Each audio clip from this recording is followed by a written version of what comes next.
What is up with the squad? It's Cess, your favorite RT with Uncle Tendencies. Good morning. Check ball. We up. Hit the share. They both right there coming in the door. Good morning. Top of the AM, folks. What's the deal? Groovy, what's happening?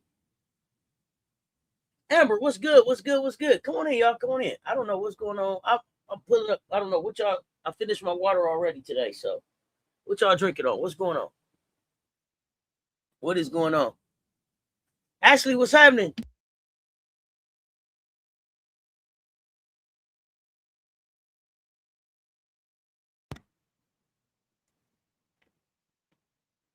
Come on in.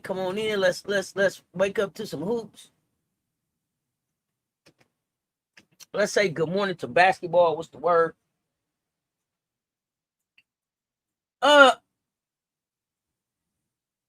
We've been doing. I mean, listen, we can always talk transfer portal. Y'all can pop in the chat. Y'all know this show is about y'all. So I got some stuff I throw out there. Y'all throw some stuff out there. We're gonna talk and wake up basketball. June Brown, what's happening? I've been horsing around. Good morning.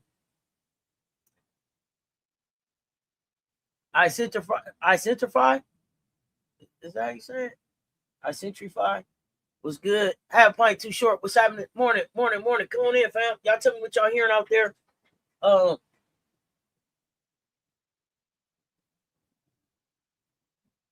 I've been trying to get ready with my WNBA and get caught up on my WNBA.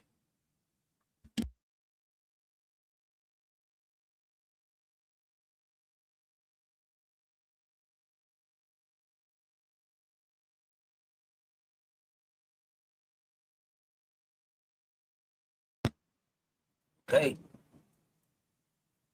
Got some good medicine this morning. Okay. Third World Report. What's up? Miss Devin, good morning. Vibing with Ty. What's up?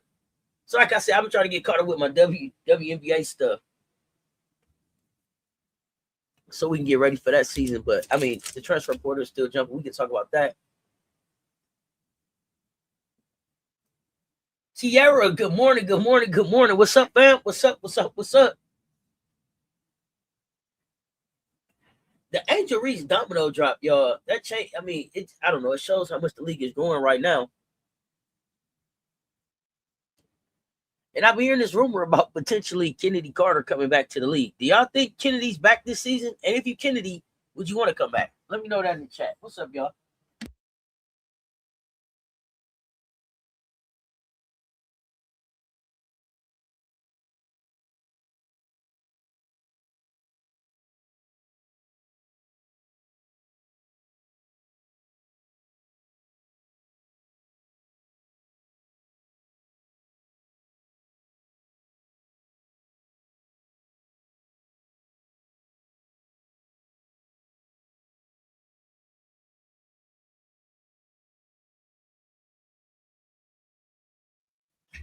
Okay.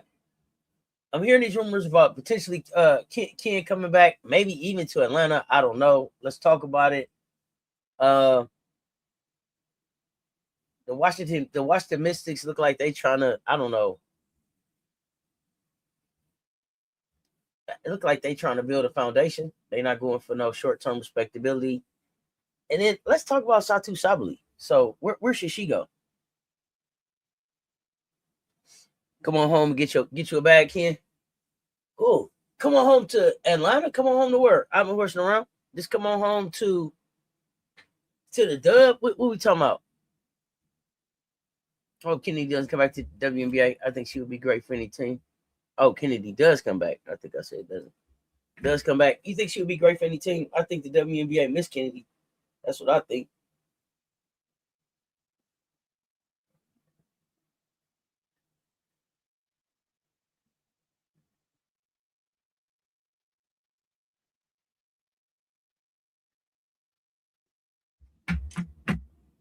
Shonda Doe Ray, what's up, fam? Dr. Ivy Girl, what's the word? Oh, Kennedy come back. She's so good. Deserves opportunity. I mean, I think the Dub missed Kennedy last year.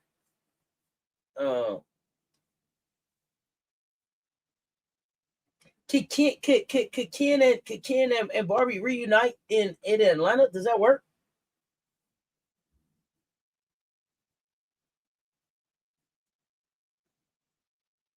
What's up, Montre? What's good?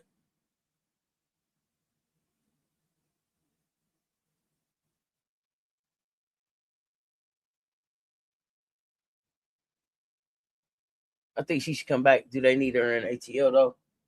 Well, that's what I mean. For Kennedy, if Kennedy goes to ATL, that means that they're doing some different things at ATL. I think you got to move Ken out of there if that's the way we're going.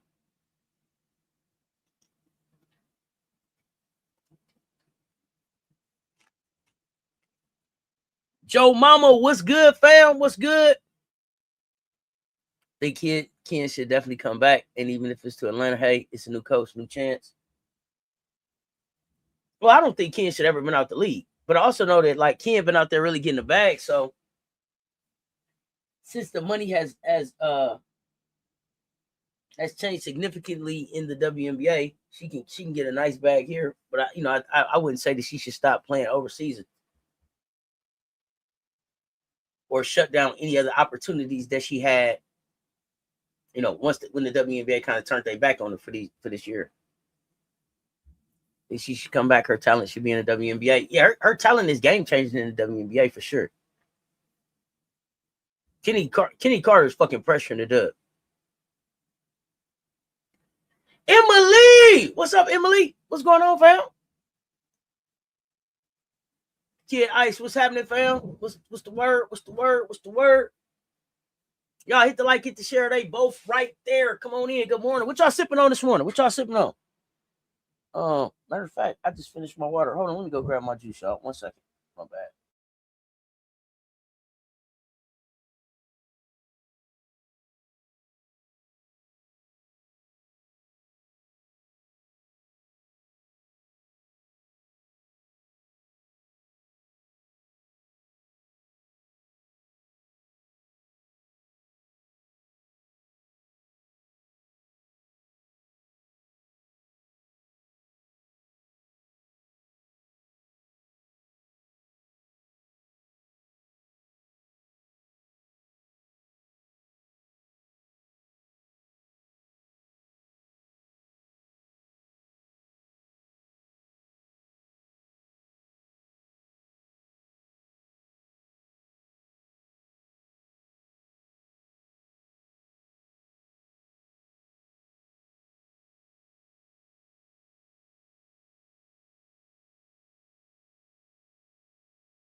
My bad, folks. My bad.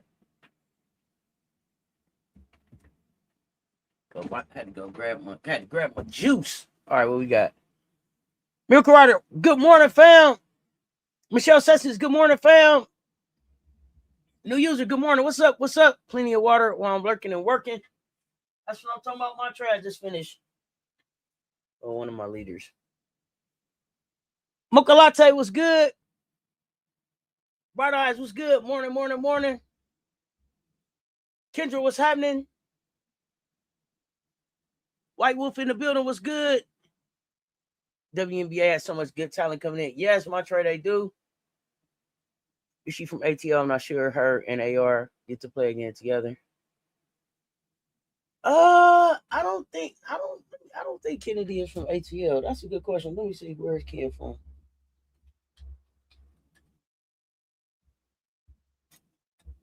I don't know if she played at Texas A&M. She's a Texas lady. She's a Texas kid, Fort Worth.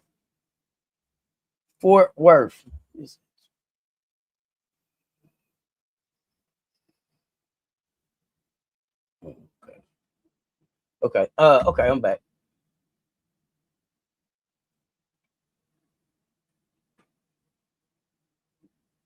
So, okay, I mean, I think that you got to look at first, like Angel going to Atlanta Dream. That's big, right?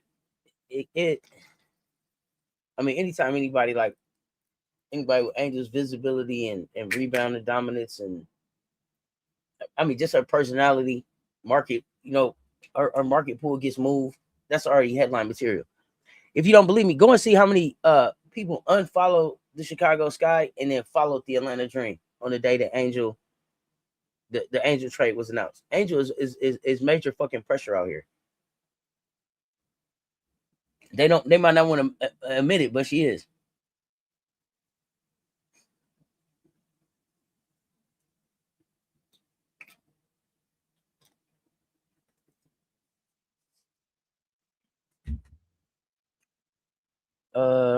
Did I hear the Sky is being sued by the way they treat an Angel? No, I haven't heard that. But if they are, great. Me and Political have been saying that people should sue.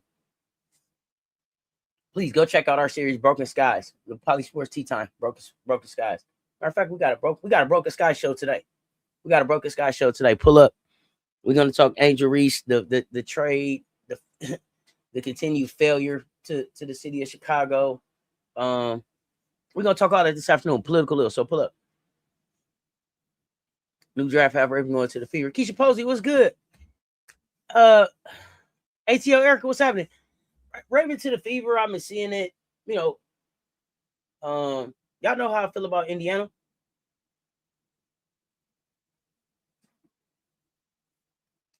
Is that where I want Raven? No. Is that where I want any? I don't want any basketball player in Indiana. And then especially not the ones that I cheer for and that I care about. I don't think that there should be a franchise in Indiana. But that's just me. The one thing I know about Raven, based on the one thing that I believe about Raven, based on what Drip and others have shared about Raven, because I don't know Raven, is that Raven won't have any problem saying what's on her mind in Indiana, and Raven won't have any problem if you put the mic in front of her telling you what the deal is. So if nothing else, she gonna keep it real. Again, I told y'all when we talked about Raven before, other than Chelsea Gray, there's not a point guard in the W that I wouldn't start Raven over. And I mean that. That's not just bias. It's what she brings on both sides of the ball.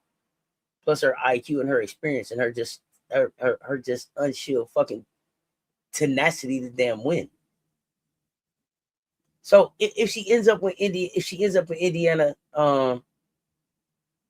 in the words of Raven, she'll let go and let God and get after it. Because all she's trying to do is win. And Raven with Aaliyah Boston, as long as they're not trying to have her sit the bench or sit behind anybody, to me, Raven coming in is a starter, and you got to move people around. You got to push people off the ball. Yeah, I would love to see Miller get out of there. I know Angel is a personality. I'm just not sold on her yet as a player. I think she needs to be in an organization that will make her a better player as well as embrace her personality traits. Angel has a great personality, but also I can't deny that Angel has continuously added to her game. There's nothing about Angel and the way that she's shown up and shown out continuously that has me believe that when she's healthy, she'll continue to be the double queen that she is. She came in breaking records. So you could not believe in her as a player, but you don't accidentally break those records. You don't continuously. She has she has consistently stated above her where she's at. She's consistently told y'all that she's the double queen. She's consistently worked in the gym. So I don't know if you may not be convinced of her as a player yet, but more than me not being convinced of her as a player yet, I would say that me not being convinced of the Chicago Sky as an organization and what they built around her would say that's probably why you don't see the player in her that she is. But I'm not here to argue about whether or not she's a player, like her or don't. It don't matter to me. ESPN were wrong before. They had UConn winning it all too. Yeah, they're gonna put as many winners around that girl to prop her up. They want her to be a champion. It's something she's never been. One guys, yeah, help her get one. They can take Olivia Mouse first if they want to. My question about Fever is: will she become point guard one, or will she? Would they use her like Victoria Saxton to help develop CC's skill set? I don't know. You know, maybe they would keep her over there just so she doesn't play. Caitlin doesn't have to guard Caitlin 1 or 2 times a season. I don't know, y'all. I ain't gonna speculate. What I do think is if Raven gets over there and feels like if Raven is drafted there and then she's in a situation where she feels like she should be PG1 and then she's not, I think we'll hear about it. I don't think that Raven, this isn't a knock on Victoria Saxton. But this generation of players and where the W is right now, I don't think you could try Raven like that. But we'll see. AB, what's happening?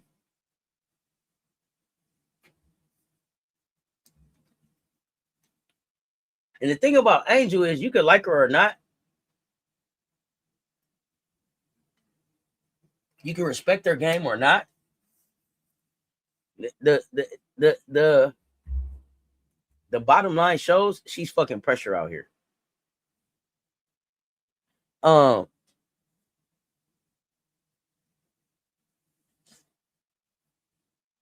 visibility, her dominance, her personality, the market, all of that. I don't know. And you put her on the team with Ryan Howard and Alicia Gray. I don't know if Ryan Howard stays there. I don't know how that works. The fit can make sense though. They got perimeter firepower. They got wings who can score. Reese brings the force, motor, board, switchability, attitude, possession control, defensive nastiness. I think she could change the personality of the team. Definitely gonna make them a little bit tougher.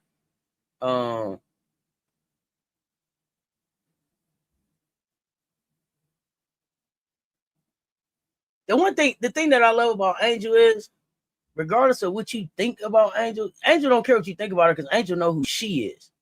And I'm not picking on you, Jermaine, but your comment was a great segue into what I want to talk about Angel. So, why do everybody want to make Cece better, but this person around her, maybe she needs this coach to make her better when we share attitude with the refs? Because they've already invested in her. They've invested in her. They've invested in her being the face of the league, and they want her to be the face of the league. But here's the thing, y'all. I'm not here to talk Cece. I'm not here to give Cece any more shine than she deserves. I'm talking everybody around her.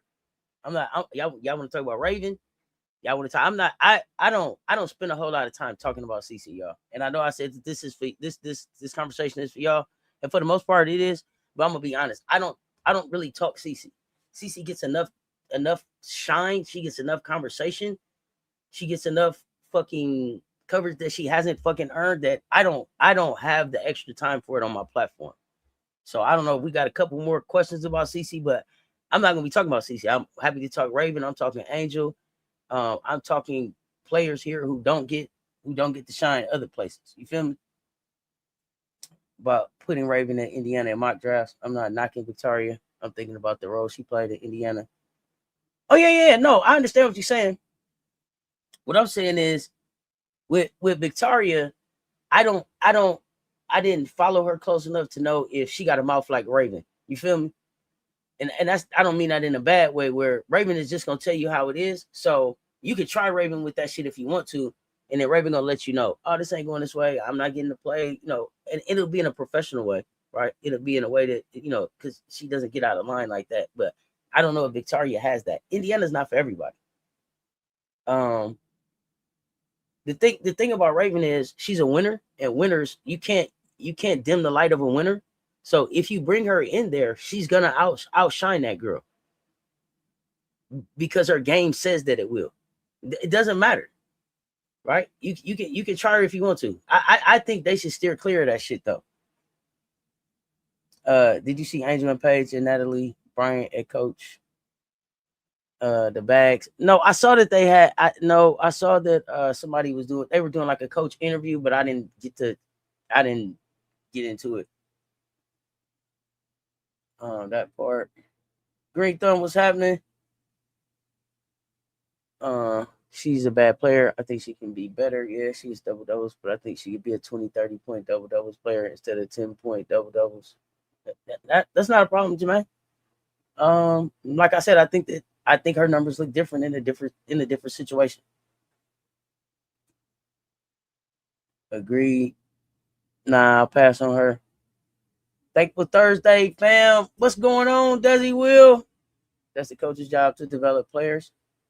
Well, yeah, it normally is, but in the WNBA so far, it's also been a big responsibility on the side of the athletes, just because they haven't really invested back into development for nothing, really, being honest. But that's don't get me started on that shit.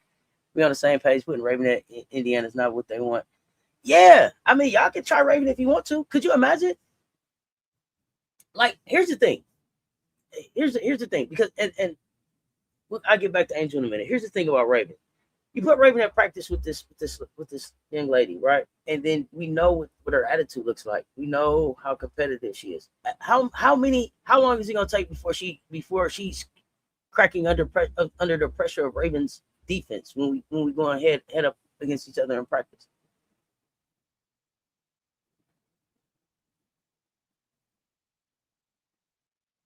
Oh, Michelle Sessions, I felt you, fam. I felt you. I felt you on the agree. I felt you on the agree.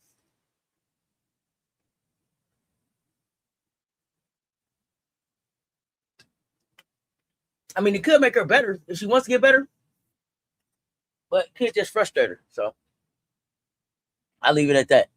Wouldn't mind seeing Raven in Phoenix. So is it Malay? Here's the thing. Here's the thing, with the way that Phoenix's season ended and the way that they handled Satou Sabally, I need to see Phoenix straighten out some things. I want to see Phoenix grow up some. You know what I'm saying? They need to show me that they serious. That young lady still, I don't know if is Satou cleared to play right now. Is Satou cleared to play right now? I just Phoenix. There's something going on in Phoenix. I can't quite put my finger on it, because they should have showed better in the finals to me. Not that they should have won, but it's just some things that just along the season, it was just like Phoenix. I don't know, and I thought they should have showed better. And then the fact that they couldn't keep the big three together, is despite the fact that none of them were owed a max, a super max is wild to me. So, you know, who do you think will draft Raven? Or who do you think takes Flage? A full line, really, I haven't thought about it. I haven't thought about it in the sense of where I would like Raven to go. I don't want her to have to wait that late to go there, and I know that the Aces aren't going to excuse me, trade up for her, right, to get there. It doesn't seem. So my wish for Raven is just that she gets to an organization that's going to love on her as much as she's going to love on them. She seems like she's one of the most loyal, fiercely competitive players out there. She just wants to win. So when you can walk that into your organization with her defensive IQ, I mean, her defensive skill set, her basketball IQ, her offensive skill set, you get a steal. You get a steal no matter where the fuck she goes. Raven can play anywhere. That's Flage. I don't think about it. I don't think about it. Flage at the end of her career doesn't look like what I thought Flage should have looked like based on the video that I saw. And I tell y'all the story all the time. The first time I saw Flage was playing against Malaysia in a high school game. The gym was packed. Flage ended up winning the game. But at the end of the video, I didn't know anything about these young ladies. I watched the video and I couldn't say either one of their names. And I was like, oh shit, I have to know who both of them are. It was Mylasia Fuwale and Flau'jae Johnson. Flau'jae does not look like the player that I expected her to look like getting ready to go into the W. And that's not saying that she won't have any success there. It's just I'm a little bit disappointed in how they're sending her there, right? It sounds like she's going to Chicago. I wish her well. But I haven't thought about it. It's not a place where I'm like, at first I was saying, at first, if you go back in my content, there was one time where I felt like if Flau'jae did everything that she could do to be the best basketball player that she could do, I would move off Ryan Howard in Atlanta and go younger with a Flau'jae there. I don't know that I would do that now.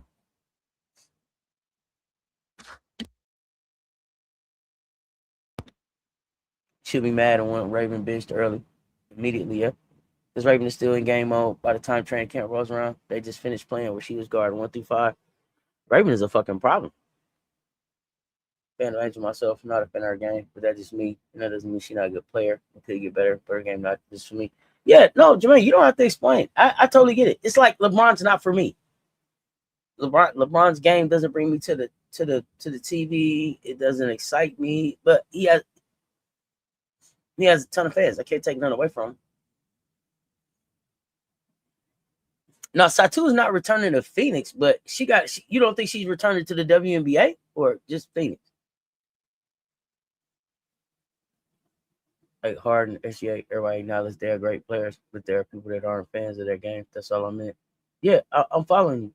I don't think. I follow you.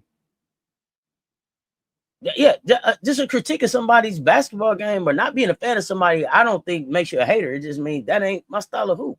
I ain't saying they can't hoop. If you want to, you know what I'm saying? If you want to see it, go watch it.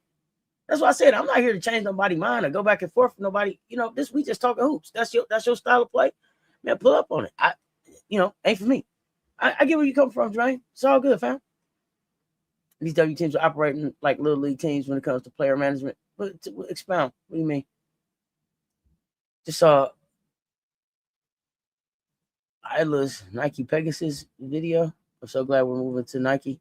Isla got a Nike video? Somebody tag me in it. What Isla doing with Nike? Is she a Nike athlete now? Let me know.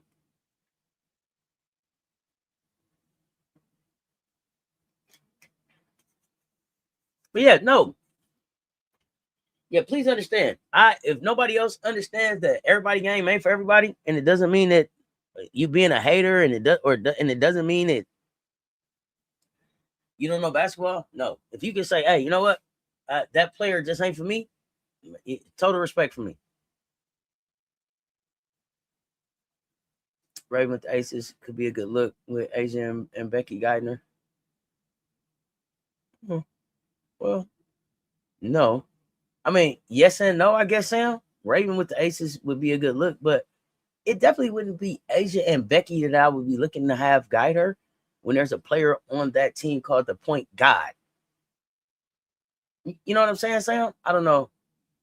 I don't know how long you've been watching women's hoops, but that definitely wouldn't be where I would have Raven focus for her guidance. It just wouldn't be. She posted on her Instagram. Love it. Brand deal. Let's get it. Has an ad for Hibbett Sports in her stories. Get it. Let's get it. I love it. I love to see these kids getting to the money. Get to the money. Get to the money. Get to the money. Get to the money. 116 in the chat. Hit the like. Hit the share. They both right there. Run it up. Run it up. Run it up. Yeah, that's a Chelsea job. There's no way that I would be like, Raven, now that you're here, Asia Guider. No, not with point guy sitting right there. You see the way? I don't know if y'all seen the video when Chelsea walked in practice with Asia. It was like, good to see you, A, but that's point guard right there. Yeah, it's something different when the point guard in the building. Something different when the point guard in the building. So yeah, I would send that point guard right over there. Now, Asia and Raven on the floor together would be just dynamic. Raven's IQ with Asia's movement on the floor would be just fucking unstoppable. unstoppable. Raven would probably be defensively, definitely what Jackie is right away.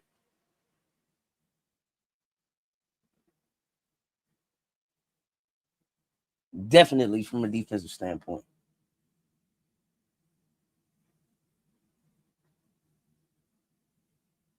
We got any new big portal news? Any signings since we talked last? Y'all let me know. Let me know. Oh shit, where's my lighter? Bro, I am at this desk not prepared. 1 second, y'all. Let me give him a lighter and shit. Let me give him a light together.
Goodness gracious, I left it over everybody goddamn when I got my juice.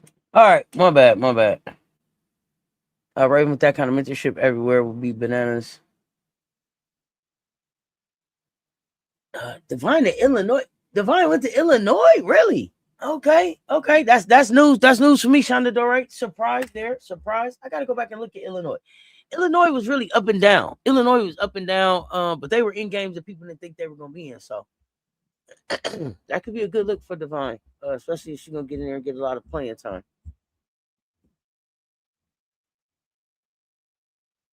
Raven at the Aces would be grad school. Only problem I have is their pick is not where I like to see her go. That's the thing. I've been horsing around. That's what I said. Where I would love for Raven to go as far as like being an understudy and being able to build up, build in, but also compete. Be able to compete, not coming in and taking a whole lot of L's. But be able to have an impact as well. Definitely would be Las Vegas. I mean, Raven fits really good in Chicago. Well, in Chicago more with the I like they're there more with Camilla and Angel. Her and Camilla are tough. You still got to put a shooter around them, and you still need to replace Angel's productivity. Not really, but everybody on this big from Pitt now that's in the portal. They see the trends of bigs that have transferred and contributed. Now they think she can be the next.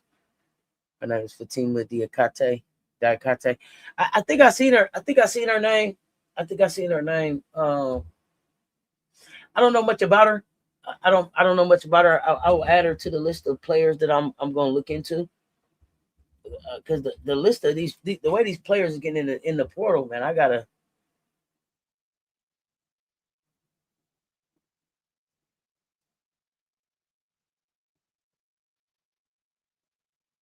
Okay, I just got the Isla.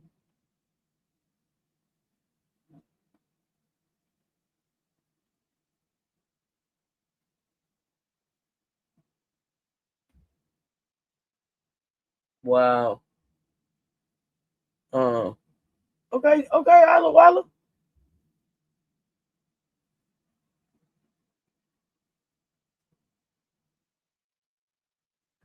Angel and Paige going back and forth. Okay.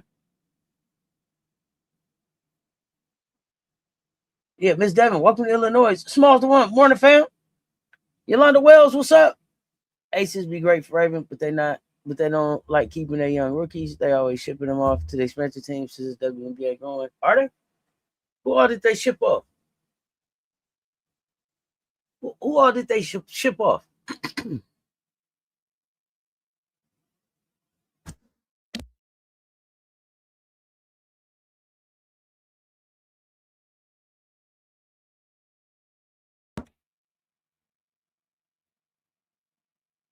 Good morning. South Carolina is picking up major steam. She should be visiting us soon. I've been hearing that back and forth.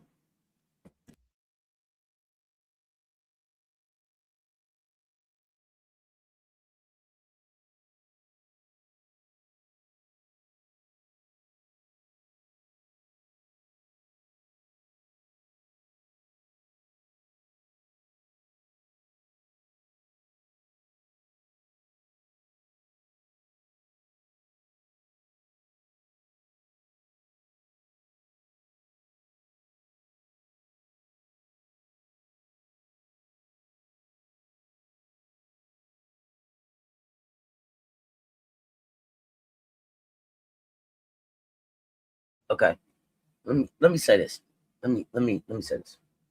Words matter, context matters, right? To just be like the Aces, let me see. They don't keep young rookies. They always shipping them off to the expansion teams since the WNBA growing. Is that what the Las Vegas Aces are doing, or is that, or has that been the business of the WNBA? Like, and that's why I be like, words matter. When I this would I be like words matter, context matter. The WNBA just recently went through their CBA and everything, and created more roster spots for development. Prior to this new CBA, the WNBA wasn't built for development. The WNBA wasn't really built to have rookies be on teams. It's unfortunate, but that had been the business of the WNBA, not the business of the Las Vegas Aces, the business of the WNBA.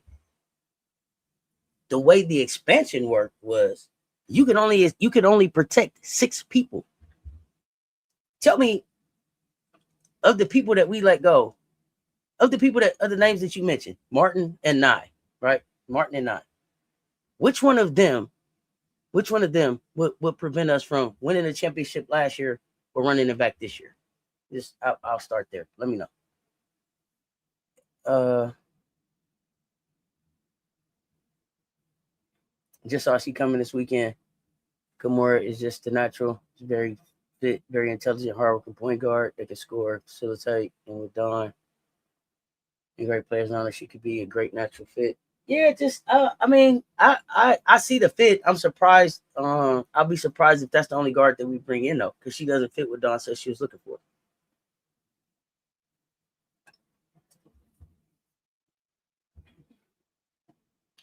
Danny Carnegie going to visit Iowa. So that would put Danny Carnegie with Chit Chat.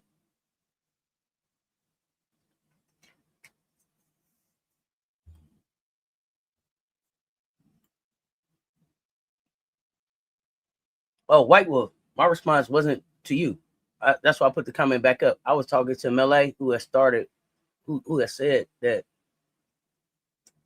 they keep throwing their young rookies away. This is why I haven't really talked to Mel before, so I wasn't really talking to you. Aces, like the Lakers, I think they love their veterans and ready to win their team. They even got rid of Deja Kelly.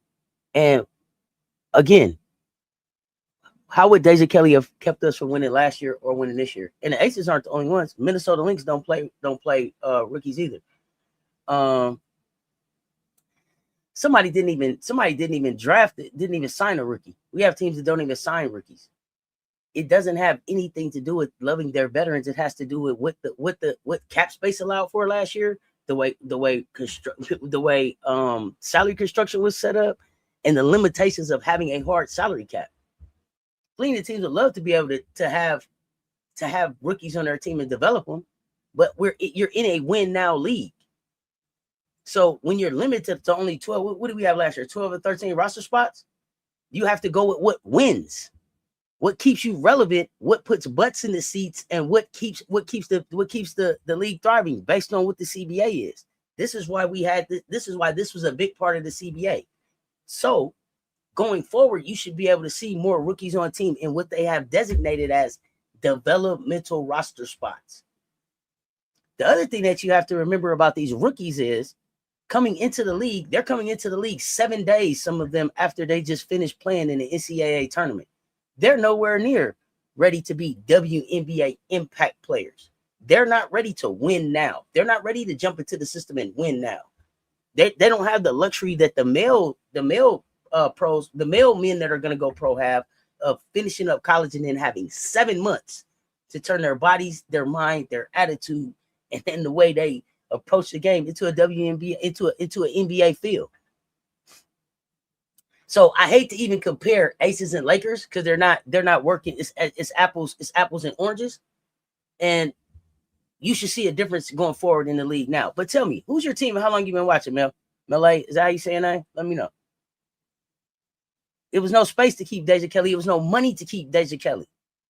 Go back and look there. It's a hard salary cap. You can't go over this amount. But you also have to be able to have money available on your. You also had to have money available on your roster in case people went down with injury, in case you had to sign 10-day contracts, in case you had to sign 7-day contracts. So just keeping a rookie around, most teams that are competitively going for a championship every year don't have the funds to do that. I think Kimura will be there to add scoring, but yeah, Dawn still wants to get bigger, and I believe she will. Jordan Lee could be a target too. Okay. Expansion, you just can't keep everybody. Nobody picked up Kelly, so other teams didn't feel she was ready either. No. It's been about roster spots, not the rookies per se. It's just been the way it is, but now it should be better for rookies. Right. Bree Hall got picked up and put off a team and then got brought back later. Not because she wasn't good enough, because we can't afford you. What the contract says we would have to pay you, we can't even pay you. Exactly. I've been watching WA since 2001. Was a Sacramento Monarch fan, now a Chicago Sky fan since 2016. Okay, so then help me understand why you think. Help me understand your logic behind. They just don't want to keep veterans. They just want their veterans. They don't like rookies. When we talk about the business of basketball, and I was a Sacramento Monarchs season ticket holder. So help me understand. How do you get to that based on everything that I just said about the WNBA and the way that the business of it works? To just be like, well, the Las Vegas Aces they just give rookies away in the expansion. This year, you can only protect 5 people. Who should they have protected? I'm curious. Also, you're a Chicago Sky fan. Okay. Aces kept Boots and allowed her game to develop through the years. Kept who? Who is Boots? Who is Boots? I don't call nobody Boots, so I don't know who that is. Who is that? And if you talking about KB got kept because KB knew where the bodies was buried. I said that repeatedly. That Derek Hamby shit. People that got to stick around knew where the goddamn bodies was at. The other people that got Kirsten Bell, got to stick around because she knew where the bodies was at. Period. I'm keeping it a buck. Go check my content. I've always said it. Why is Kirsten Bell still here? She knows where the goddamn bodies is buried. You can ask me about Kia Stokes. Kia Stokes is there because Asia wanted her there. Keisha Posey, you heard Sloop got hurt again. When? This now in this year? In 2026?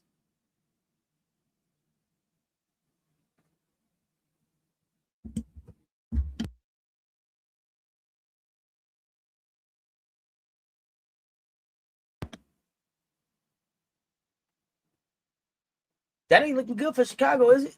Because they said they was keeping her, bringing her back. She was, so she had a setback. That's terrible.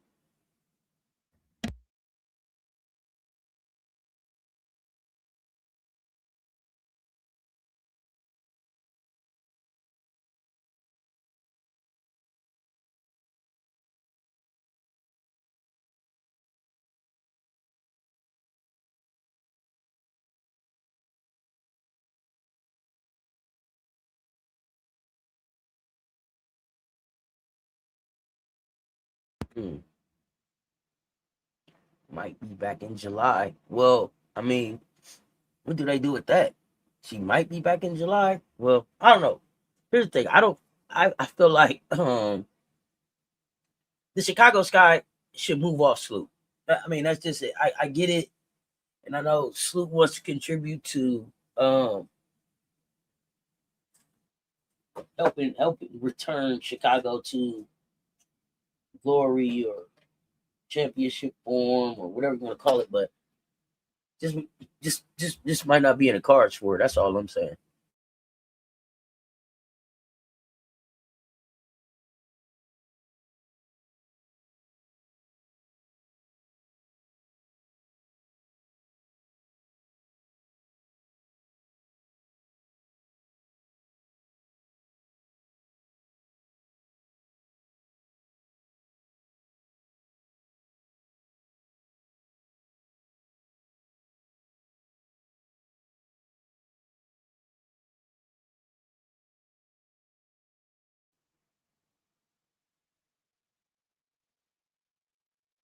Yeah, I think that the Chicago should move off of Sloop. I hate to say it, it's time to go younger. And I mean, who's the guard there now? HVL?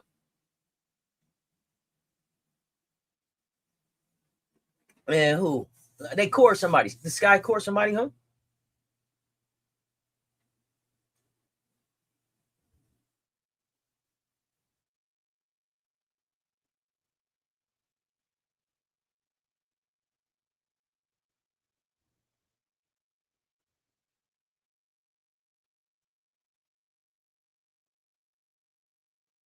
Are y'all taking Toronto and Portland serious? Let me know in the chat.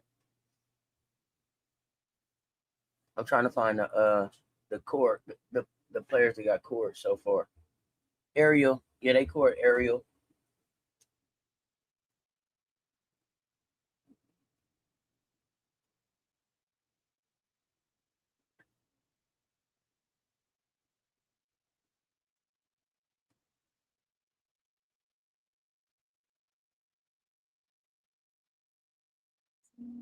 So they backcourt right now looks like Ariel and HBL. Is that what we're saying?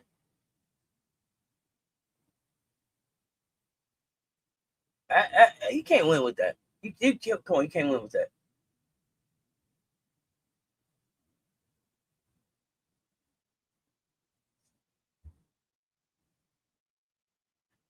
I am looking forward to this Ruby Whitehorn in her own words. I'm looking forward to that. I am looking forward to that.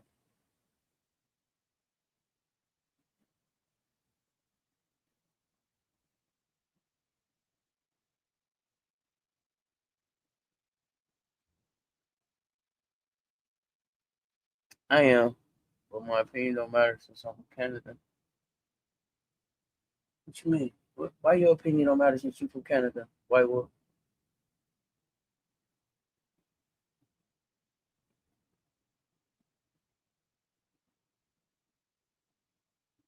They might do a little something. Oh, nobody should have been court on this roster except for Camilla since they traded Angel. Why would you have to court Camilla? She's on a rookie deal. She's not. Why would you have to court Camilla? Help me understand that part. Your your your your takes are confusing me. Why would you court somebody on a rookie deal? A court tag is for a free agent. They can go somewhere. You wouldn't have to court Camilla. You traded Angel. They didn't have to court. They didn't have to court Angel. They traded Angel because they wanted to trade Angel.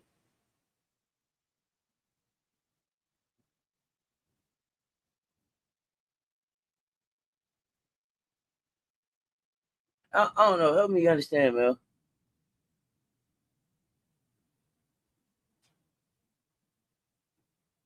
Ariel Spark off the bench. I don't know about starting. Says the Portland Toronto team is gonna have a better record than the Sky. Yeah, they're gonna have a better record than the Sky. Do you? My queen crazy. Uh, do you think they can? Either one of them can do what Golden State did and get in the playoffs? Because I've been wanting the WNBA team here forever, no matter what it look like. Okay. Okay. Well, yeah. You might not. You might be out on this one, White Wolf. In the meantime, who's your PG1 idiots? Well, in the meantime, who is it?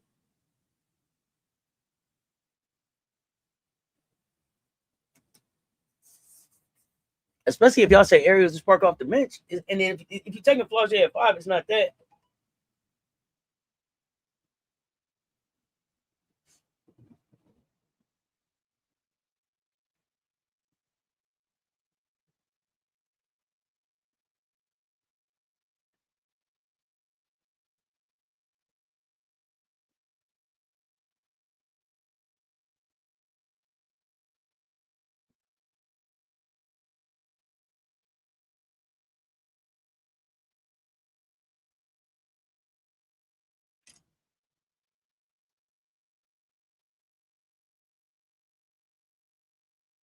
Yes.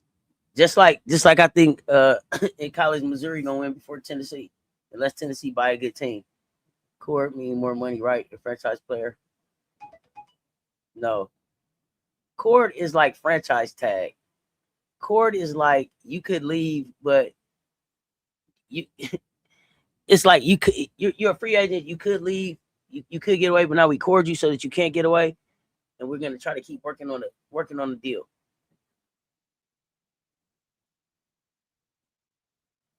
So it's if you watch football, it's the basically the equivalent of like a franchise tag. Like you thought you was free, no, you stay in here, basically. Don't you run? No way. Like you almost out the door and they snatch your ass back. Like, all right, we're gonna give you this bread and we're gonna try to keep working this thing out. They extended an offer to Uzun. Okay, but I don't know. How much do y'all expect Uzun to help? Too early to say? Okay.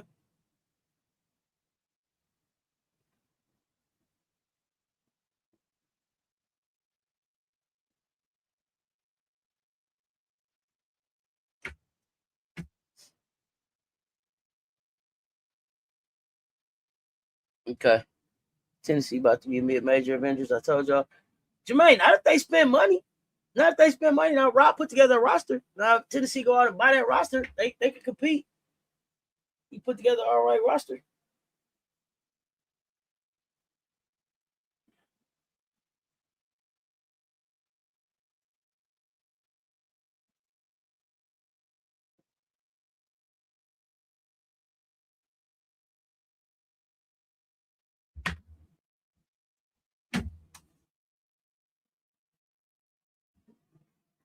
With Angel going and excluding Camilla, this current Sky team looks like a glorified practice squad. Just saying, yay, area! No more die. Yee! What's up, fam?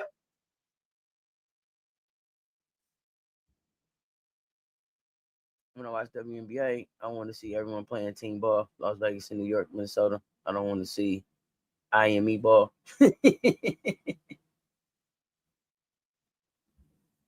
Keisha Posey, I think I for sure believe that the quality of the basketball that you're going to see in the WNBA is going to continue to improve, especially with the class with these draft classes we got coming in. 26 is nice. 27 is really nice. 28 is fucking elite. Elite. Good morning. Good morning. Good morning. What that Bay Area weather look like? Y'all had a quake out there not too long ago, huh? Early morning quake over in the city. Uzun. Yeah, full on. What can I say? Full on, man. We gotta talk. How you feeling about Philadelphia? That's your team. That's your city and the team. Philadelphia. How you feel about them getting a team?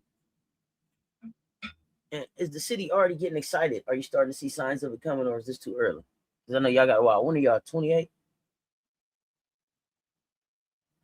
Tennessee has to be really careful. She has to have the types of kids she can coach. She found out the hard way. She didn't relate to the players. She ran the sign. What tell me what players you think she relate to? What do you think her team should look like? Yeah, that's the great. This is great talk.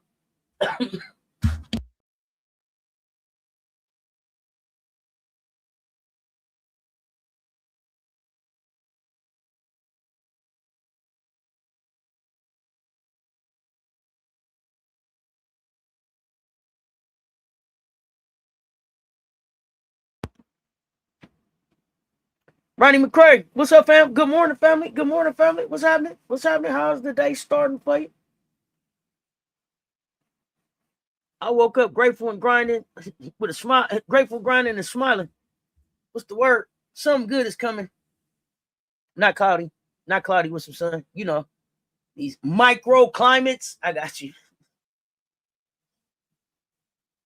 No, some sun out there. That's all right.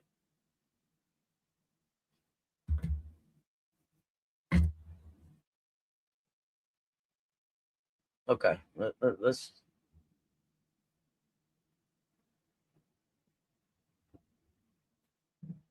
I'm trying to keep my eyes on the news too, y'all, to see what is happening out here in the world.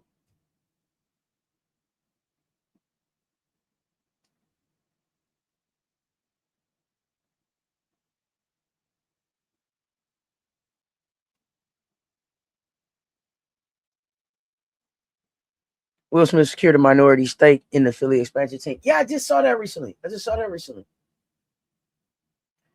I did see that. Let's see. So I see. Speaking of, see, I was talking about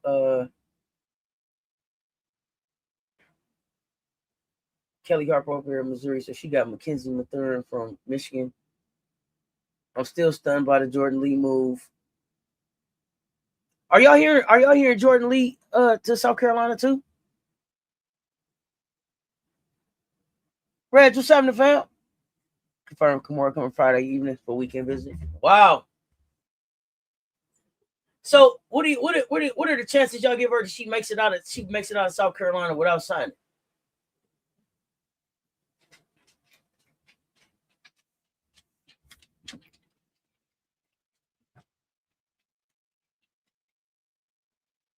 I don't want to change the subject, but what time is the draft starting on Monday? I got a full day of work to do that. They're still gonna try to move some stuff depending on the time. 1 second. I want to say 7:30, but I don't want to tell no lie. Hold on.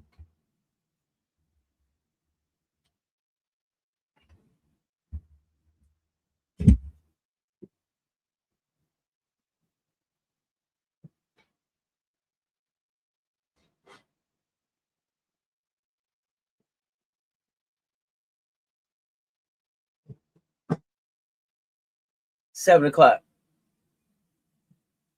7 o'clock.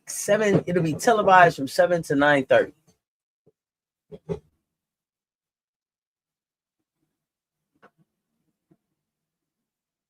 From 7 to 9:30. Many WNBA players have commercials besides Sophie and Cece. Do Asia have commercials? Asia have commercials about WNBA commercials, or what you mean? Let me know. We needed a big to get that done, and we got Liz. Well, talk about it. They have announced who's invited to the draft party, to the draft yet. And not that I've seen. If you've seen it, let me know. I've seen it online a few times, but nothing confirmed. Their channel will be the official home for the Philadelphia Freedom. I love it. Tells you I heard about Jordan Lee. You called it. You can come over and sign this weekend. Okay. Big Four is in New York. Oh, okay. She got invited. Okay, cool. W season start. Maybe won't get here soon enough. Well, you know, we get preseason games kicking up this month. This month. We get preseason games kicking up this month. Yeah. I think about 16 days. The 25th. We'll start I think 15, 16 days. What's today? He was at the Unrival game. It was crazy. I believe it. Mox may have suggested she go to Dawn. I would have in her position. I mean, absolutely. Absolutely. See if anybody else visits this weekend. They don't make it out. You said it yourself. They be having bad visits, and all moms and dads be like, "Do what you want to do," and they be like, "Columbia felt like home." Yeah, they be like, I don't know. Nobody was there. The weather was bad. No football. No games. There was nothing going on. It was boring. And they're like, "Well, where you going? Staying here." start giving the players they invited to draft on their website, announced every 10 minutes. Thank you, ATL Erica. Let me know if you see any game packs. Asia commercials, period. Besides the Nike commercials that they run, Asia got a couple commercials I can't think of them off the top of my head. They don't run as consistently as some other ones. Starting at noon today, okay. The Fire rolled out a pick of their current roster. Not too sure about them. That's how I felt about the Vouch, and then they was like, guess what? Catch this rebound. We in the playoffs. Preseason games be televised. I don't know if they said that. Let's see.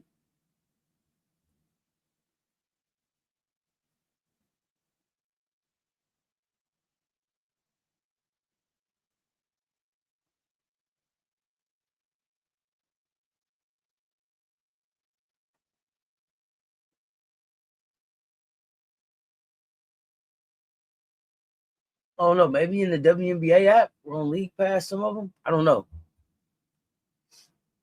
Am I hosting the draft? I will be live for the draft. Me and J Spot will probably be up live for the draft to talk about it. Yeah, I'm coming up. I'm doing the draft party, and I'm also gonna do break down each team, one team a day, leading up to the regular season. So yeah, we finna take a deep dive into this WNBA stuff. Camilla loves in Chicago with everything going on and don't want to be traded because it doesn't involve her. I don't know if she loves it in Chicago. I think that Camilla's gonna make the best out of wherever she's at. But I don't, her response to Angel was Forever Twin Towers gonna be great 5. So I don't know. I can't, it's hard to get a read on Camilla. Camilla don't give a damn.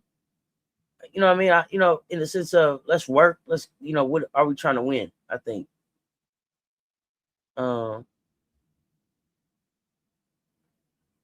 But I can't tell how Camilla feels about Chicago. Outside, I shouldn't say that. I can't tell how Camilla feels about the Chicago Sky organization.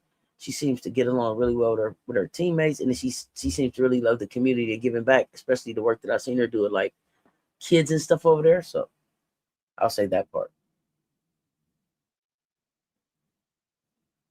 Cambridge must be staying put. Maybe, yeah. They was rumored at first, but I haven't seen anything official. Asian Page just did a secret commercial, didn't they? A secret commercial. I think so. I think it was for Secret. Missy was good. Anybody see Neko welcome to Minnesota? They said it's just a visit celebration. Yeah, I saw it. Preston in the portal from Tennessee. I haven't seen it official. I've heard rumors, allegedly, potentially entering, but I haven't seen anything official. Have y'all seen an official announcement? Miller just won the ball. She don't need the hoopla. You like this hoop, man? Are we hooping? Let's get to the wins. So what we got going on? We're gonna be breaking news every 10 minutes. Is that what's happening? For the invites? Are we put a 5 in the chat? Put a 5 in the chat if we're gonna hang up and if we're gonna hang out and break the news and discuss the invites to the WNBA draft when they start here at 12 o'clock. Yeah, Ice Brady testing the water, what I see. 5's in the chat if we're gonna break this news.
All right. Well, okay.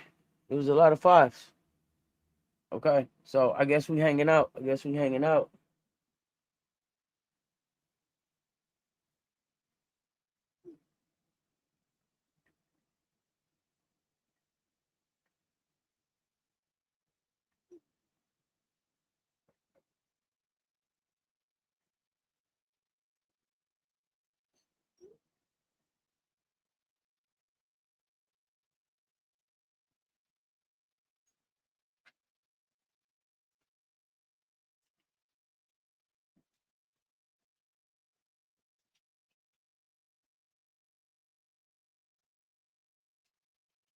To be clear, nothing at all about Jordan Lee is confirmed.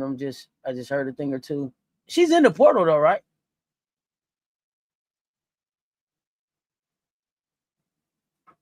I believe she's in the portal. Did Nneka have her Sky visit yet? I think I like her in Chicago. Is she gonna visit the Sky really?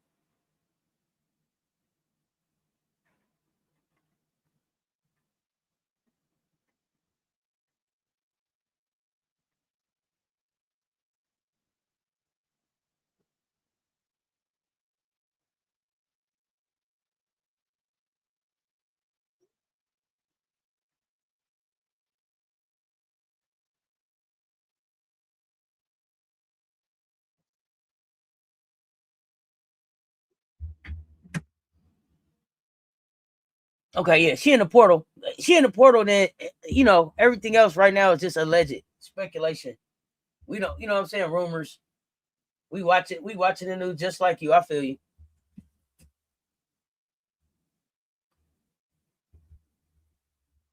Now y'all told me to go on who website for the breaking news every 10 minutes. The dub.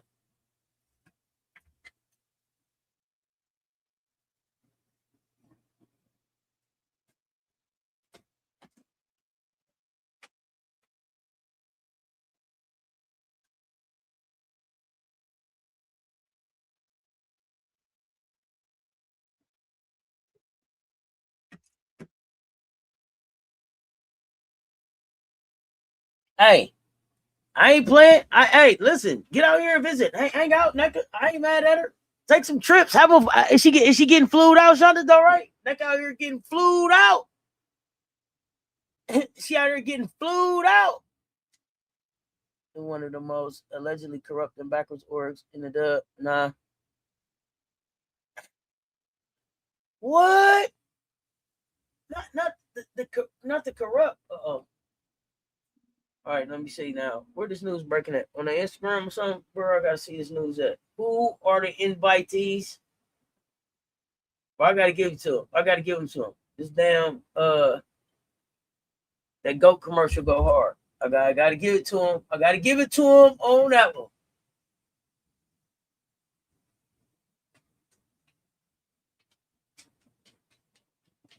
ATL Erica, what?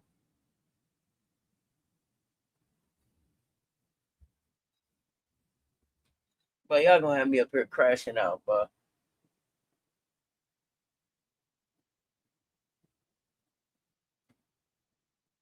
all right. Breaking news. And then you got me. I don't even know how to say her name, ATL Erica. See what I'm saying? It's all right though. We still gonna break the news. How we can break the news. How we can break this news. Let's break the news.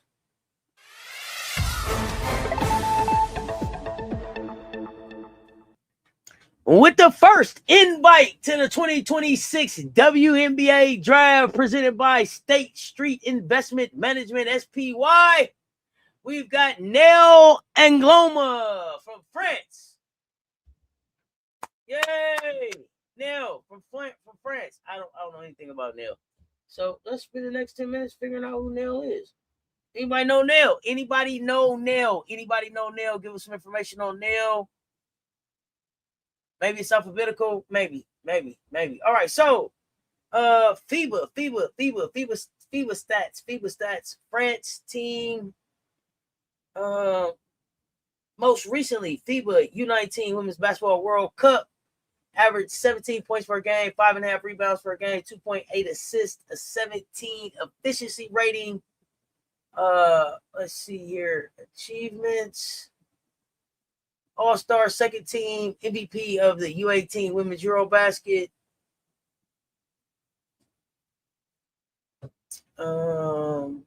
Yeah, that's what I got. That's what I got on nail. That's what I got on nail. Oh yeah, I'm sorry, 5'11".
All right, let me see here.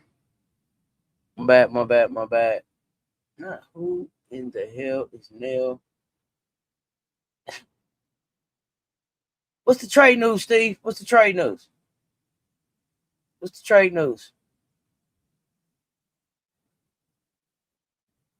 I'm here for it. I'm here for trade news.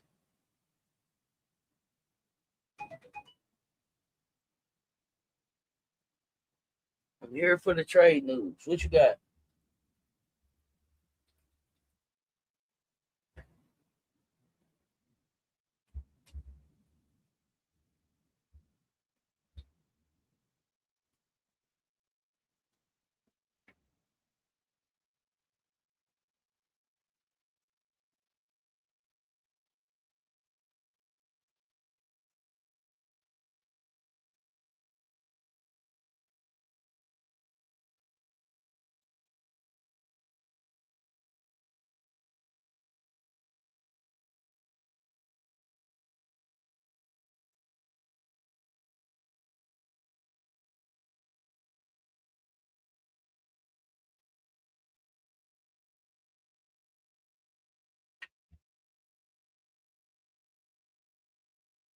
Nope, Steve, I ain't seen that. We seen it at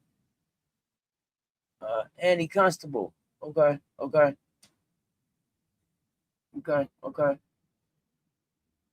I don't know how I feel about that, but here's the thing. If it's the truth, I guess it kind of makes sense.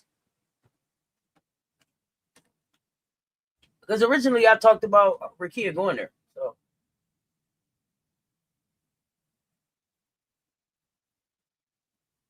they said nothing is finalized yet. I hate that. I mean, I don't know. I like Rakia with Camilla. I just don't know about that that parent. I mean that organization. But you know, bring Rakia closer to home. It get her one stop away from the Detroit Shock, where I think she should be by the time she finished her rookie contract.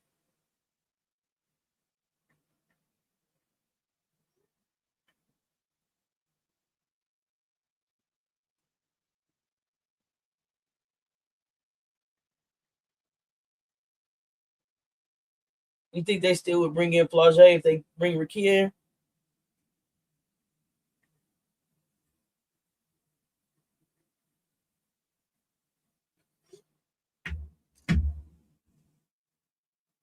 I sound like a bench player so far. I don't have time for y'all right now. I'm not doing that. The Zoomers are going to be the number one pick. They've been talking about her for a minute.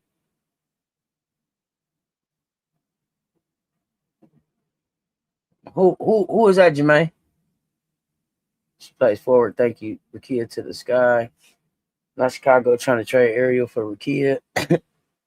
Sparks Chicago in discussions possibly take Ariel for Rakia. How does Ariel help? How does Ariel help the Sparks? Talk to me about that. Pro Ballers website says she's a 2. Another website says she's a small forward. Okay. So maybe a combo? Maybe a combo? I don't know. She's Rakia for Ariel, allegedly.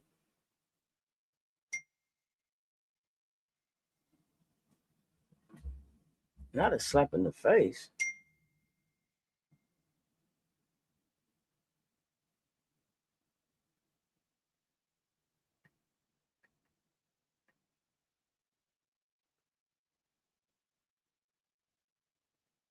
Do y'all see any news on the Pardos? I think I got some news coming in on the Pardos here.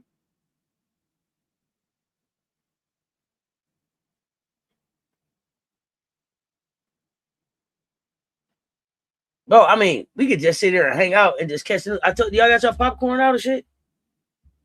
It might be too early for popcorn for y'all. Where y'all at?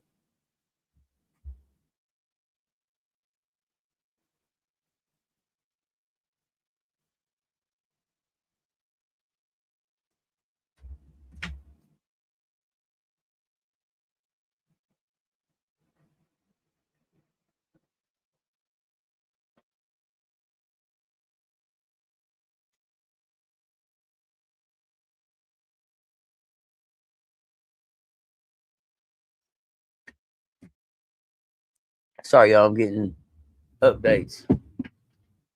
Sue that to Rakia. I don't think she needs to be there. Oh, what? Like that share because they both right there. What's up, High Life? Allegedly a trade with Sparks and Sky. Yes, that's what we hearing. Afternoon chat fam. Morning there's 6-6 center in the portal from Pitt. Daddy Joy, what you know about it?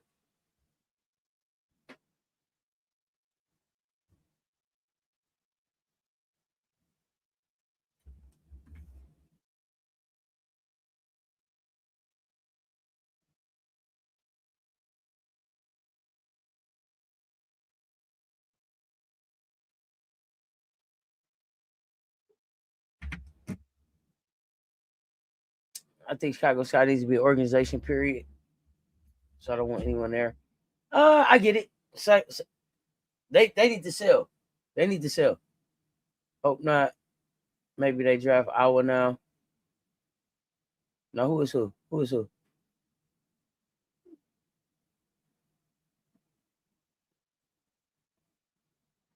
CCU got Laney Grant from UNC. Not really familiar with her though. UNC had quite a few in the portal.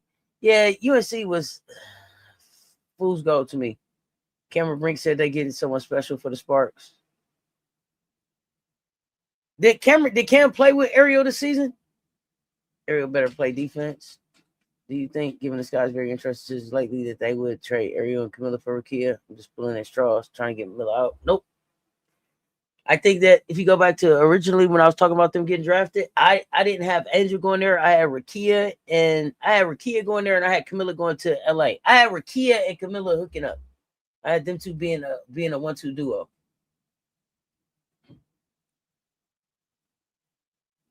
Next invitee, welcome, Lauren Betts. Oh wait, let me do it right. Hold on, do it right.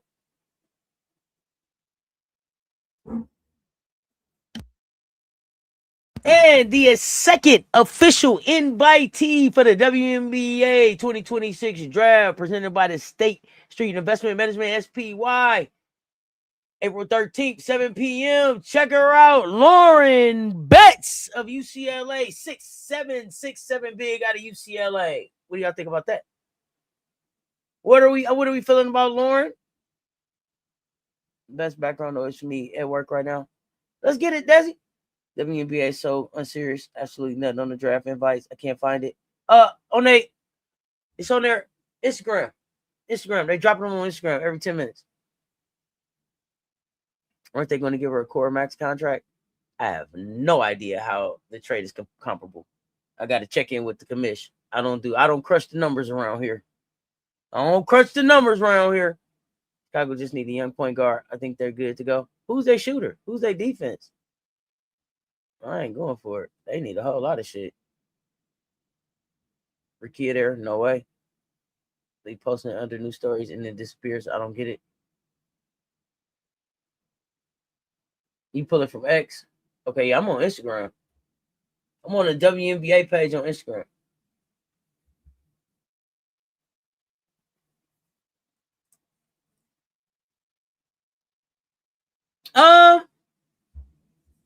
And then Lauren is projected to go. So who picks second? Who picks second? Let's see. What's the draft order?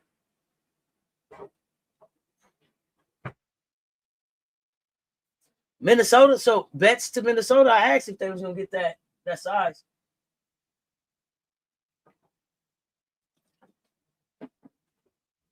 Smooth T, what's up, fam? 133 in the chat. Hit the like, hit the share. They both right there. Run them up for me.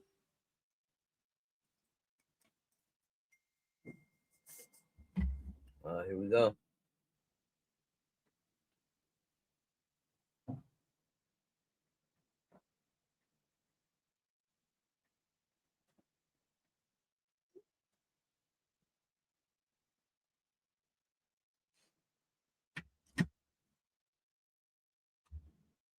Minnesota.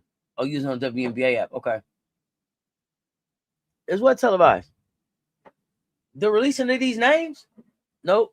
It's just popping up on Instagram. They dropping a new name every 10 minutes. So we just hanging out here together catching these names until they get finished. I don't know how many they inviting.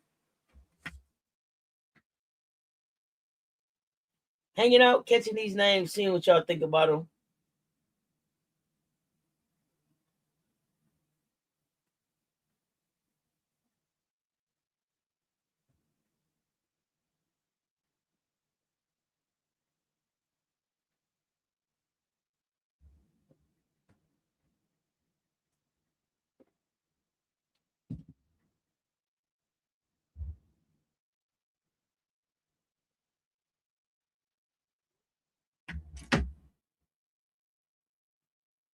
Hey, anybody who gets in trade talks with this guy come out with a win at this point. It sound like it. No Instagram and X and W app. Yeah, Jeremy, that's what they're trying to do. Who have they invited so far? Neil Angloma from France and Lauren Betts from UCLA. And we should be about 4 minutes from another name drop, another invitee. You say, Rakia's pissed.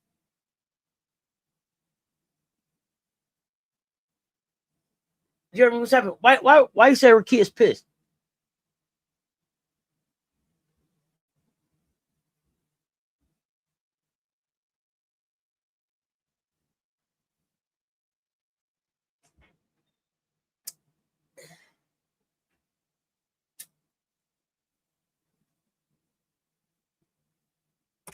Are we impressed with TCU moves?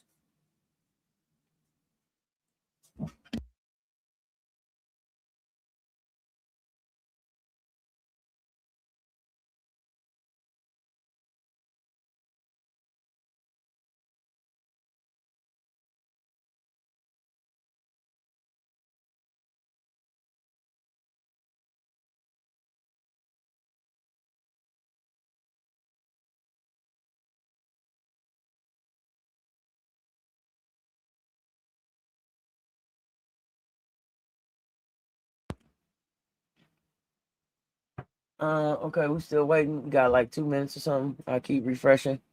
Put into the garage. Welcome.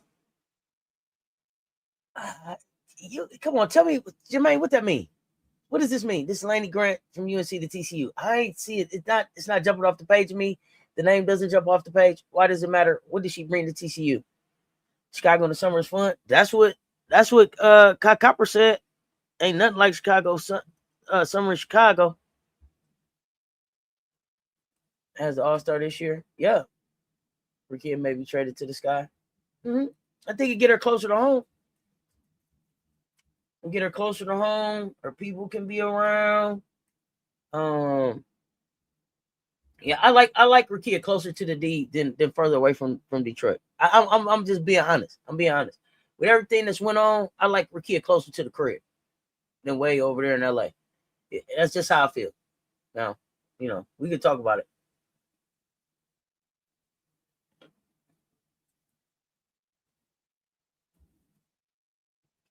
Especially because it seems like this person ain't gonna get no time. You understand what I'm saying? Rather her be right here around the crib. We can pull up on her and things. They redropped Angel jersey because it sold out once already. Tamika Bell, what's up, fam?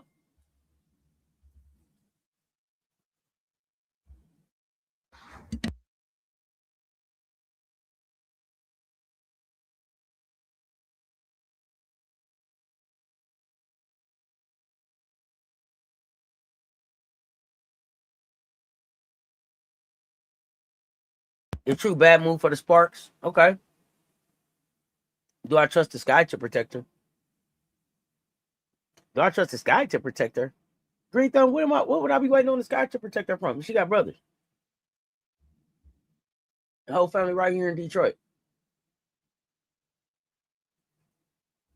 What would I be worried about the sky for? I'm not worried about. I don't believe that the WNBA will protect her. I saw Unrivaled take great steps to protect her immediately when the stuff happened. As more and more things come out, it seemed like she was harassed all season. So I'm not trusting anybody in the WNBA to do anything. She's close to the family.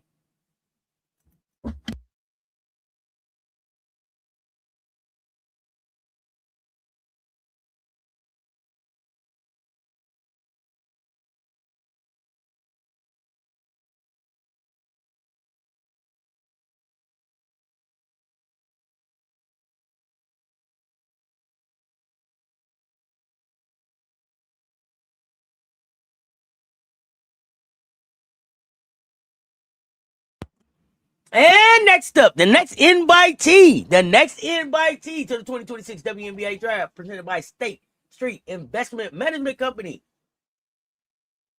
Angela Dugalich from UCLA.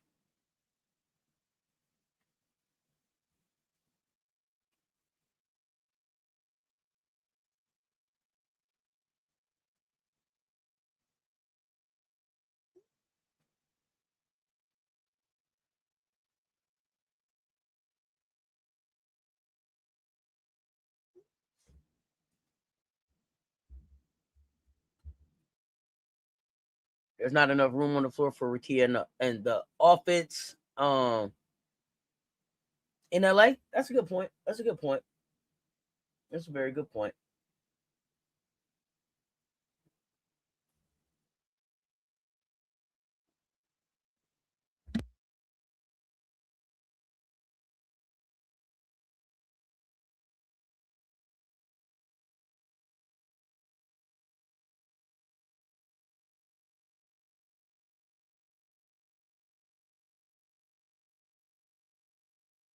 Who name you I heard? ATL Erica. Who name you I heard? Uh, Dugalich is.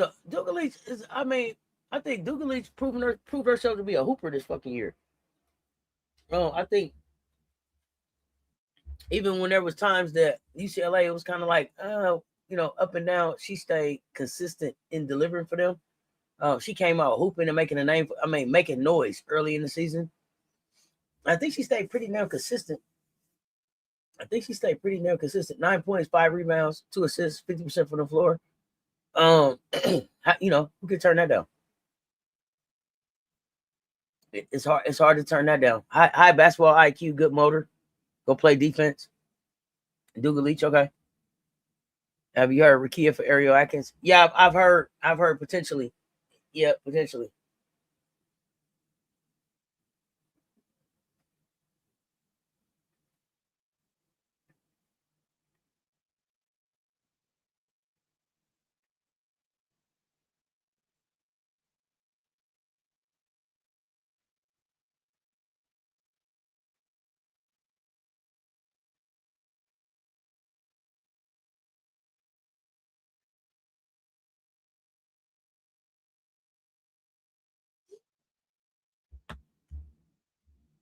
She's aggressive. A few games I see, yeah, she get after it. She don't mind hooping.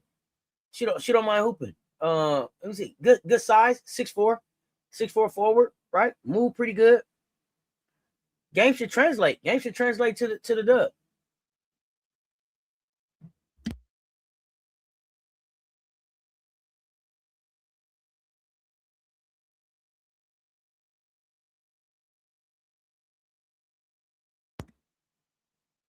Do I think what Gino did messed up his players' draft stock? Absolutely not. Absolutely not. No, I don't think anybody is Gino is a grown ass man, been around here a long time. He gonna have to stand on that on his own. That his behavior didn't have anything to do with his kids. And, shame on anybody that would penalize their draft stock because Gino don't know how to act. You know what I'm saying? That would just smooth tea. That would really piss me off if that was the case.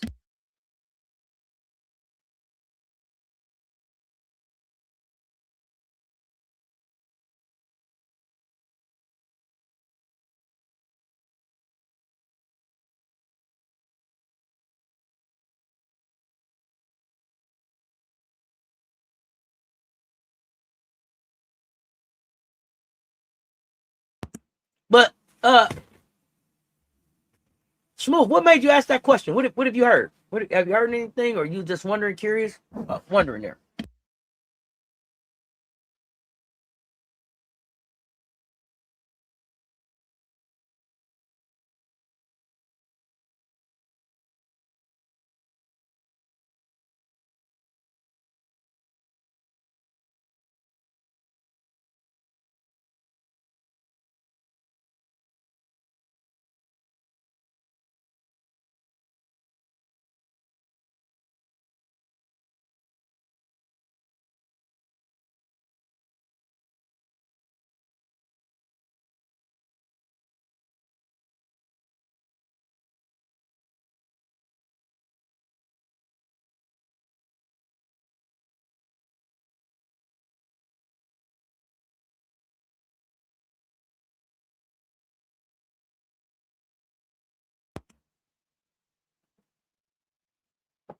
You was just wondering. Got you. Grant was 2023 Gatorade Player of the Year in Virginia, averaged 11 points. She was UNC's best bench player. What do you think didn't work for UNC this year? Did you watch them a lot, Jermaine, or you just giving me the stats, or did you watch them? And either way, it doesn't.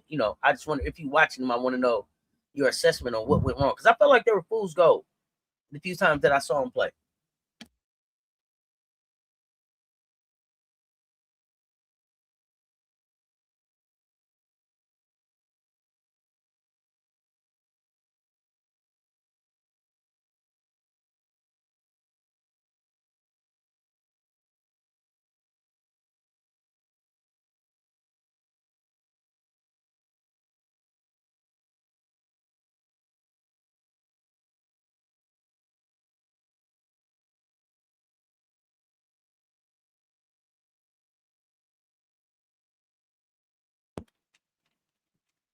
It's only AZ coming out. Is anybody else? Well, I guess Sarah Williams. Sarah Williams.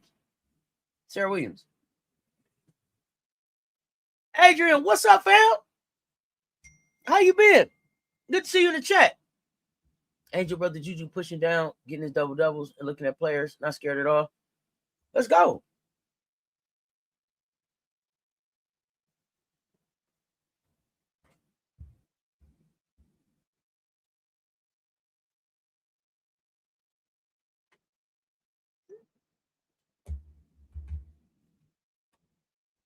I think they weren't put together right. Too guard heavy, couldn't rebound much, relied too much on shooting. Okay, that's fine. And is that where Renaya Kelly is? Is that where she is? I think that's her name. I think that's the young lady name over there. I've been waiting for her to take off.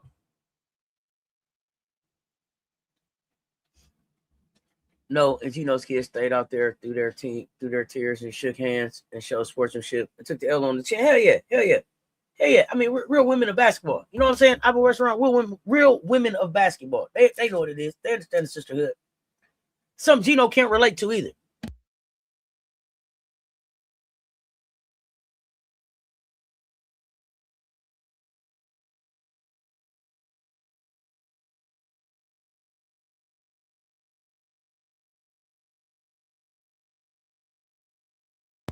My question about Sarah Williams is she a second rounder because of skill set or a second rounder because of height?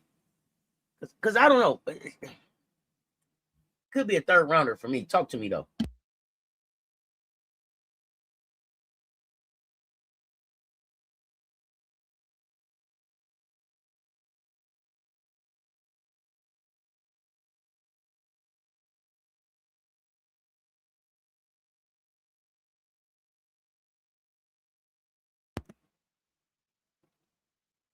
Adrian hanging in here. Life is lifing. Life is lifing, but we still rocking. Glad to see you back around the chat, fam. Do I think Sky will pick up Azariah?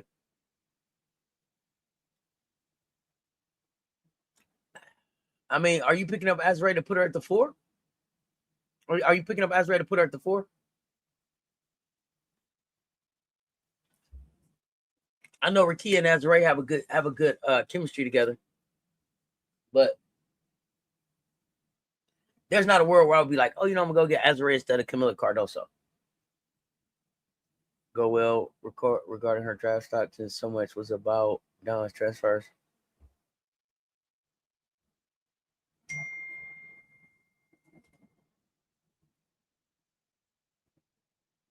Williams, who is Williams?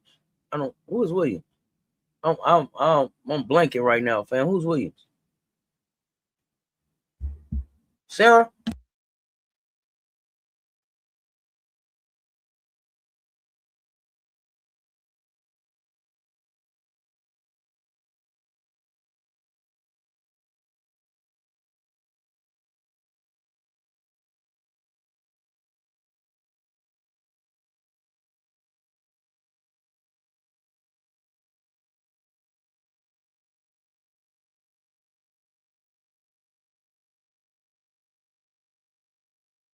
So no, I don't think that the Sarah Williams transfer went well at all, fam. I'm just gonna keep it a buck. I think it was a failed experiment.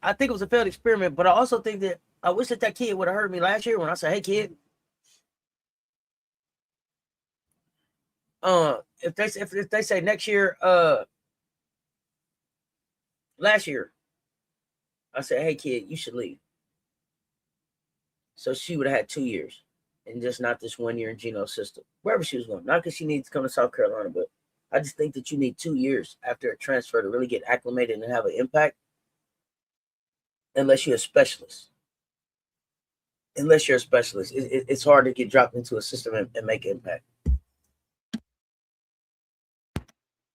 So for where she was at as like the defensive 1 year removed from defensive player of the year when I first bumped into her game to where she ended up at not even dominating in the Big East, it's like, yeah, no, I think it was a failed experiment. And I believe that her draft stock suffered.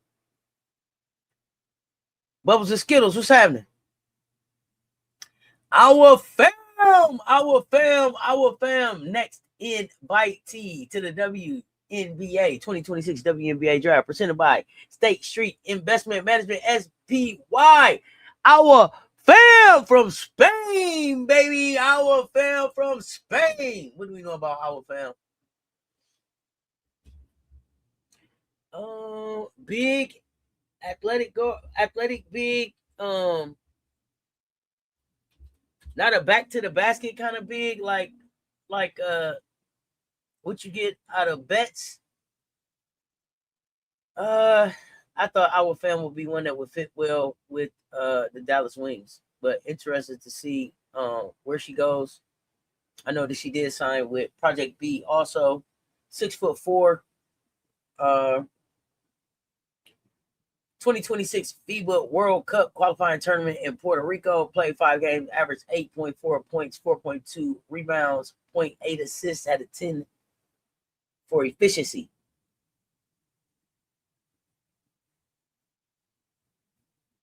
Third for me too. That's why I added the best skill set size for me. Right. Like, what was taking a nap? Lisa Peel, what's up, fam? All good. Thank you, Mocha Latte. More potential visitors to SC. Who you see? What other potential visitors? Let us know. Yeah, our fam. What y'all think about our fam? from what I saw, I was like, I expected it to jump off the screen a little bit more for me, but I see the potential in the top teams. I was lasting that 2 years as well. Absolutely. Failed experiment, and it was only the Big East. Not even SEC. She seemed to struggle in most areas. And that was the thing that was surprising. Like, damn, you're not even going to dominate the defensive side, the boards and the blocks in the Big East? Shit. Come on down. You are next up for the WNBA draft. You know what it is? Miles or Ford going next. Okay. Rakia will be closer to home. I'm not mad. Rakia will be closer to home, and I don't think it's a permanent stop. I think it will be a pit stop until Detroit comes online, until the shot comes online, and she get, going over the state line to the crib.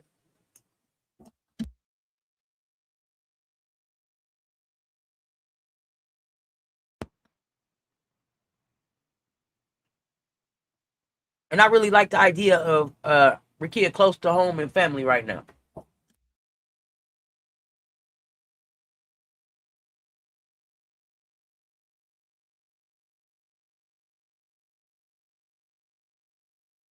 Yeah, we didn't get to see a lot of what fam did one game, but move well. I agree.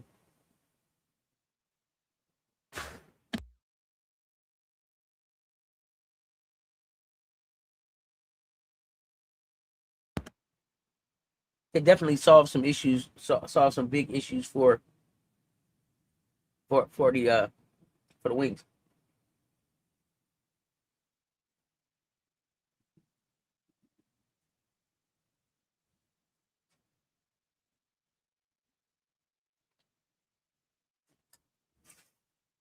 I think they need a point guard though. If they're not keeping Ty, need a point guard.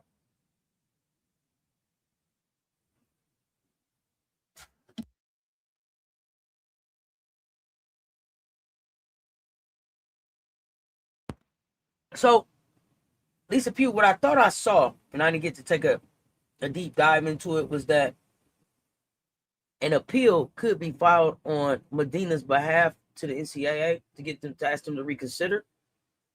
But if the answer was no, she may have to sit out a year. And I was like, oh man, that's messed up.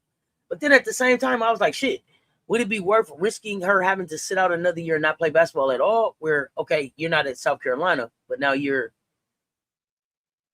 at South Carolina working on your game, getting your body right, getting the intangibles and the stuff that we feel like you need to be able to develop your game in that year. I don't know. Y'all, give me your thoughts on that. Medina, I don't know. Excuse me. On the one hand, Medina having to sit out a year and just working on her game, I think is dope. But if it's gonna put her in a position where she's working on her game, but also just missing her family and that kind of stuff, it could weigh on her. So, thoughts? What y'all think?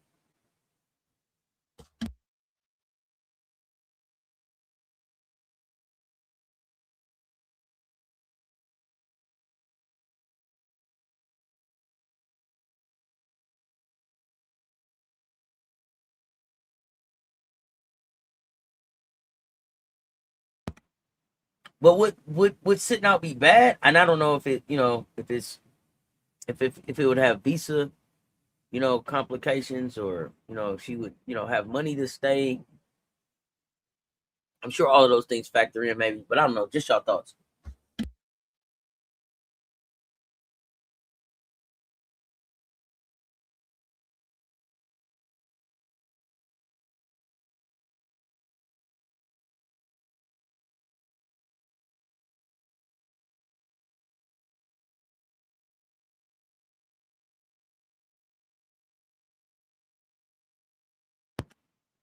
I know it would be really dope for her to be able to get some family visits in and get home. It seemed like that was something really hard to do uh, with Camilla, and in this political climate, I'm not sure what that would look like. But to me, when you come international to play here, the minute you get approved, the process to get your people approved to come visit should start right there. That should just be something that's included in the deal. You're going to help pay for the money or whatever the process is to make sure that my family can get over there to visit me at least once a year or whatever that looks like. Like, we have to build those things in. they're appealing to. I think it might be worth it because at least she could go home and visit during that time. Also, the Dub, I don't see her playing much, honestly. And then in the development role, what team do you see will be able to develop her and build on the skill set that she has? So our fam started a fund yesterday for giving to SC for those kinds of incidentals. I love that. Pretty good. That's an entire year without it in-game film. Okay.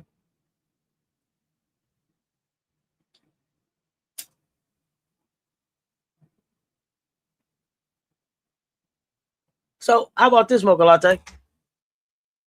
What about this? I got a alternative. I'll present. What if she was to take the year, work on her body, and then play in Athletes Unlimited? So give her from now until time to play in Athletes Unlimited. When that rolls back around again, to go out and get tape and talk to teams in that 4-week span.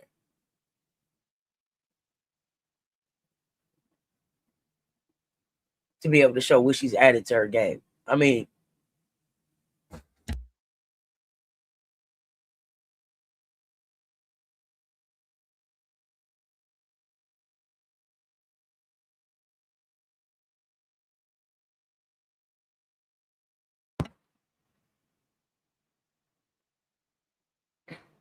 excuse me, fam. I mean, excuse me. They ready to draft her off the film they got right now. I don't think that just goes away. So you come back and show them what you added to that in a year and go from there. I'm going to get ready for the next announcement. And the next invitee to the 2026 WNBA draft presented by State Street Investment Management, SPY, on April 13th at 7 p.m. AZ Flood from UConn. AZ, a former mock draft number 1 pick, has now slipped to, where is AZ at? 3rd? What y'all think about AZ? Did AZ's performance drop her stock? Is that where her stock fell off? I don't think it's Gino. She played all this year. Give her another year. Let her go home for a little bit. Then come back, get in the gym with Molly. Be ready for next season.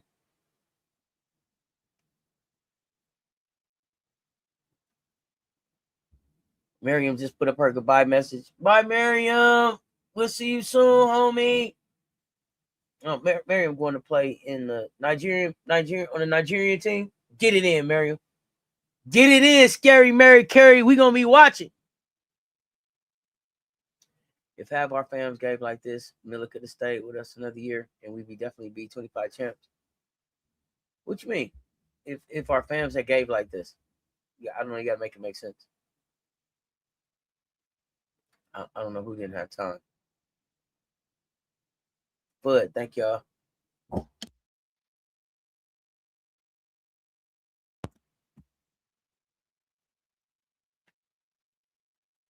Especially with them talking about changing it to the 5 years. If that passes, she'll get another year of the appeal. If the appeal doesn't go through and she's not a pro, I think it was AZ senior year overall. Okay.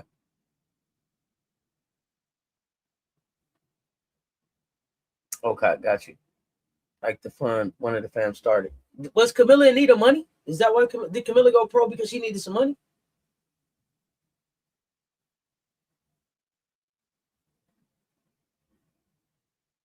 I guess that's what I'm confused at. Like Camilla went to the W because she needed money. Is that what happened?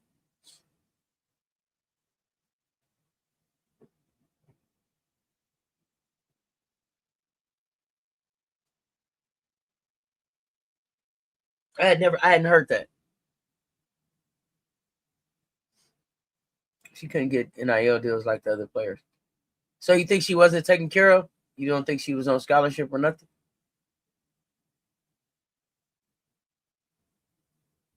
Because of her status? Okay. I mean, I guess I just didn't realize that that's why Camilla went pro. She hadn't been able to get NIL deals any of the other years.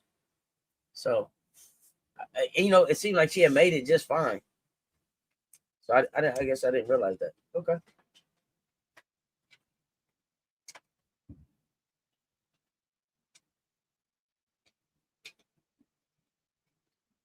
Oh, I know she didn't qualify for NIL. I know she didn't qualify for NIL, but she still qualified for scholarships and the scholarships and the stipend and everything that they get.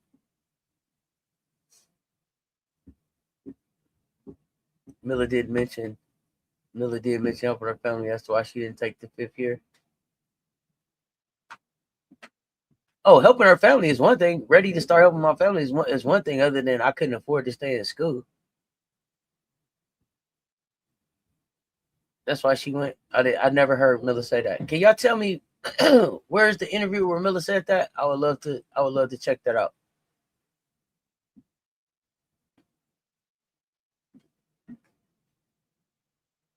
Her mama had been working. That's what I'm saying. Camilla Cardoso had been gone from home since she was 15 years old. Her mom had been getting up, going to work at the spice stand her whole life. So I guess I didn't realize that it was that bad. That like, oh God, no more. I can't do this. I can't do this anymore. My family need me right now. I have to go to the dub.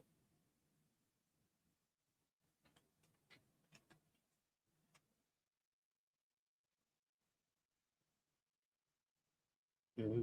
Yeah, y'all tell me where that interview is, where she talk about needing the money to go help her family. Y'all just tell me the name of the interview, or where it was at, or who interviewed it, or where it was at. I know everybody wants to retire her mom, but she wasn't finna retire her mom. Here's the thing. I don't know how much it take to retire her mom, but off $75,000 in the United States after taxes, with her having to live too. I don't know if she was retiring her mom, but I don't know. The show on ESPN with CC and Kiki. Thank you. Did you hear that Ricky is being traded to Chicago? I heard that it is a possibility that Ricky is being traded to Chicago, that nothing is finalized yet, and that there may be an announcement by Saturday. That's what I heard. Is it official now? T to the 4th power? No interview. It was with Drip shared a couple times during her last year. Okay. Do you remember where Drip shared it at? Frank Wright. Yeah, was good. I thought she was just ready to go pro. That's what I thought too. So that's what I'm saying. I want to understand.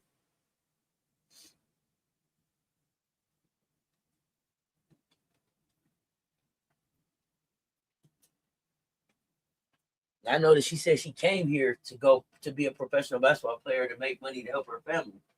But I wasn't under the, that's why she left at 15. That was the decision she made at 15 to leave and come over here. But I wasn't under the impression that she was like, oh, I either can go to the W and help my family right now, or try to get another chip.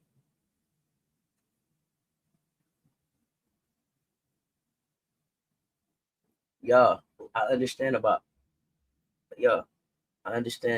the international players not being able to get NIL. I'm clear on that. I remember. I know that it's changed now thanks to last tier POA. All I was asking is just, where did Camilla sit down, or where was this talked about in depth, like what y'all talking about, where they was breaking it down, like her mom was going to the spice stand, but it's so hard out here now. Camilla can't go back to school. It's dire times out here. Camilla got to be like, fuck school and playing 1 more year and getting a chip. I got to go get the 75,000 from the dub right now because my family need it.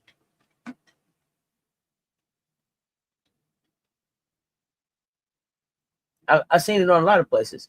But if the announcement is Saturday, then it's not. Is it official now, or is it official on Saturday? That was my question. Michelle Harley, what's up, fam?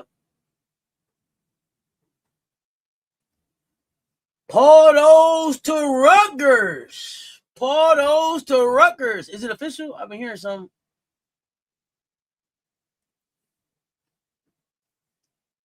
Joe Mama. Yes, I saw. Here's the thing, y'all. Yeah, I saw that.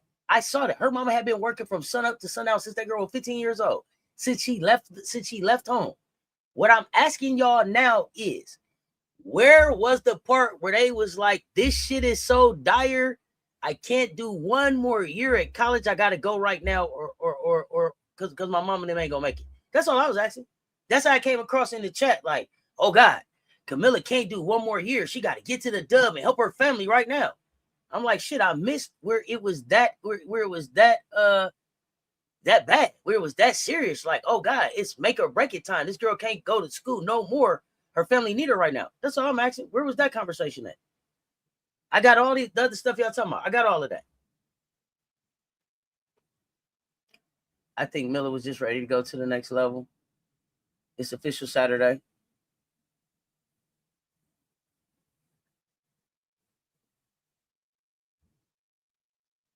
I know what's good, fam. Salute. What's the word? How you feeling down there in Nolens?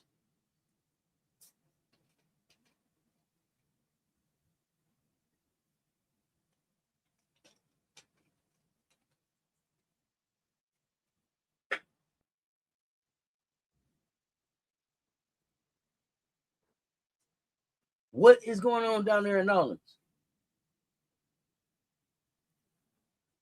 Hey, here we go. Is it time? It's almost time. It's time. It's time. It's time. It's time. It's time. Oh, yep. I see ATL Erica with the announcement in the chat. The next invitee to the 2026 WNBA draft, presented by State Street Investment Management, SPY, Gabriela Jaquez, from the 2026 champion UCLA Bruins.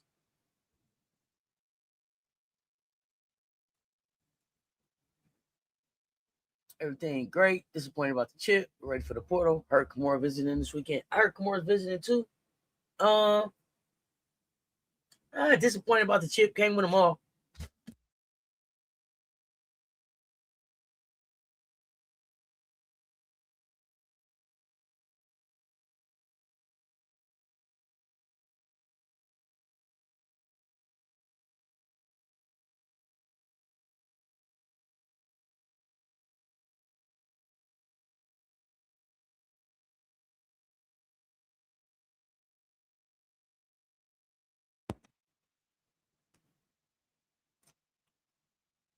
Who's the Johnson girls? I'm thinking of one, but I'm missing the other one. Flage is one, right? Who's the other one?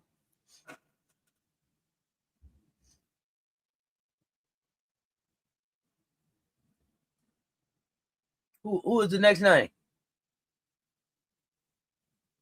Jaquez. Where is Jaquez projected to go? Let me see. Do I got a mock draft up? Let's look.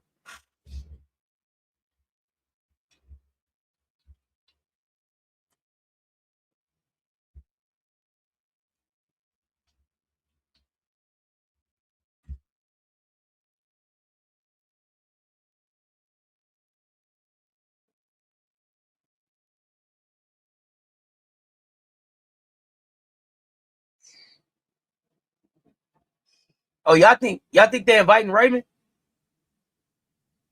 I'd be so happy if they invite Raven. I don't expect it. I'm gonna be shocked if they invite any Gamecocks, y'all. I'm just being honest. But Raven is projected in the first round right now, so maybe they got Okot going to Connecticut, Suarez to the Storm, Latson to the Dream, Rice to the Sun, Jaquez to the Mystics, Raven to the Fever, McMahon to the Mystics, Neekins to the Valkyries, Martin to the Fire, Angloma to the Temple, Flage to the Chicago Sky, Betts to the Mystics, Bud to the Storm, Bam to the Lynx, Olivia Mouse to the Wings.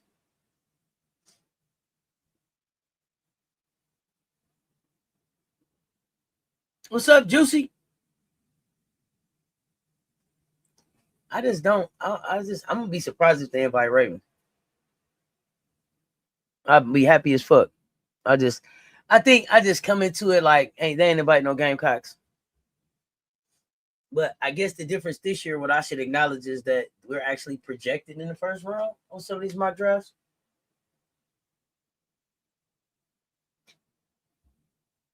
They better invite Raven. I'm gonna be happy for my girl, but when it comes to Raven, I always just come in like expecting the worst.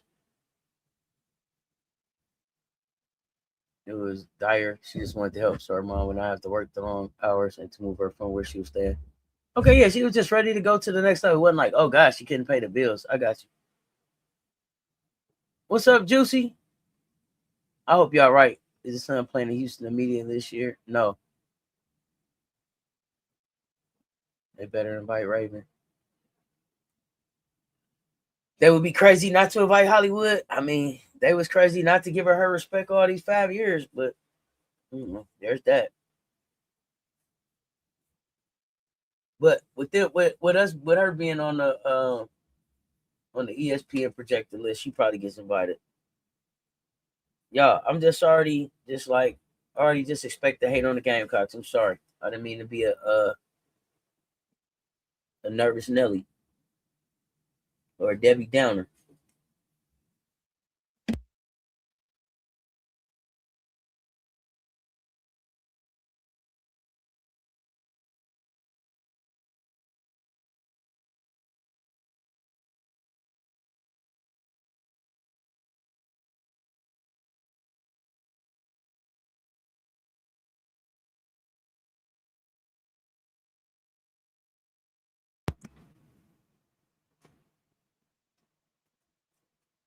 Okay, family.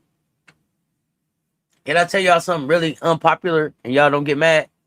Can I tell y'all something really unpopular and y'all don't get mad? Put a 3 in the chat if I can tell y'all my unpopular take and y'all not get mad. Put a 3 in the chat if I can share it with y'all. Put a 3 in the chat if it's okay for me to share it.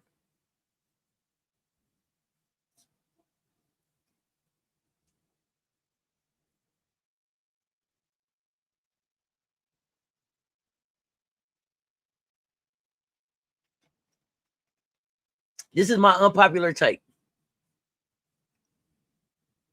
You might get mad. Okay, 3.5. If you get mad, if you get mad, don't say nothing. Just leave. Because if you get mad and say something and let me know that you're mad, you're not gonna like my response because I told you don't get mad. Is that fair? Okay. And then if you're a 1, just leave and come back. This is my unpopular take. Raven, Tanaya, Medina, don't even go to the draft. Have a draft party at Dawn's house. That shit looks so much more fun to me. I love the way Raven was kicking it with Nick at his house. I love the way Shadur had all the tents and everything out at Dion's house. Fuck going to these places where we got to wait and see if we get invited. Have your own damn party. Have your own damn party. Where the fams can come, where people can love on you, where the people that have supported you the whole time can really come and pour back into you. Don't the fuck am I rushing up here to get all dressed up and walk across this stage and take a picture with your dry ass? You ain't even gonna fucking know me. You done gave Asia the goddamn MVP how many fucking times? You ain't never even invited Asia to your fucking office. So what am I rushing up here and getting my hair and underneath outfits and all this bullshit for? I'm gonna stay right in Columbia and party right here. Whoever the fuck want me, let me know. I'm gonna put the hat on and party with my people right here. Get mad at me if you want, but fuck all that showing up in New York shit.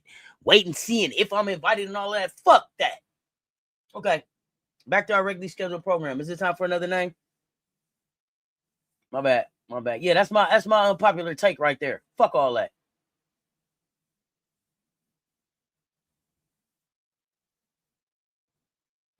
It's always gonna be about Raven.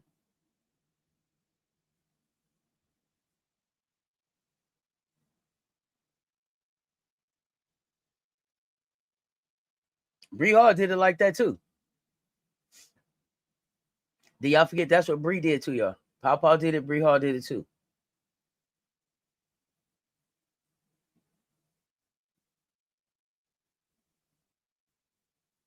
And Medina, her family ain't necessarily even here. She got an uncle in the States, but who else is around? Fuck all that. I'm sorry, Drip. I just threw a party at your house, but my bad. My fucking bad. My bad, Drip. My bad. But open up the pad, Drip. Open up the pad. Let Cess Talks Sports pull up and do the exclusive interviews when they get drafted. And fuck all that, man. Let's control our own platform, our own narratives, man, our own stories. Get it off our channel.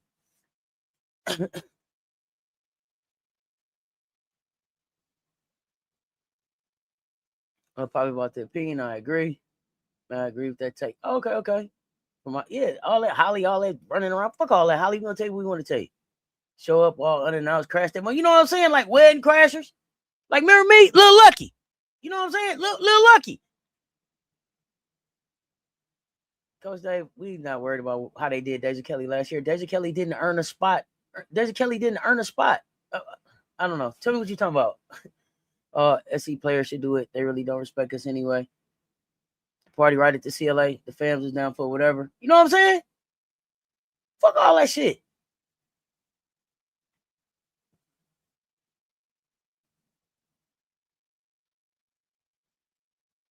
Proceeds go to the draftees. You know what I'm saying? You know what I'm saying? Don, like, damn. Says, don't nobody know you like that. Just inviting people out of my crib and shit. Don, after we've been all in the fucking, in the closet, seeing where you keep your shoes and shit, you hit the elevator and flexed on us in the goddamn elevator. My laser came through. I mean, we'd have seen the crib enough times. We'd have seen the crib enough times, man. Listen, I'm just saying one time for the one time. For the one time. On the one time. You know what I'm saying? Oh, Missy, the one thing you got to know about me, one thing, the creed I live by, I don't ask permission. I ask forgiveness. Permission give you a chance to be like, nah. My white friends taught me that. Don't ask permission, ask forgiveness. Been living like that ever since. Miss Turnerbees, you up next. Hit that weight room. Demons training demons. 4, the next invite. Let's get it in. And the next invitee to the 2026 WNBA draft, hosted by State Street Investment Management SPY, LSU's own. It takes 4. It takes more. Big Foe Flau'jae Johnson invited to the draft. Can I get a ride up to the second floor? You know what I'm saying? Big Foe got an invite. Yeah, we heard about that. Yep, G was talking about that earlier. Should be official on Saturday, they saying. The official announcement. After Paige said that, Angel had to get traded for Flau'jae to go to Chicago, and then Angel got traded. I think I'm just expecting Flau'jae to go to Chicago. What are y'all thinking?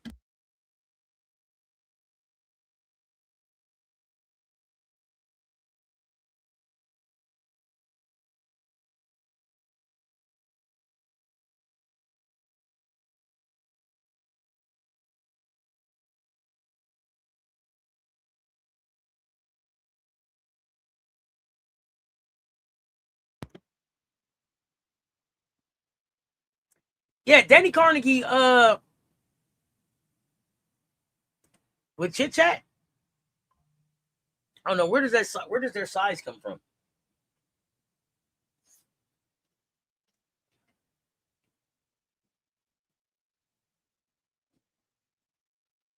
Where does Iowa size come from? Yeah, help me remember.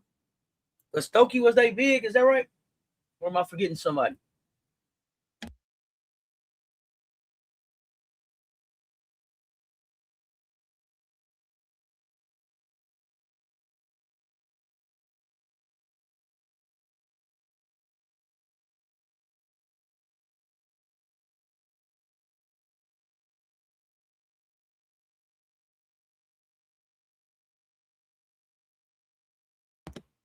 So how many people have we invited so far?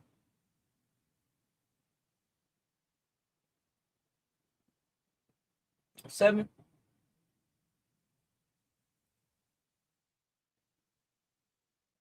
Expecting a very glad for goes to Chicago. I get to sell tickets somehow.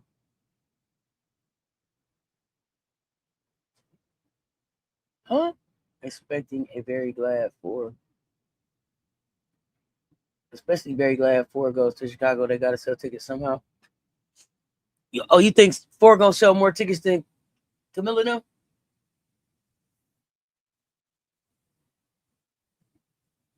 Her brand put butts in seats like that. I mean, that's what we're finna find out. Ava Hyde is day height. Thank you. Be Will in the building. What's happening? 164 in the chat. Y'all hit the like, hit the share. They both right there.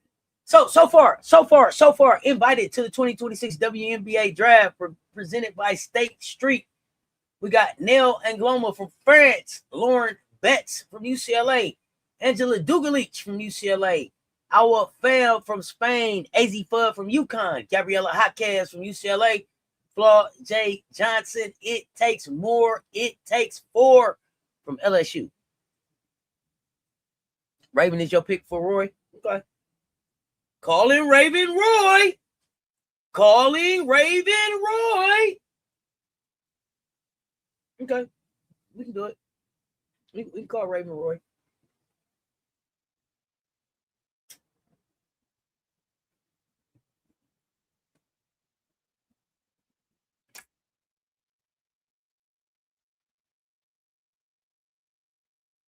Me too. I'm kind of expecting for to get drafted by Chicago because they're gonna need to try to bring someone that can possibly sell tickets.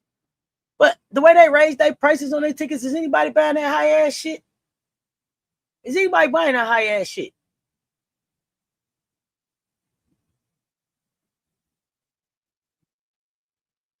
Voice text while working at Lurking Flause should have quite the following.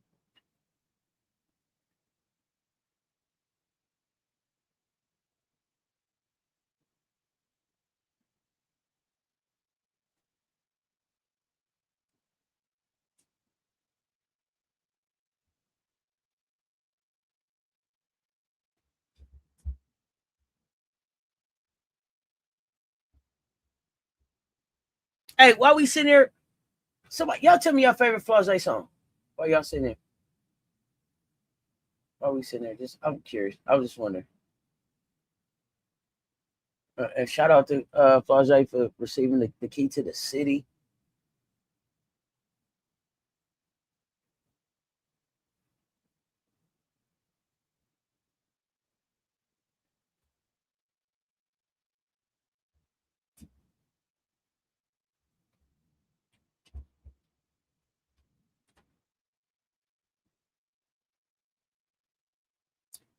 And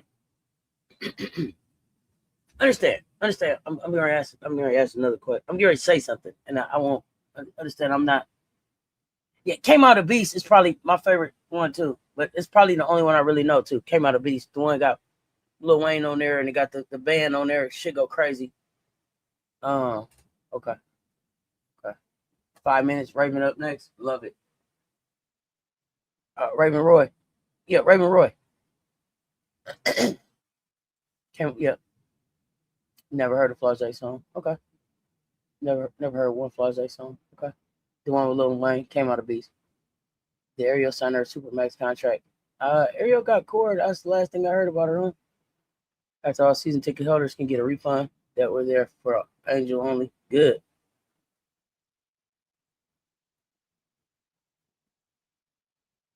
Why would you trade Rakia over Cam? I don't know. Rafe was good. It's my age.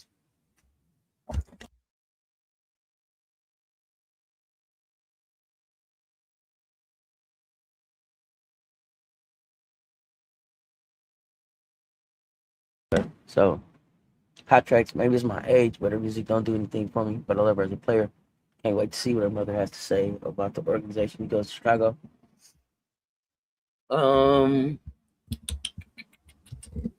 Listen, this is what I'll say about Flause as far as her music. Definitely carved out a niche for her. I don't think I've heard Flause say one cuss word in her music. I'm sure that's by design. I'm not gonna say that kid doesn't have an understanding of making music. She rides the beat. Her voice rides the beat. She rides the beat. I give her that. I've heard some nasty freestyles from her.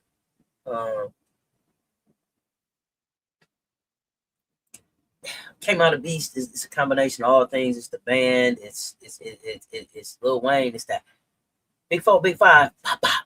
That all that. You know what I'm saying? All that.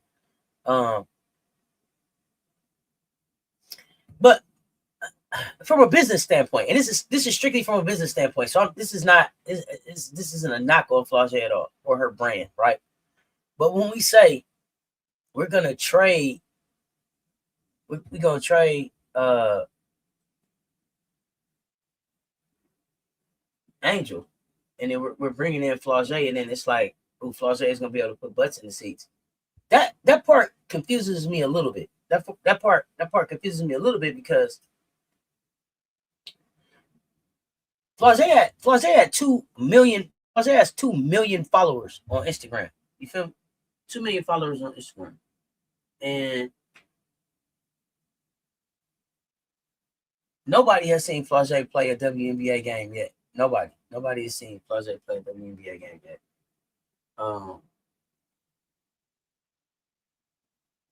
We've had the opportunity to see Angel Reese play 2 WNBA seasons. Although she didn't finish either one of them healthy, she played 2 WNBA seasons. We've also seen her in Unrivaled. We've seen all of the motion that she brings around WNBA and Unrivaled, the way she connects brands, the way she is building her brand and her platform out. She has 5 million plus followers. You trade her to bring in Flau'jae to put butts in the seats? Help me make it make sense. Help me make it make sense. Seemed like you should have built a better partnership with Angel Reese from the beginning. Sound like to me you should have built a better partnership with Angel from the beginning. She had more to offer to the city. She had more to offer to the organization. She had more to offer to the WNBA as a whole. That y'all even gave her a chance to even sit down and talk about. Now I hope y'all give Flau'jae that opportunity, but I don't know that they're coming with the same motion. But I could be missing something. Help me understand. These big four moms said she would sell out all arenas. She did, and I want to say that when Paige talked about when Paige told us that this was going to go like this, and we were like, trade Angel? Hell no. Well, here Angel is traded, and it looks like Flau'jae is on her way there. But she told us that, allegedly, people had seen Flau'jae's mom moving around with Jeff P. So I think she'll be okay. Ready or not, in the Wayne one. Okay, I don't know ready or not. I'm not sure if people are going to actually buy them, but I just think that's what Chicago's trying to do. Well, no, Chicago runs the same con every year. Please check out my content. Ready or not, okay. Ready or not, freestyle by her. Like Flau'jae better as a rapper than a basketball player. Damn, G Monroe, really? Wow, okay. So Louisiana going to have to pay Supermax to Ariel. Oh, LA going to have to pay Supermax to Ariel and KP. Or they're going to have to figure something out. Ariel won't be if Ariel gets traded to LA, she's not eligible for the Supermax. You got to be with the team that you on 5 years.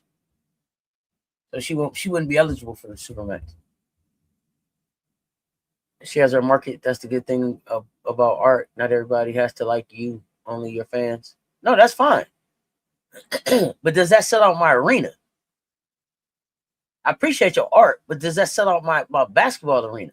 Is my thing hot tracks? Shoot for the moon. Living best life. What's happening? I've not heard anybody say play that new Flau'jae. I haven't even heard my kids play or say anything about Flau'jae. That's fair.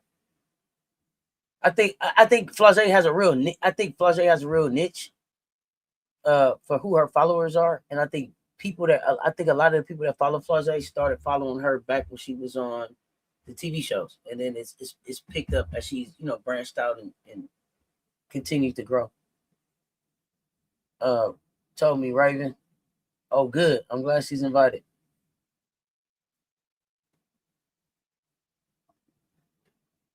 Maybe all our girls gonna get invited. I still wouldn't go. I'm just keeping it real, y'all. I still wouldn't go. And y'all said they doing these in alphabetical order. So who's next? Medina. And next, coming to the WNBA 2026 Draft Night. Give it up. Hosted by the State Street Investment Management Group, the SPI themselves. Give it up for Hollywood. Black Magic Raven Johnson, South Carolina's own. Pull up.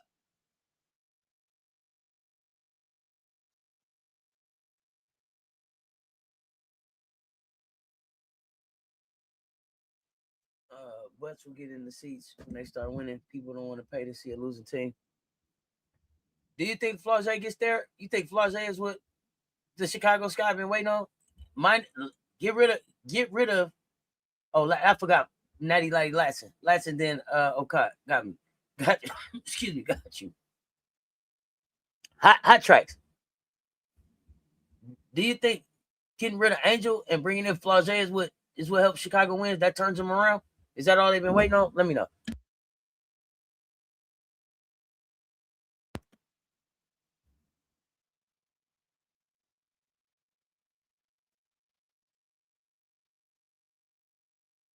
So it makes sense. However, they had already flogged Angel too many times. They were at the point of no return with her.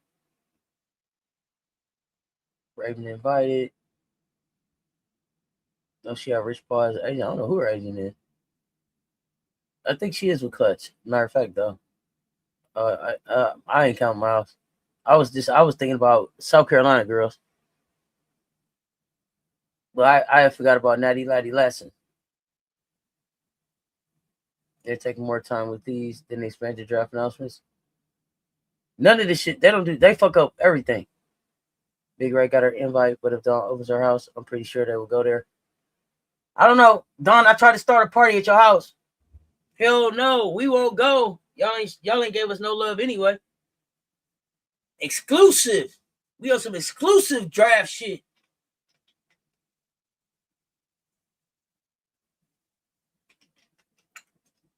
Fly me out, Don. I'll do all the hosting. Bring me on out.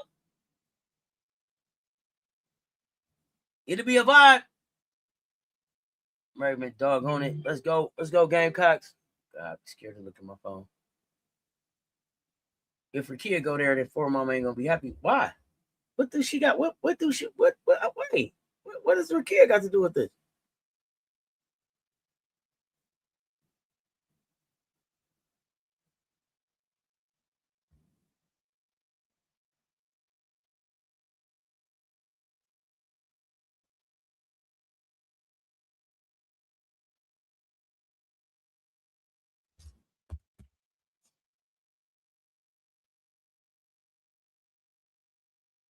So, just to recap real quick. I know we got some more another name coming up in about 4 minutes. So far, we got Lauren Betts, Angela Dugalich, Our Fam, AZ Fudd, Gabriella Hopkins, Flau'jae Johnson, Raven Johnson. Oh yeah, Neil Angloma officially invited to the 2026 WNBA draft party. Draft and draft party. So Raven should get to be on the orange carpet. Then what else they do? Go to the Empire State Building. What else they do?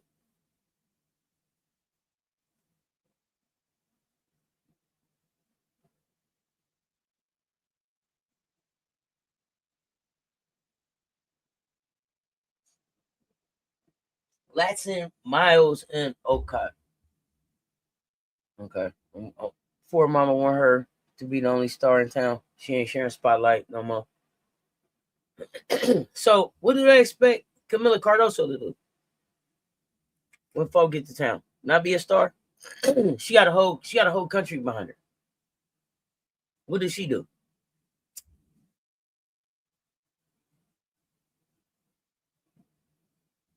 Just take a back seat? I don't know how does that work. Not Chicago won't win many games, even with bringing in Rakia Jackson, who I like, but it just won't be enough in this dysfunctional organization. It's the dysfunction of the organization. You said it right there, G. It don't matter who they bring in. It doesn't matter who they bring in, and they bring in players that I like.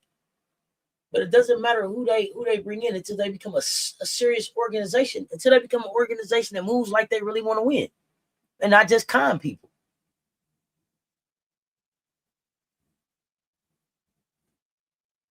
How many do they invite? You know what, Juicy? I have no idea. I think they. What is it? 15? How many teams we got?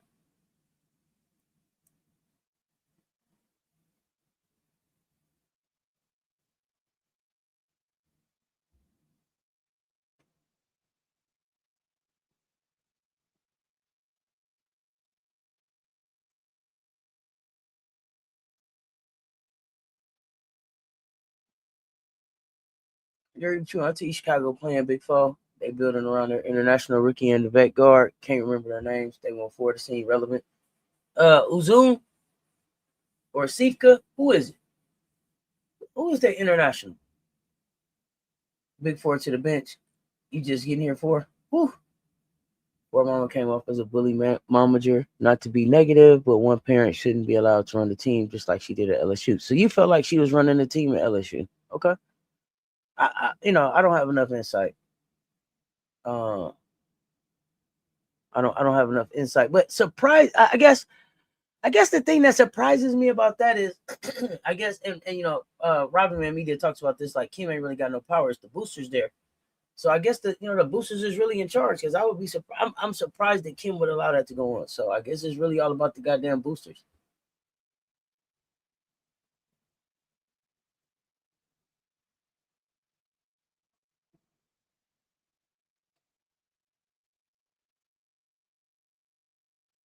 So I'm nervous about if Project gets there. Is she gonna actually pass to the bigs, or is it just gonna be about her on the court? I'm saying it will be, but genuine question. It's gonna be. Here's the thing. The truth of the matter is, it's gonna be what Tyler Marsh allows. That's what it's gonna be. It's gonna be what Tyler Marsh allows. And we've seen so far, he's kind of been allowing some of the wrong things to go on. So maybe Latricia Trammell being there helps him limit what he allows to go on and how things happen and how basketball shows up in his organization. But Rakia got the Midwest, and that's different vibe. Got to be about that Pelly life.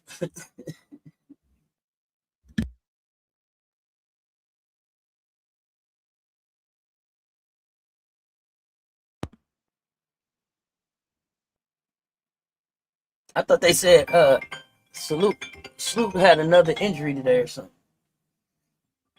One second.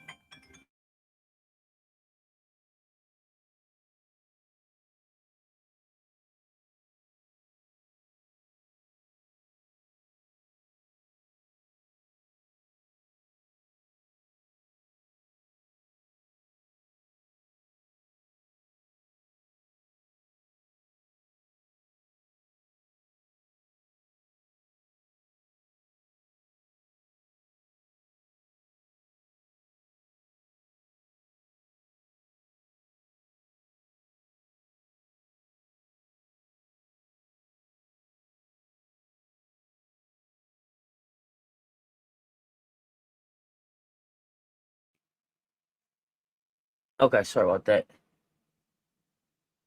Yeah, so I thought they said Sloop got re-injured or something. They had a setback. Let me know. Okay, let me see who is next. And coming to the WNBA 2026 WNBA draft presented by the State Street Investment Management SPY. Gianna Neepkins, welcome to the WNBA draft party, young lady. We will see you Monday out of UCLA. 4 UCLA players are projected first round. Duke Leach is not one of them. Damn. Well, maybe she is now. I don't know. Chicago, as they were, would have been better if they hadn't lost their point guard. I think people are underestimating them. A new piece will definitely spark a fire. 9 or 10 seed at best.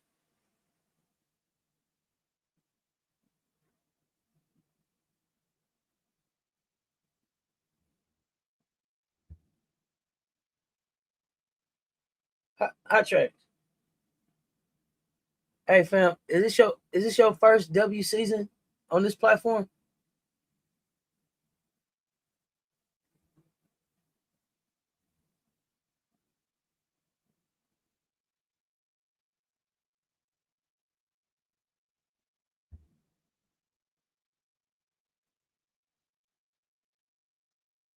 I don't think that's it on the invites.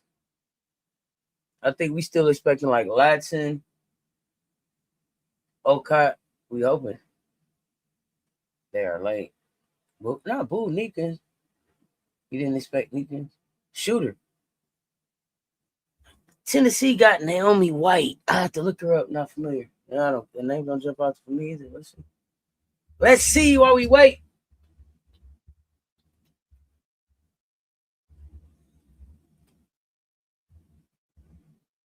Oh, from Northern Arizona Lumberjacks. freshman, 5'9" guard out of Omaha, Nebraska. Averaged 20.8 points, 5.3 rebounds, 1.8 assists, 39.2% from the floor, 79% from free throw, played in 32 games, averaged 37.4 minutes.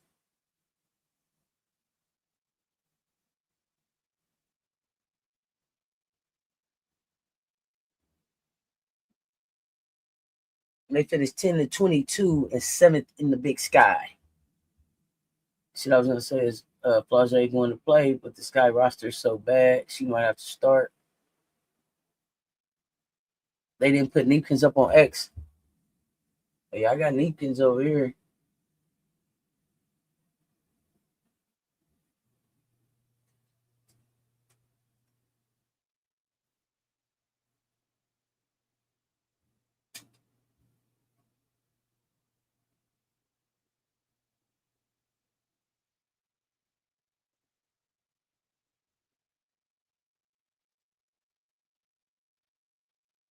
Until second season for watching the WNBA. Gotcha. She ain't averaged 20 points in the SEC. No. What's up, Mr. Shake My Hand? Committed to Illinois. That's what I heard. Chicago from time to time showed they played hard but fell off at the end of the games. Better effort and a couple upgrades would have taken it far. Okay. But I don't know. Did you hear my question? Is this your first time? Is this your first WNBA season on this platform? I didn't see your answer if you put it in there. Remind me. Tell me. Let me know what it was.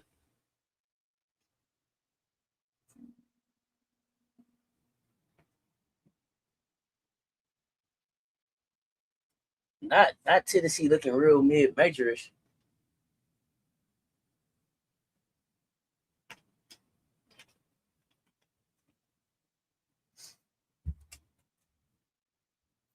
Not they only missing like a Walker.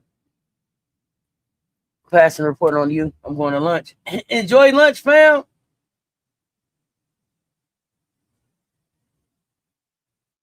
Tennessee has a new guard. Yeah, I just looked her up, Emily. Just looked her up. Not to do. Go ahead now. Got some research to do. Got some homework to do. Gonna have to do some deep dives on some of these players. Check out some of this highlight. Some of the highlight film. See who coming in here.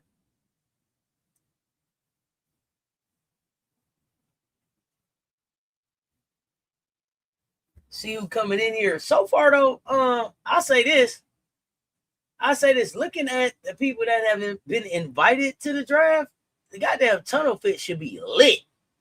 The tunnel fits should be lit. It should be a fun time on the carpet with these ladies. It should be a fun time on the carpet with these ladies. None of these ladies are shy. I don't know much about our fam. And I don't know about Nell and Gloma. I don't know about France and Spain. But the rest of these ladies, oh yeah, they're gonna have fun with the camera. They're gonna have fun with the microphone. It should be a good time. First mid-major in the SEC. Don't do that. Don't do that. Y'all don't do that. They gotta spend some money. Tennessee gotta land. They gotta land at least two big names. Rob, you in the chat. They need to land at least two big names, three big names, at least something. 23 and 61 in these last two seasons. G Monroe, look, you know how it go. Mid-major Avengers. Kimura got her visit to South Carolina playing for this weekend. Yeah. I wonder if anybody else coming through. I think so. What about the draft fits or what? Mokalate, let me know. Over under WNBA run the draft fit video all season. Probably a good portion. Probably a good portion of it between that and the GOAT video. I hope that they got some other. I hope that they did a few different shots on the GOAT video because I'm loving the GOAT video. The GOAT video was hard hitting way to start the marketing. You know what I'm saying? From the commercial standpoint for the WNBA now, they fucked up the expansion draft. They totally blew that shit. It was trash. Total trash. They don't know how to do this shit. I'm telling them I got ideas, man. We'll have some fun with this shit. Y'all leaving money on the table. Holla at Cess Talks Sports. I'm telling y'all. Oh, yeah. Oh, and I forgot. Since Raven says she don't really like the nickname Hollywood, but if you want to call her Hollywood, you can. It appears that Raven has continuously referred to herself as Black Magic. As Black Magic, so from here on out, man, Black Magic it is. Raven, Black Magic Johnson. Black Magic Johnson. Yes, need to land 2 big names. Yeah, they got to spend some goddamn money. But the question is, can they land them? Shit, they ain't got no choice. Jermaine, they got to open up their wallets, man. Listen. Hey, they can't leave the portal without some big names. If all the big names get out the portal, they need to be in that bitch like my man Mortimer and them on fucking trading places. Get those people back in here. Turn those machines back on. Turn those machines back on. Sell. Do you hear me? They gotta get fucking 2. Listen, if they can't land 2 big names by the time the big names get out the portal, Kim Caldwell don't need to show up next season. And I mean that shit. If she can't go get 2 big names right now, man, she needs to get out of basketball. Get your ass out of SEC Division I basketball and go someplace else where they can fuck around like that.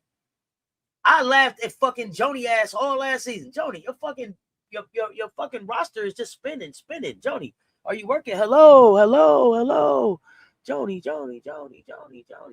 Joni showed up with Team No Tape and damn near made it to the SEC play. I mean, to the March Madness.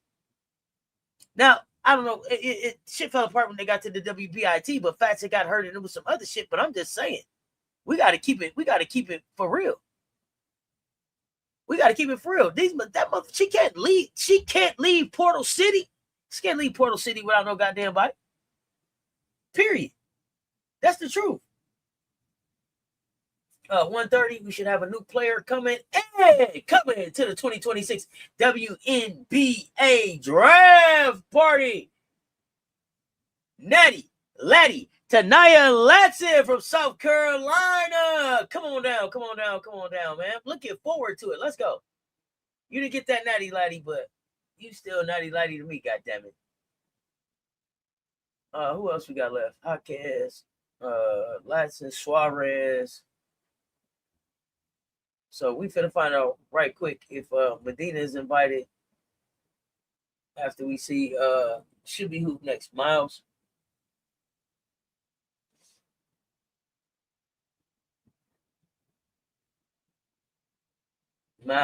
Cody. Laddie Latson. She going to the draft, baby. I like Kia Miller, though. Always had Kia Miller together. Chicago is just a fucked up place to have to hook up. You know what I'm saying?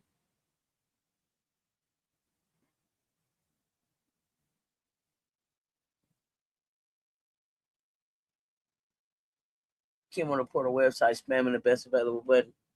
You hear me? I ain't got time for you. Kim, which one? Caldwell or Moki? Or the Kims? Because both Kims got some work they need to do. They got some question to answer. The draft fits. I see foreign Ravens stepping out. UCLA players give me urban outfitters. Don't do that.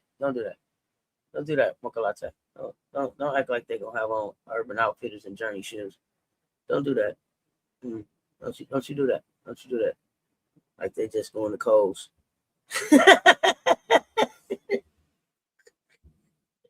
Oh shit. Man, he funny as fuck. They just got on some cold shit. I was turned into your platform 2 years ago. Good content, contrast agree most of the time. That's what forums are about, though. Constructive and unbiased. Yeah, I was just wondering. I don't recognize the name. You know, that was the question. Are you new to the platform? Because you was like, people are sleeping on them. So my next question was going to be, people who? Because I'm not sleeping on them. Ain't been sleeping on them. If you ain't been here, I was going to direct you to some content. But welcome. Yeah, hey, Trading Places Classic.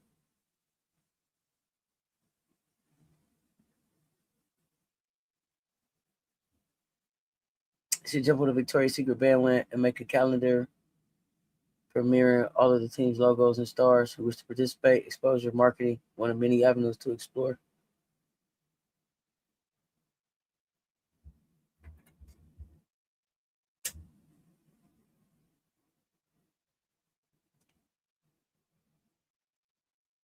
Why would they have to jump on the Victoria's Secret bandwagon? Why they couldn't just do their own?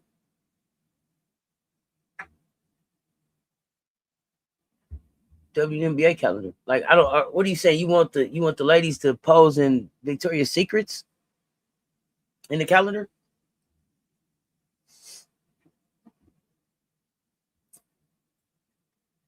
Do you?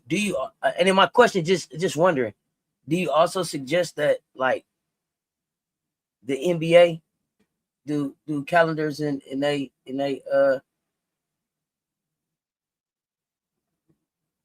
lingerie, or they they silk pajamas or whatever? Just a question. You forgot about Cody. How you gonna forget about don't put your hands on me?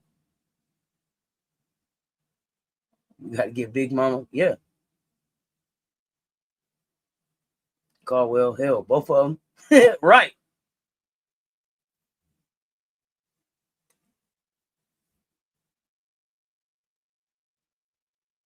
Yeah, that's what I'm saying. I try to see something sound like.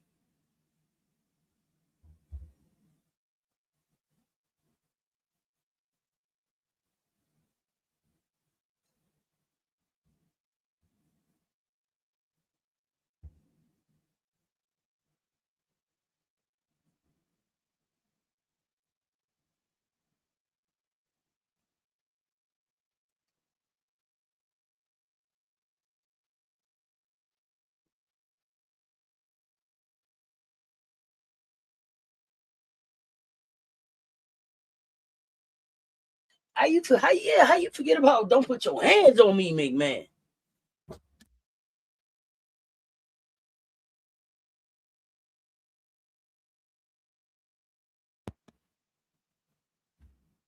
Hey B, cut the machines back on. If Tennessee don't get two big names, it's too many big names. Look, that's like, listen, if Kim Caldwell can't come out with two big names, that means she can't walk in the candy store and come out with a goddamn lollipop. You heard me? If she can't walk into this portal and land two big names, she couldn't come out of candy store with a lollipop. Do you understand what I'm saying to you, nephew? Do you hear what I'm saying to you? Shit. Wouldn't be can't walk out with a lollipop out the candy store. This shit, there's no reason. If she can't, don't come back to this is the thing.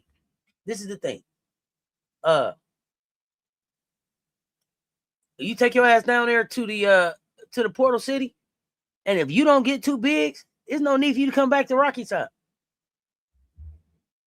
It would be good for marketing if they merged into a partnership. WNBA and Victoria's Secret. It's about expanding. They're not doing too much to market the players and change name perception. And change name the perception. Change name what perception? I'm here for this conversation. And then don't forget to answer my other question. Did you suggest the same thing for the NBA?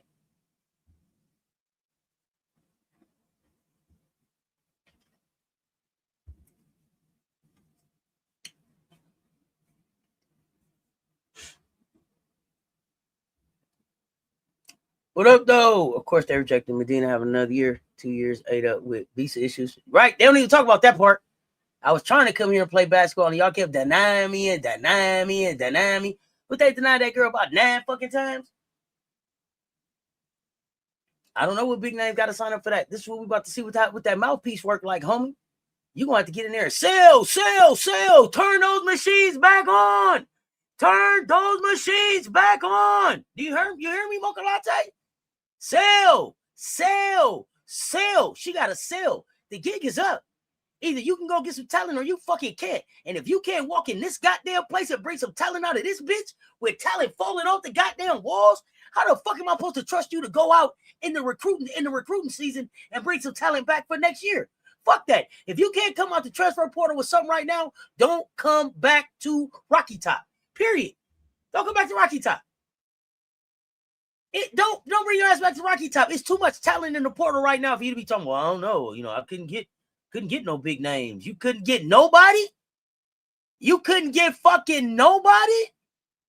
Girl, please. Anybody have time for that shit? Dazzling Events, what's up, fam? Kim told them I did great with me and majors, and they could beat any SEC team with my coaching. They keep drinking that goddamn Kool-Aid, Smooth Tea. I don't know if they bit the apple, they drinking the Kool-Aid. I don't know what the fuck is going on in Rocky Top. Somebody go up there and just clapping their face. So what you supposed to do? Snap something, see if you can make the blood drip down their nose. What the fuck is that movie? Y'all know what I'm talking about. Somebody go check on the people in Rocky Top. Call Weldon and put them under some kind of call Weldon. They cast some kind of goddamn spell. Fuck is they keep going for this bullshit for? Oh, hold on. What I done did? Always did something.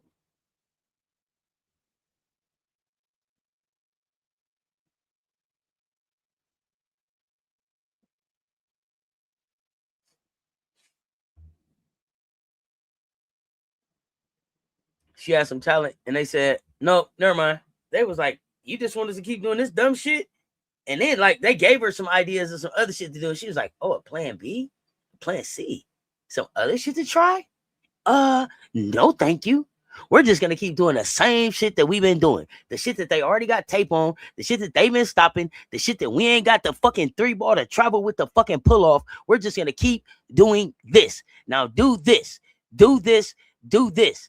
Motherfuckers was like, no, man, I'm not going to keep doing this. I've been playing basketball too long. I fucking know that this fuck shit don't work. I'm getting the fuck out of here with this fuck shit. That's crazy. That is crazy. I've never heard the no plan B. I'm not even listening to what my players say. Listen, on the flip side of that, Don Staley would tell you, they'd be like, Don, that was just masterful, the way that you thought to run that play right there for Tessa. And Don would go, that was right. That wasn't me. That was right. You know what I'm saying? Come on now. 140 should be getting another invite. Who do we have next? Absolutely in alphabetical order, just like we thought. Next up to the 2026 WNBA draft presented by State Street Investment Management, SPY. Oh my goodness, from Ole Miss, yo Miss. 6 foot guard, forward, I don't know, wherever they want to use her at. Cody, don't put your hands on me, McMahon. We'll see you at the draft party, big dog. We'll see you at the draft party. I'm sorry. My bad. Commission in the building. Cody, the next invite. Look into my eyes. Hall of Fame Caldwell, right. Look into my eyes. Look into my eyes. It's not about exploiting anybody. It's about marketing and targeting and the casual audience. The WNBA is not attracted to the average person. The NBA don't need help. The NBA plays trash-ass basketball, and I don't give a fuck about the average person being attracted to the WNBA. Because if you're not, here's the thing. If you're not attracted to something, you're not really finna spend some money on it. So even if somebody does some shit to kind of buy you into it, once you buy that part of it, you're not buying into the product. You're buying into the bullshit that they're selling. I don't need you to buy the fucking calendar. I need you to buy the ticket. I need you to show up. I need you to push the narrative. I need for people to stop trying to kiss the asses and bring in people, bring in motherfuckers that's not interested in what they're doing, and double down on the people that are interested and willing to spend their money. I am sick of this type of bullshit ass thinking right here. You know the way the women can do something better? Sexy it up. Get with Victoria's Secret. Put your ass out. Get your titties out. Do all of that shit. Make a motherfucker want to come see you. That's when you get here. That's not what the fuck I'm gonna be doing. So what the fuck am I dressing all that bullshit up for to get you here? If you don't respect me enough to be in here and spend your money to support me for what I'm doing, fuck am I going jumping through all these fucking hoops for your fucking extra dollars? Take that shit to Magic City. Make it rain on a bitch for that shit. I'm shooting hoop over here. You don't have to do, y'all don't ask no motherfucker to do that shit nowhere else. Y'all ain't asking the men to get no fucking G-strings and get no fucking calendars or none of that fuck shit. Every time y'all try to think of something that they can do to do something better for these women, it's get sexier, lower the goddamn rim. Get that bullshit ass, lame ass, Neanderthal ass, first level thinking ass shit out of here. It is way too many motherfucking ways for women to go get money besides shaking their ass for somebody. It's here's the thing though too. It's bitches that want to shake their ass. The bitches that want to shake their ass for money is in the club shaking their ass for money. If you want to give them money for shaking their ass, go see the bitches that's doing that. But these women over here ain't doing that. That ain't what they own. Why is that always what the fuck y'all want to sell? Why is that always the only thing that y'all can fucking think of when it's time to think of how to market a woman? You know what? Take her fucking clothes off. Make her shake her ass. Make her get naked. Make me understand how in the fuck is that the only way? How the fuck is that the only way?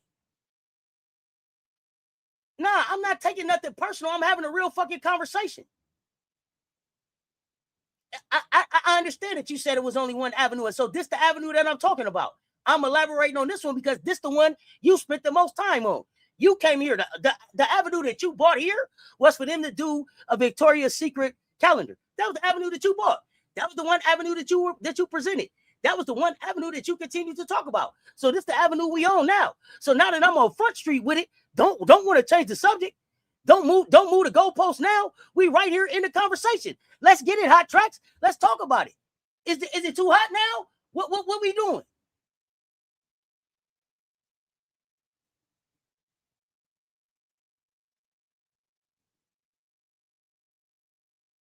If I'm tripping in the chat, tell me. If I took this conversation someplace that it wasn't, tell me. If Hot Tracks came in here pushing the narrative about something other than what we're talking about right now, tell me. If I'm taking it personal, tell me. That's how this community is. Hot Tracks, you say your ass been here 2 years, so you know what it is. If I'm tripping in the chat, tell me. I'll wait.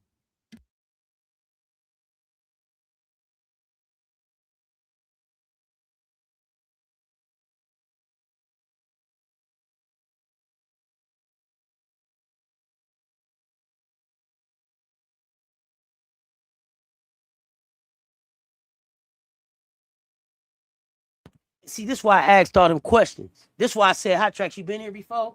Hot Tracks said, nah, I've been here 2 years. Know the content, agree sometime. Don't. This is why I asked, right?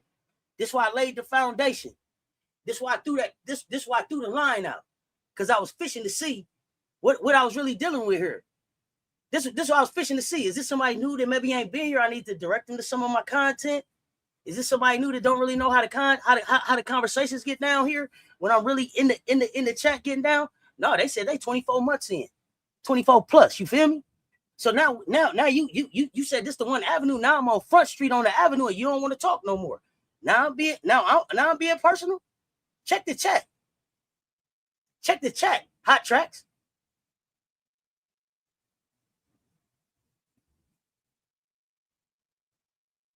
Oh, now you don't got the energy. Now you don't got the energy. It ain't even about arguing. See what I'm saying?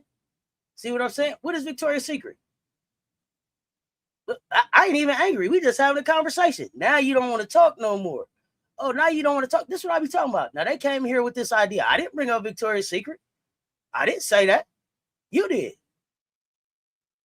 I didn't. It's still a friendly conversation. I'm asking you. It's still a friendly conversation. You can't handle my passion. But what I'm not going to do is let you bully me off of what my point is. You're not going to bully me about how I deliver. Because, see, you've been here 2 years, so you know how I get down. That's why I asked all the qualifying questions. Because you're not new here. So you know where the passion is. So I ain't did nothing different to you that I done to anybody else. So it didn't get disrespectful until I got to asking you questions. You were talking about me being upset. You don't want to not answer the questions. You didn't come back and say, well, I didn't mean that. Well, what did you mean for them to do in Victoria's Secret? Because what I asked you first was, why do they have to partner with Victoria's Secrets when they're the WNBA? They could put out their own calendar. Did I not ask that in the chat? Did I not ask that in this question, in this conversation, this friendly conversation? See, this is why I ask questions. You ain't got to be in no argument. This is a conversation. This is the avenue you went down. Now you moving the goalpost. Hot Tracks, where you at? Oh, Hot Tracks looking for Cool Street.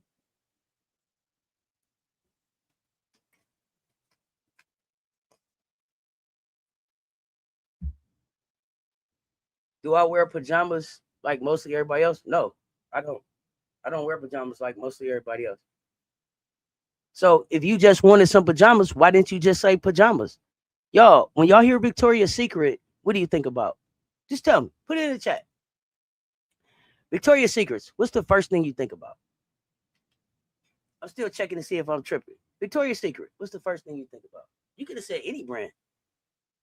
You could have said plaid pajamas. You could have said wool pajamas. You could have said anything. You specifically said Victoria's Secret. Yeah, but the hot tracks, you know that's not where people mind go when they think Victoria's Secret. Nobody associates that brand with sleepwear and pajamas. Oh bullshit! Trying to play now work, not trying to play, word games. I ain't gonna do it. I ain't gonna do it. I ain't gonna do it. Let's get into it. Let's have a conversation now. Let's have a conversation now. Lingerie, panties, bras. Says insecurities don't go well in the same statement. Not at all. I know who I am. Bra and panties. Let's go. Victoria's Secret, sexy. Let's go. Panties, drawers. Let's go. Let's go. You wasn't putting them in the commercial to sell the Bath and Body Works. Quit playing. Sexy undergarments. Quit playing. Now you want to play with the words. See, this is what I'm talking about. All you have to do is answer the questions. You on bullshit now. You on bullshit now. It was a whole lot of other brands. You could have said they could partner with Disney and put out. They could have partnered with Disney and put out Disney goddamn pajamas. You didn't say Disney. That wouldn't make a bigger footprint. There's a whole lot of other companies you could have said besides Victoria's Secret. You said Victoria's Secret for a specific reason. Own that. Stand on that. Sex sells. I understand that. But my point is, why does that have to be the first thing that people think about for women to have to do? I ain't no fool. Sex sells. I get it. But the question was, why is that the first thing that they come up with, especially when they talking about women of color? Why is that the first thing that they need to do? You know what you need to do? Go get naked. Go get sexy. Why is that? Miles up next. Yeah, keep it real. That's the shit I don't like. Keep it fucking real. Keep it fucking real. That's the shit I don't like. You threw the shit out there and they want to hide your hand. That throwing the rock shit, that shit's lame. If you've been here 2 years and this how you get down and you've been quiet, you might as well go back to being quiet. It ain't enough for us to talk about. That's just lame. Throwing rocks and hiding your hand. You put the conversation out here. Then when it got hot, you was like, "Oh, I didn't mean that. I'm at the gels and the creams and the face. The fuck out of here, man. I ain't what the fuck you meant. You was trying to see something for real because you seen Angel in the fucking Victoria's Secret and was thinking about who else you might want to see. Then the fucking Sports Illustrated swimsuit edition pictures dropped and everybody went crazy over in the feast of the day. So I know what it is. Keep it a buck over here. Keep it a buck because we're gonna call you on that bullshit. Next up to the WNBA Draft 2026. Presented by State Street Investment Management, SPY. From TCU, Olivia Miles. One thing you ain't gonna do is play fucking play with me. I ain't no goddamn dummy. Keep it a buck. And then try to make it like I'm tripping. I don't give a fuck what paragraph you type now. But at Hot Tracks, didn't you think about a sports brand company? Nike, Under Armour, Disney, Hulu, Google, Meta, Microsoft. Why not think tech? Those are some of the top brands to go with. First thing you thought about was Victoria's Secret and then don't want to own it. You wasn't talking about no goddamn Victoria's Secret robes. Probably don't even know Victoria's Secret sell goddamn robes. Fuck out of here. Keep it a buck, goddamn it.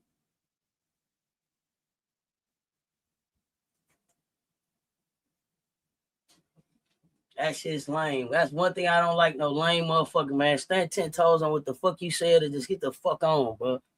I don't do that shit. That shit's lame.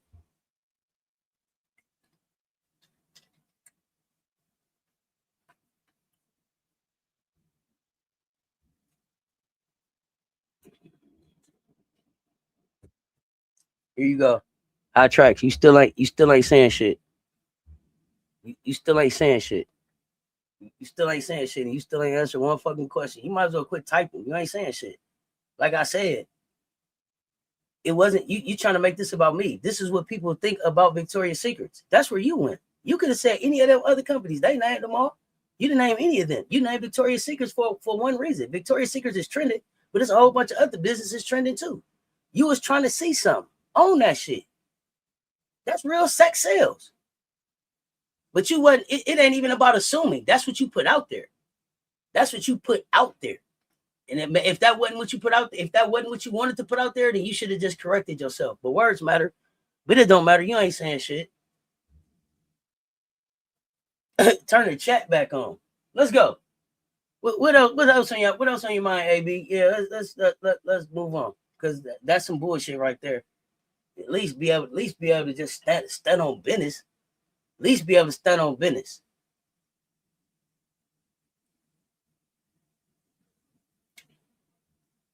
I don't care if you think I'm a bully. If you think I'm a bully, you probably shouldn't be here. I don't care. Here's the thing. If you've been here for 2 years, you know how I am. You don't have to be here. It's funny though that I'm not a bully until I don't agree with what you're talking about. It's not a bully till I'm not a bully till I put some heat back on your idea, till I put some heat back on your take and actually put some receipts and actually to stand on it. I'm not a bully till then.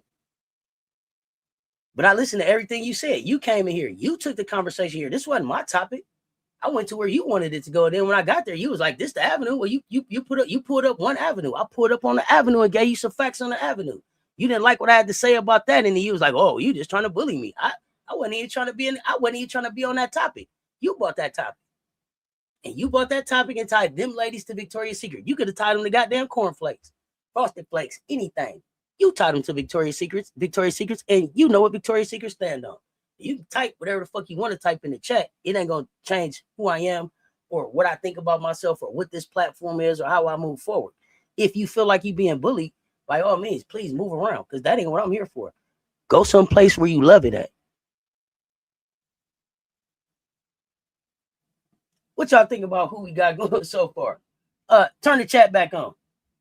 Fuck, we got Nell Angloma, Lauren Betts, Angela Dugalich, Our Fam, Az Fudd, Gabriella Jaquez, Flaujae Johnson, Raven Johnson, Gianna Neatkins, Tanaya Latson, Cody McMahon, Olivia Miles, all invited to the draft so far.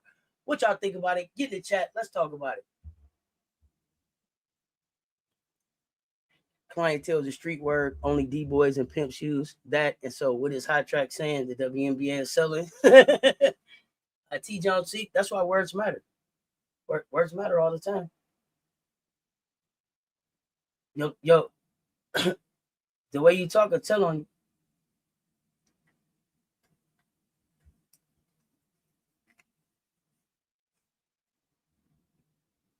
Oh, the draft's gonna be fire, Jay. The draft's gonna be fire.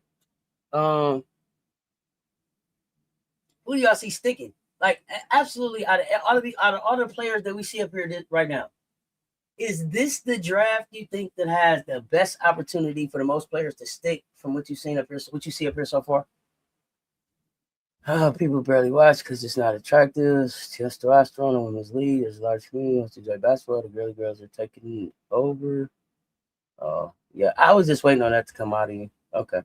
Just want to see Raven with a good organization and appreciation for her. Yeah, we should. I mean, like I said, Raven could play. Raven could play anywhere.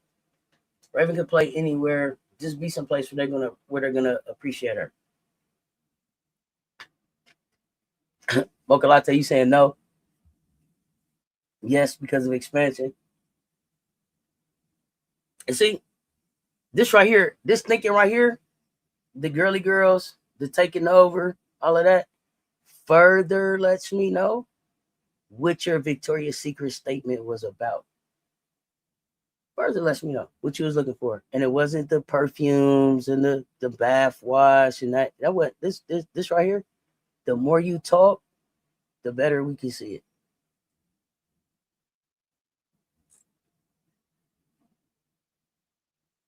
Okay, just because of the expansion, I actually think that these players may be coming in more better prepared to be pros, better prepared. They've been preparing to be pro ball players longer.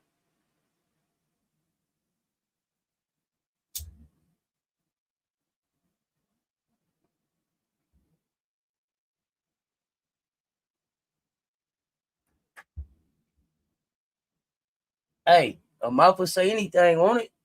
Want it? Want it? You just gotta let it keep running. You just gotta let it keep running.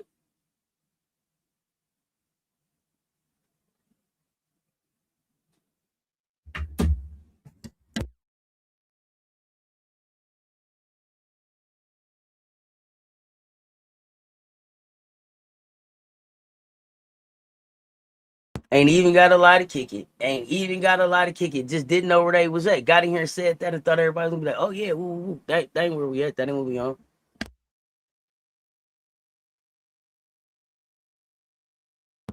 As much as I like women and look at women, I can't look at them like that. They like my nieces. I'm too old for that. Where you at? Come on, man. Know where you at? Read the room.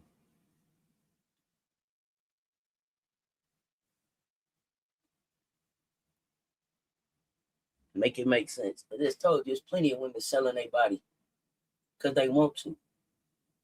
Go catch up with them.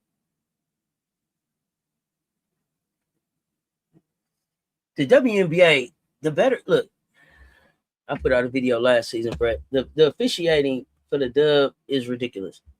If they would just hire, look, bro, y'all have enough money to hire the referees full time. There's no reason that your professional league referees should be moonlighting in college and high school. There's no reason. They should be working in the season and then in the off season preparing to be better, becoming better refs, reviewing tape, staying in shape, making sure they understand the new rules. Doing some coming out to some of these games where these people is fucking where they playing at and doing some practice reps during scrimmage games. All right, 2:00. We should have another. This should be the last one I'm waiting on right here. Should be the last one we're waiting on.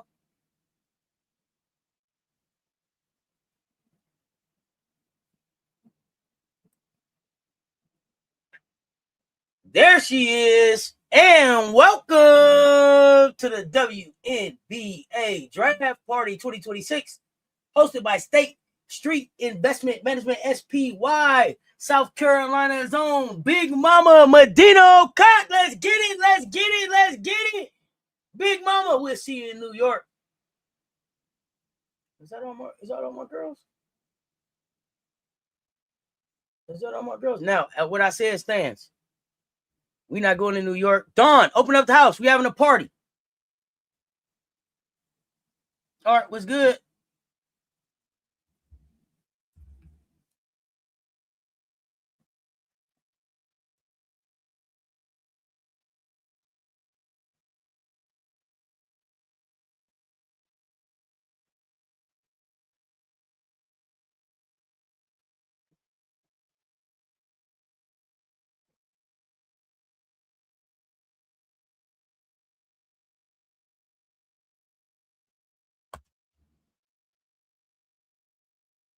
Thank goodness. Thank goodness. Let me see. I low key was holding out some hope. I didn't think you had more hope than me, Commissioner. I was like, that was like the Johnson girls. I was like, oh, y'all think Raymond getting invited? I didn't think that was inviting Ray. I didn't think any of our girls was getting invited. So I was dead ass wrong on that. Good job. Big Mama, Big Mama, Big Mama. Exactly. I wasn't quite sure, but good to see. Also, a reminder that they people made their decisions prior to the Final Four. I like that. Good to know. Let's go, Big Mama. Kimura starting her visit today. First camp. She's starting her visit today? Oh, wow. Okay. Congratulations to all three Gamecock ladies and Cody, because it's been like that all season. No, seriously, congratulations to all of these ladies that have made it to be invited so far.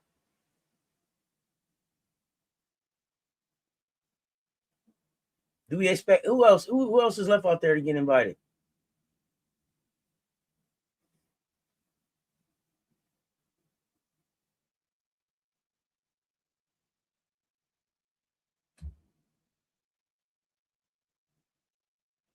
Riding your bike, had to pull over and yell, "Let it out, Smooth T!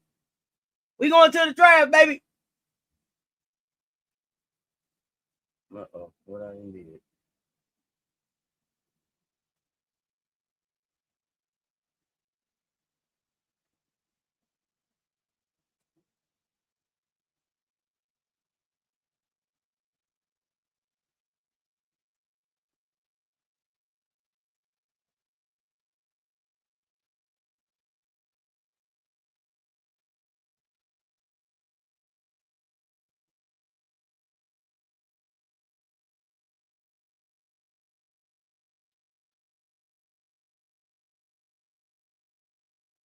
Is Kiki the last one? Is Kiki the only one left?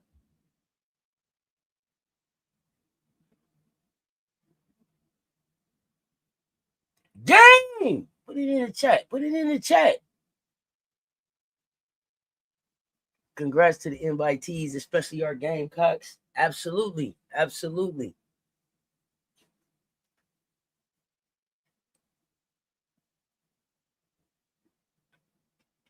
Now go stick in the draft. I mean, go stick in the league. Let's go stick in the league, ladies. Let's make this the class that stays. Raven, Tanaya, Medina, yay!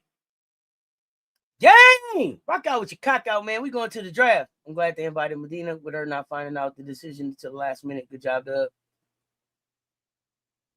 Yeah, be careful out there, fam. 177 in the chat, y'all. Hit the like, hit the share. They both right there.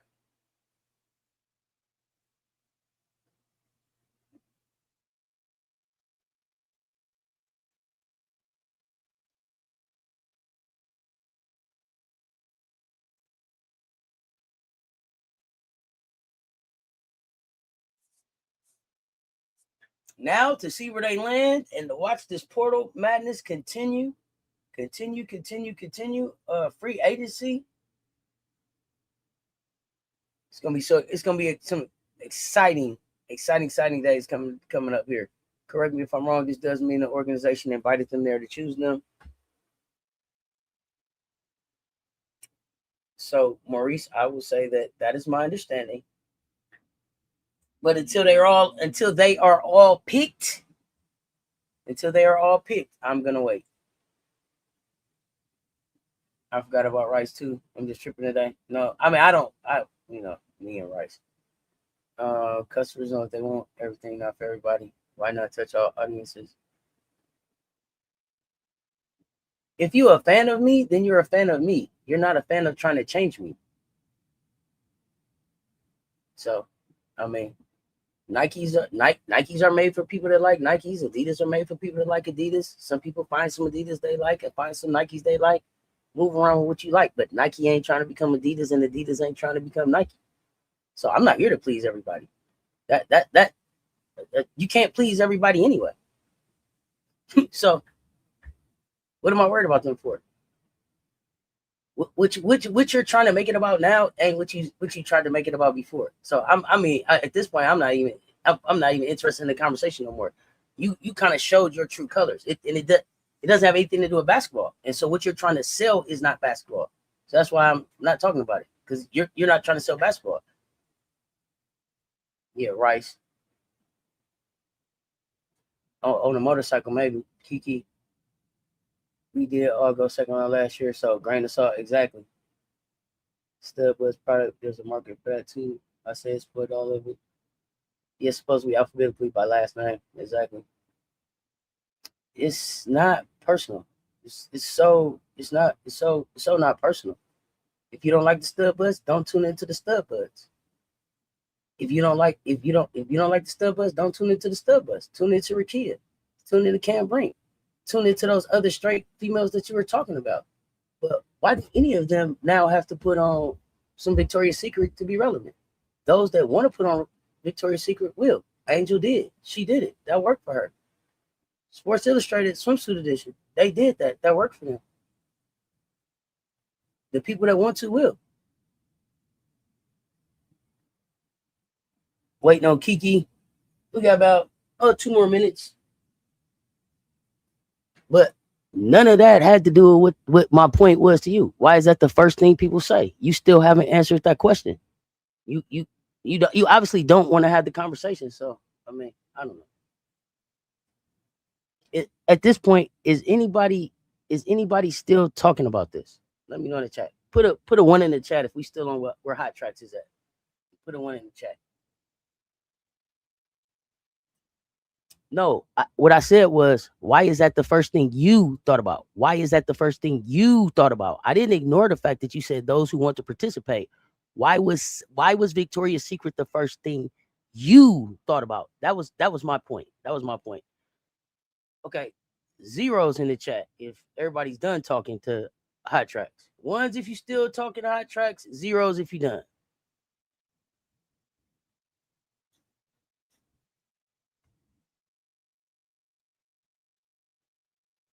You didn't suggest anything other than Victoria's Secrets. So 1s if we still talking the hot tracks. 0s if we done. Let me know.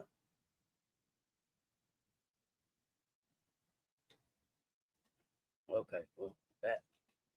Well, that topic has been voted dead. All right, moving on. Oh, let's move on. They're not even in your chat. You thought it was over already. Nope. Still dragging it. Still dragging it. Still dragging it. All right, what else we want to talk about, y'all? How y'all feeling about the invitees? I think we got 1 more minute. We should get 1 more. Is that it? How many invitees does that make?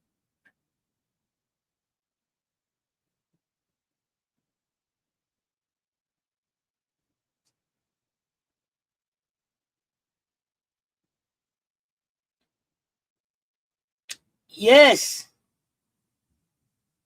I don't know. I don't know why the Sparks are looking to trade Rakia. Commish, any ideas on that? Were you surprised about that news? I'm shocked. I mean, originally I had her going there, but now with the way the organization is, it's like, oh man, oh. Up 210. And welcome to the 2026 WNBA Draft Party presented by State Street Investment Management, SPY. From UCLA, Kiki Rice, welcome to the party. Welcome to the party. I like it so far because all our girls got their invitations. Oh, pop on up. Come on up. Come on up. Come on up. Come on up. Come on up. Special talk. Special check while we up talk. To make sure.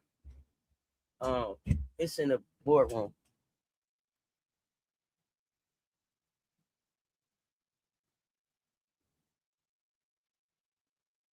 The link is in the boardroom for you, Commission. There's 14 so far. Rakia and Kelsey don't mix, allegedly. Oh wow. They're building around Plum and Rakia not part of it. But why build around Plum if you say you really wanted to get Juju? Rory didn't get an invite. Dick gonna be hot about that, ain't he? Rakia gets more shots in Chicago, opens up for another area fits better with KP and Hamby. Okay. Bet. It's Ray Burrell and Ray Burrell they trust. Oh. Munchie, what's up? Yeah, pull on up, Commish, for a few minutes. Come on up. I don't know how much time you got. Pull on up, Commish. I ain't rushing. So, do we have to get 2 more invites? Is that what y'all telling me? So, Neil, Lauren, Angela, Awa, AZ, Gabriella, Flage, Raymond, Gianna, Tanaya, Cody, Olivia, Medina, Kiki. Is that 14 or I'm tripping? 5, 12, 14. 14.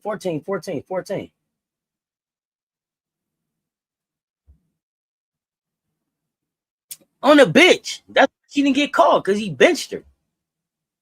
1 second here. Let me fix this. Hey, Commish, what's happening? Hey. What's the word? What's the word? What am I talking? Rakia and why Rakia is a consideration? Yeah, the trade. Your thoughts. What do you think? Yeah. So we'll probably talk this even more detail when we hopefully can do a baseline this weekend. But so y'all know my least favorite coaches. One of them has been Lynn. To me, part of the issue, and here's the reason why the Sparks were super frustrating for me last season. I didn't think she was that great of a coach, and I didn't feel like she was utilizing all her pieces.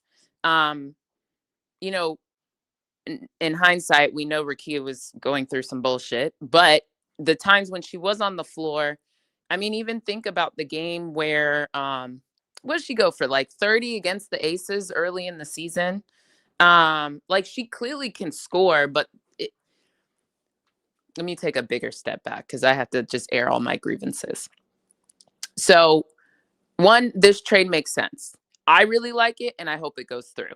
I will explain those reasons in a second, but let's, again, go back to the Sparks. I'm going to ignore Kurt Miller days because it was Rakia's first year, and I do think as a rookie, you know, that wasn't handled the best, but, like, I could get with it, right? But we saw Rakia come along towards the end of the time with Kurt, her rookie year. Then she comes into her sophomore year. Well, first thing, before we even get to sophomore year, they decided to trade for Kelsey Plum, which was one of my issues. The timeline and the horizons didn't match. You have Cam Brink, you have Rakia. That's enough.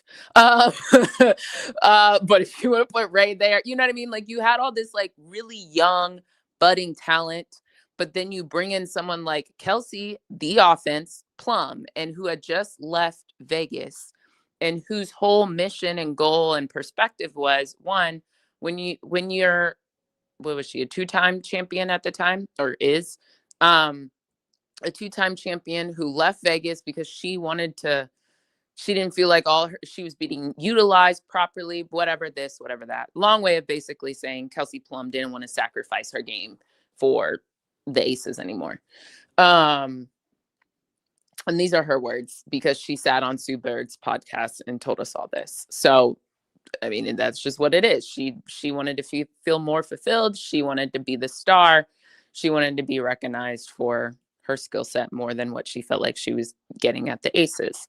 So when you get someone like that, that changes your whole timeline. You have to start winning. Like, you can't do a rebuild. That'd be like, which is the discussion we were kind of having with the Mystics, right? Is if you bring someone in of a certain caliber or a certain tenure, that's going to change your timeline. It's going to accelerate it. It messes things up, which is why I actually think why the Mystics and the GM, I guess, got into it enough that she was relieved a couple days ago, right, from her duties because of quote unquote strategic differences. This is why, because that shit is messy when you do it and it doesn't make sense. So again, case study, we now look at the Sparks this past season. Cam, while coming back from injury, but the whole time Rakia was there. Rakia was not being featured in the ways in which they should have. And in my opinion, had they featured Rakia even more, I actually think that the Sparks could have made the playoffs. And they also weren't that far off. But part of the issue is Kelsey wanted to play, and this is just purely a basketball critique. I actually I like Kelsey more than Auntie does, but like Kelsey wanted to be like, she wanted to prove that she could be a star that carries a team. I'm okay with the offense.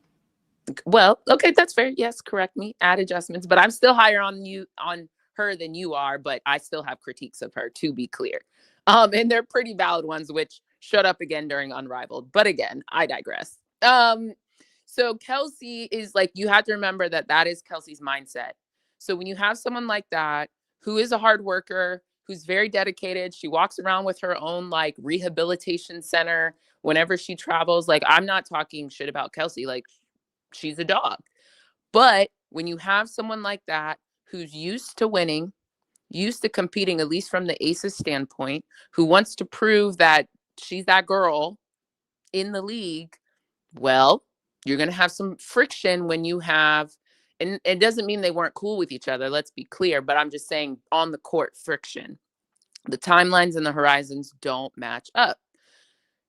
She wants to win right now, and then you have someone like Rakia who's still being developed, who's still coming along, who's going to have growing pains and all that. And then on top of that, the Sparks stupidly brought in a coach who I don't think had proved herself to the levels of everything they're saying. So to me, my issue with the Sparks is they were like, I always joke that they're like the ghost, the Christmas present, future, and past all in one roster, and it didn't make sense. And so for me, the other issue I had is okay, so Lynn, I just didn't like her as a coach because you were watching this play out, and it was just like, one, I don't think Kelsey Plum is the best. I think it's going to be hard to win at the level that you want to with Kelsey Plum as your primary ball handler or decision maker, maybe is the better way to say it. I thought that the Sparks did the best this season when Julie Allemond was PG.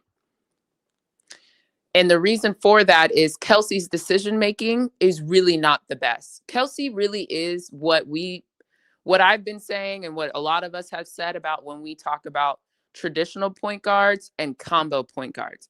Kelsey Plum is really a 2 that handles that thinks she's a 1, in my personal opinion. I think that's part of the issue.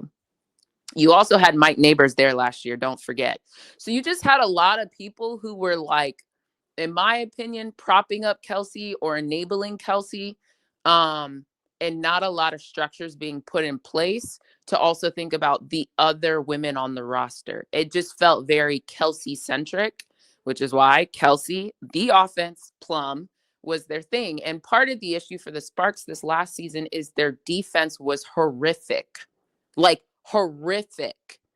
And Kelsey sometimes can play defense, but you have to force her to. But if all she's doing is running the offense, she's not going to play defense. And so there's just a lot of friction as far as basketball decisions, in my opinion, that they made. The other component, so if you guys remember correctly, they had to bring in LT as a quote unquote strategic consultant halfway through the season, or I forget when she came in, but she came in later to help guide Lynn because Lynn wasn't doing the thing. So I think those are my main point. And then the Azare of it all, I felt like Azare had a really good year in spite of them like featuring her. So there was just a lot of disconnect, quite frankly. And like Hamby had a good year too, but then also like at times it felt like no one was like in a continuous rhythm throughout the whole season. And I didn't think the team did a good enough job of creating, again, that structure there is how do we develop our young talent, bring them along, get them experience. But then we have someone like a Kelsey and a Hamby, which in my opinion are in different timelines than your youth that you drafted. So it was just incongruent. And it didn't make a whole lot of sense. And then you have a first-time head coach with someone who's like people who are aspiring to be competing. Again, I think they messed up. So this is my long way of saying, like, this is why all season I kept making those comments, because you saw it actually, play itself out. So that brings us now to why Ariel for Rikia makes sense. To me, it's a win-win. Ariel is on that timing, that horizon that a Kelsey Plum and a Hamby would be on, which is win now. I've been in the league for a while. I'm a vet. Like, I'm trying to compete and win. And then Rikia potentially going over, which, again, remember who just got hired by the Chicago Sky staff? Do you remember, Auntie? Yeah, Latricia Trammell. There it is. LT is over there. So I think it makes it, I mean, that's not the only reason why. I think that makes sense from just like time horizon standpoints. Because again, the Sky messed up when they fired Spoon. Again, Spoon wasn't my favorite as a coach. Again, we can put that in another topic for another day if you guys want to.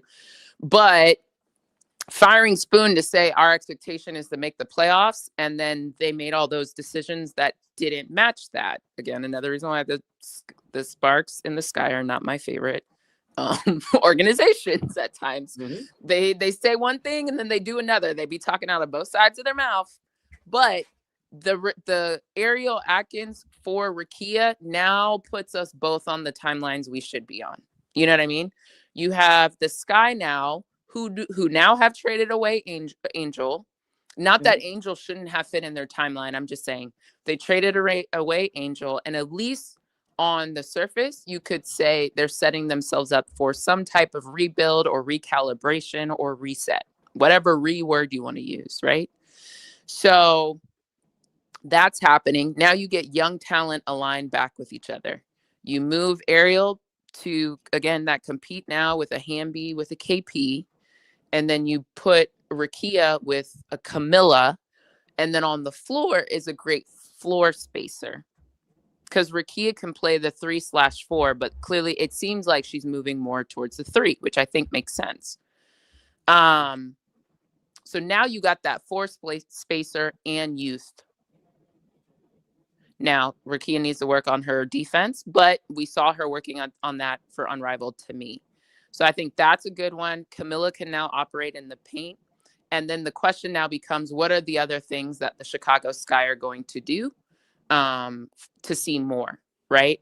I still think they need, my personal hope, and maybe this is a little selfishly as a Gamecock fan, I hope that in that trade, they throw in Sanaya Fagan.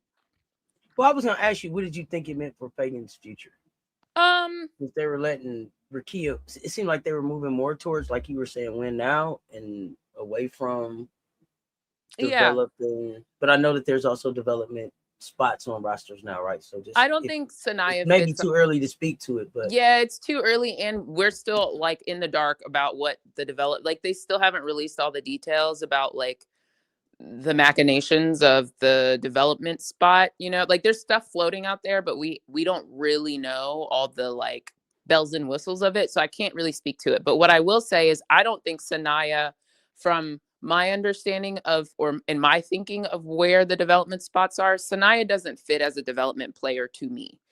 I think, however, I do think some contending teams might put someone like a Sanaya in the development spot. And it will, to me, the development spots can act as another form of draft and stash, to be honest. So unless there's like really clear parameters of that development spot, some teams might, and it's smart, right? But some teams might get smart and use someone in that development spot that they can call up in a subsequent year. I don't know how long you can stay in a development spot. Those are all kind of some of my questions. But if it's a 1-year park, you know, that looks different than if it's like, hey, you have 3 years. Someone cannot be on a development spot more than 2 or 3 years. And then that looks different. So until we know more details of that, I don't really know. But back to the to the potential trade, I also think there's someone else who's going to either be in that spot, or maybe those whatever the Sky just got from the Dream that might be put in that spot as a trade. But I would like to see multitude of people get trade. I did, if y'all remember correctly, I did give this caveat while I was eviscerating the Sky the other day. I want to see what other trades they made because they protected all those people from the expansion draft. So to me, it feels like there's probably another piece in there. I don't think you trade Rakia for Ariel straight up. Not because I don't think it's a good trade. I just don't think that would happen. So to me, if Sanaya could also come through in that trade, I think that would be really good. Now you have a conversation about Sanaya and Maddie Westbeld. They have similar skill sets, but maybe you let some of your other, like the Elizabeth Williams of the world, they might walk, or Onyenwere, right? So I think there's still some questions there. Selfishly, I like to see Sanaya come through in that trade too. One, because her and Rakia have good rapport, and two, Sanaya and Camilla have rapport too. So at least you're creating more of an infrastructure that I feel like Camilla would feel more supported. And then I think Sanaya's skill set hasn't been tapped into as much as it clearly should have or could be. So that's my personal hope. And then if they want to draft Raven, I'm fine with that because they still need a point guard. But I don't know how young they're really committing to. The other part of your question, like you want them to go young and turn. I do. Because it just. Are you okay with young and turn if it's Olivia Miles that they draft? No, thank you. Okay. No, thank you. I'm full. I don't want any. Thank you. Okay. So all of this happening. The caveat is that that's Raven that they're bringing in at that. Personally, I would like Raven. It could be Olivia, but the reality of thinking that I'm going with the report that Olivia, like ESPN's not always right, but for for ESPN to just wake up a day ago, 48 hours ago, and say Olivia's the number one pick is like, I raised an eyebrow to that because I'm like, it don't come out of nowhere, you know? So I'm just assuming Olivia won't even be available by then. Okay. So, so and there's then that. And then if it's Rikia in this trade and then it's Flage that they still draft, how does that make you feel about, what does that say about where Chicago's headed, you think? I don't love that because I would want to make Rikia my 3, and then Flage isn't really a 2 to me. Like, she's not good enough to be a 2, because when you look at the 2 position, right, across the league, maybe defensively, but we all talked about how her defense fell off this year. But defensively, or 2-wise, we're talking, okay, I put Kelsey Plum as a 2. Kelsey Mitchell is a 2.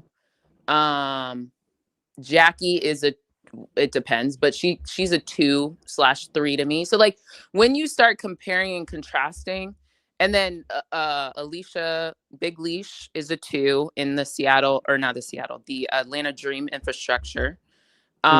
You know, like, once you start plotting who are 2s, I don't think she has that. Like, that's not, I don't see an advantage, you know? That's fair. But I mean, the question is, where do you put her? I mean, she's probably closer to a 2 than a 3. Because her size, I think the 3s are starting to become bigger. So she probably is a 2. I feel like you have a little too. I wouldn't do it, but I've always stood on this. I would have never drafted Flage and put her next to Camilla in the first place. So that's that. And then I still stand on that. I just think that's messy, and it's her brother ended up in jail. Like, I don't care what anybody says. Like, that's just not a good situation. Can you address this? And I don't know if you are versed enough to be able to address this. That 5th pick got to be in the deal because Chicago court Ariel. Now Sparks trade means they got to pay her $1.2 million. It's essentially a sign and trade. I thought for the wait, hold on, Supermax, you have to stay on the team. I thought so someone has to be cored. I think you could exchange core to core though. I think. Okay. Yeah, I don't know. I'm not versed enough, so I yeah, they changed some of the rules, and I'm trying to remember what the core designation rules were. 2 9s, Guapo. Say okay. That 5th pick has got to be in this deal. Well, then if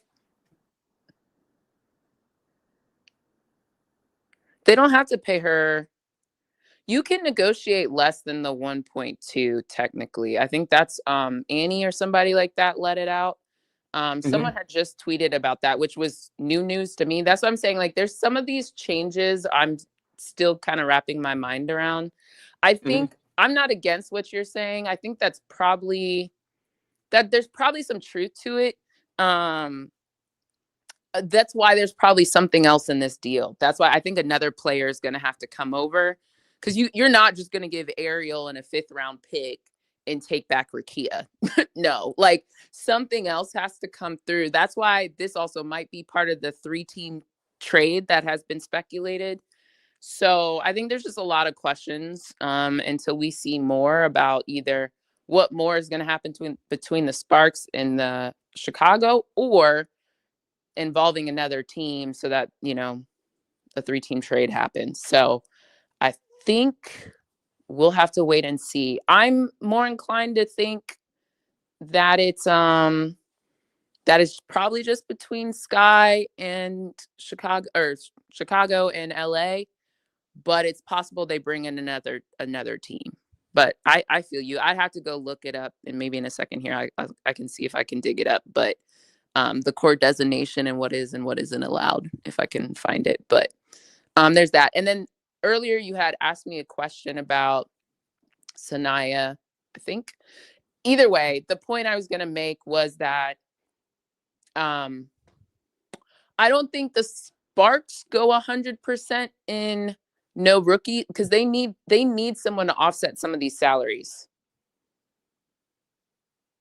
Because didn't Kelsey Plum also got cored, I thought. Yeah, I thought Plum got cored. Exactly. So Plum got cored.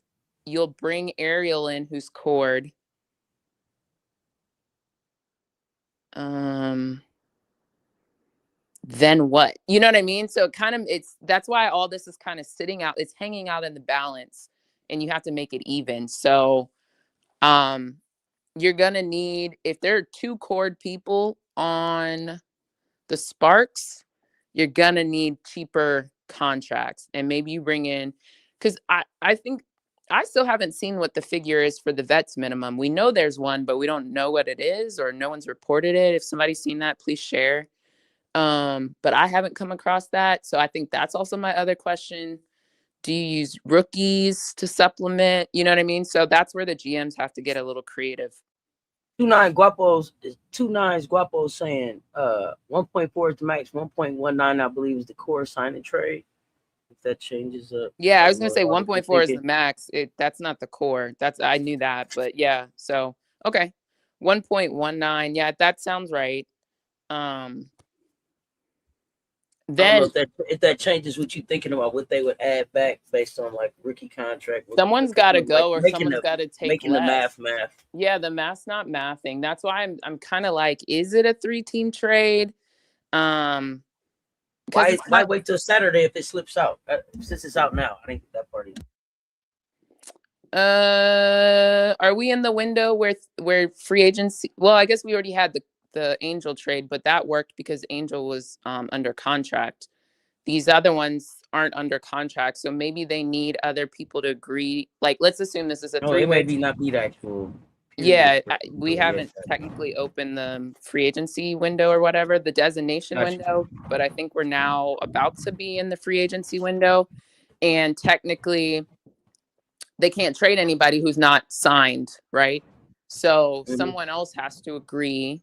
I don't know who else would be involved, maybe like an Azare or something. Azare agrees technically to some number with the Sparks, hypothetically, and then Azare comes over along with Rakia. I don't know.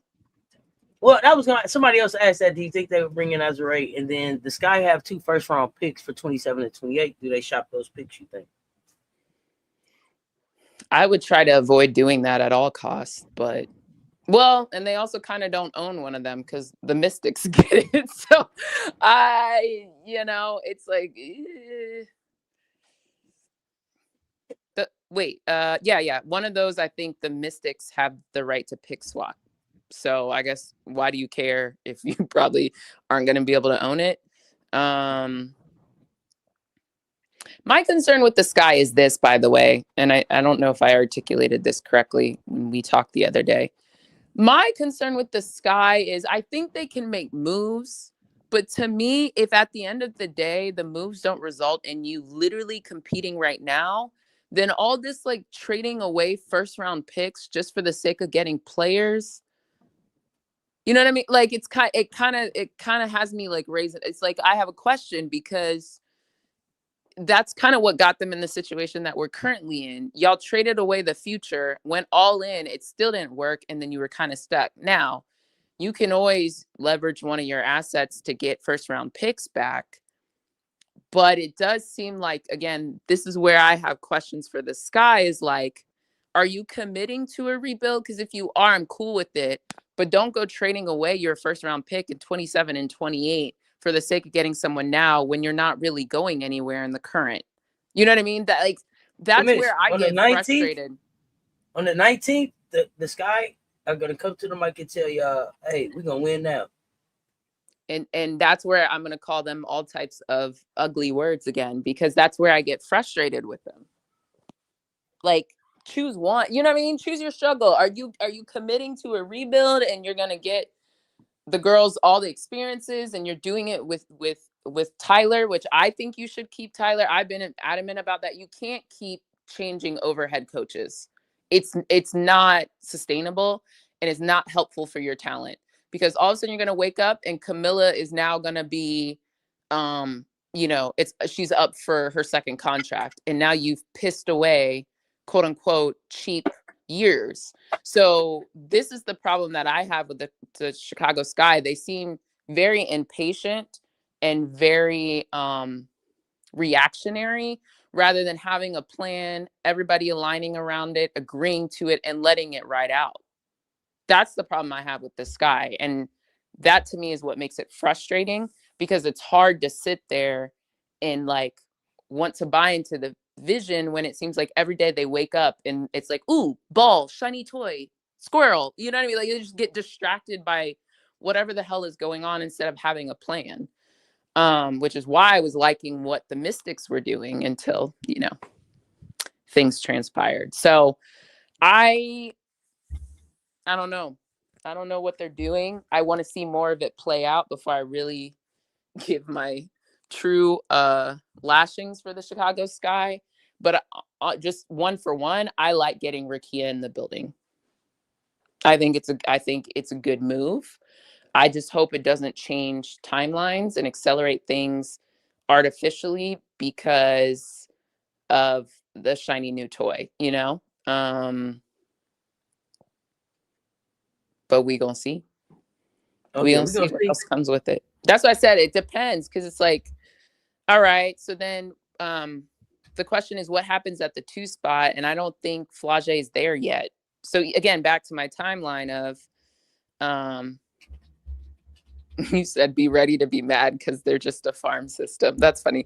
I'm not disagreeing. I mean, Dallas Wings were also once upon a time that too, and we're not fully out of the woods yet. But I think the thing that's so funny is everybody wants to say like, oh, look at all these teams and these drafts, like the Ace. And it's like, well, the Aces did it over a multitude of years of having a number 1 pick and then bringing in the right pieces, a Chelsea Gray, a Liz Cambage. While they didn't win, it at least like got them further than they had been before.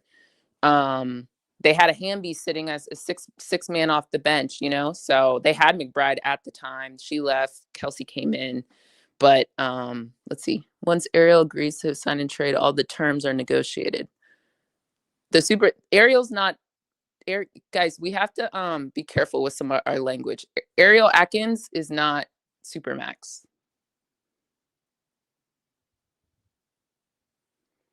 To be eligible for the Supermax, you have to have been with a team for 5 seasons, the current team for 5 seasons, and you had to have been in the past 3 seasons either first team or second team all W.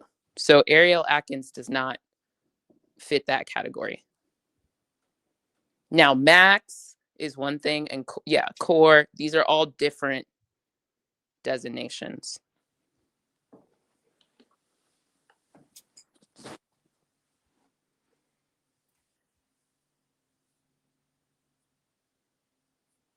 So, yeah. This guy wants names to sell tickets.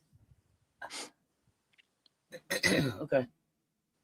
I mean, honestly, Rakia's not even about, like, I don't think it's going to be 1 for 1, right? But they, like the proximity to Detroit, right? Like not the same city, but, Midwest, I think there's something there that they can tap into. HD, they got lucky. They got 3 first-round picks after another. That's a once-in-a-lifetime movie. Yeah, I'm not disagreeing with that, but what I am saying is, they picked well, right? They had a plan. They picked well, and then as that team developed over time, they were able to evaluate the right pieces to bring in. That's what I'm not saying everybody's going to get a first 3. I'm saying the methodology in which they got there is the point. They hit on their first round draft picks subsequently, right? Because don't forget, Jackie Young was not that was an out of nowhere pick. People thought Bill Laimbeer was crazy for choosing Jackie Young first. And Jackie Young was one of the first few couple number 1 overall picks that was nowhere close to winning Rookie of the Year. So again, there's still some lessons in there to learn, which is 1, hitting on your picks, and 2, bringing in the supplemental pieces you need to get you over the edge. It's the combination that I'm talking about. Because in another draft, right, Jackie could have been a fifth pick, a seventh pick even, right? Because Jackie wasn't even really, when you think about those Notre Dame teams, it was Enrique, it was Marina, it was that Turner or Shepard? I think they both were on the team. But like Jackie was kind of like that other piece there that made it work, but she wasn't like the number, like when people were thinking about Notre Dame during that championship run. Jackie also came out early. Jackie still had another year. She pulled a Jewel Lloyd. So, you know, like the Jackie piece of it looks good now, but at the time people thought Bill Laimbeer was crazy. Like they were like, huh? Like Jackie was not the number one pick people were expect. That's with hindsight. But at the time, Jackie wasn't what people thought was going to be the number one pick. And on top of that, that's what I'm saying. Like in theory, Jackie could have been a fifth, a seventh pick, right? And so my point is, if any other team, you're not always going to get the number one pick, but you can get a number one, and in the next year you could get number 4. But if you pick correctly, it kind of could look like the Aces. That's what I'm getting at. Does that make sense, Auntie, what I'm saying? You hear me? Yes, I follow you. Yeah. This guy moves just be dumb as hell to me, both. Commissioner Jeff P. isn't on Bill Laimbeer. This guy needs to go get Washington's GM. I agree. But you're not going to have me sit here and defend Jeff P. I'm not a fan. I'm just saying, when you look at evaluating talent and what you need to do, there are enough examples of getting the talent around you and supplementing them that results in success. That's the point I'm trying to make.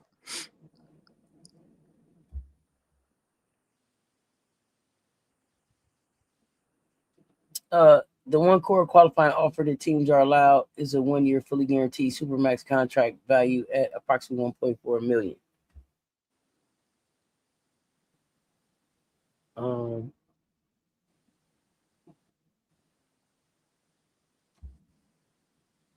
I'm not. I'm not sure.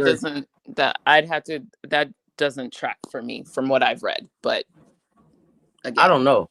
The CBA just came out like that's not what I understand it to be. But maybe that is true. But that's not my understanding, and I'll look it up. So is this why you saying they would be? Is this why you saying they would be entitled to the 1.4 Dark Twain? I think that's what. Yeah, I guess that's what Dark Twain is saying. I mean, 1.19, 1.4. It's a difference. It ain't much.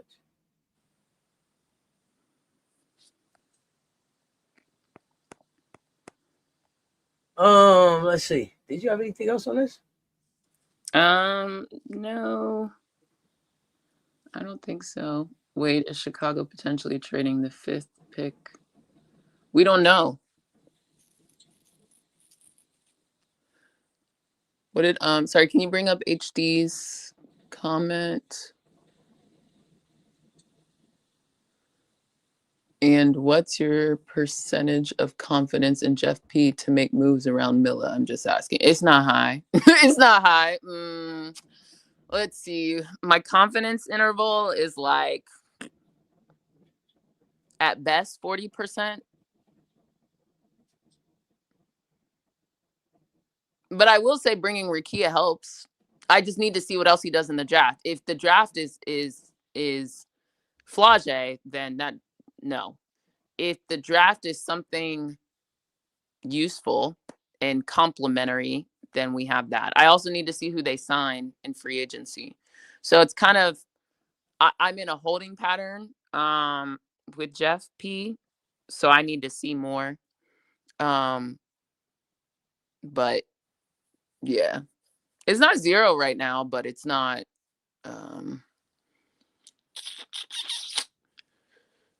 yeah, I'll have to see, because who they keep in free agency is one thing.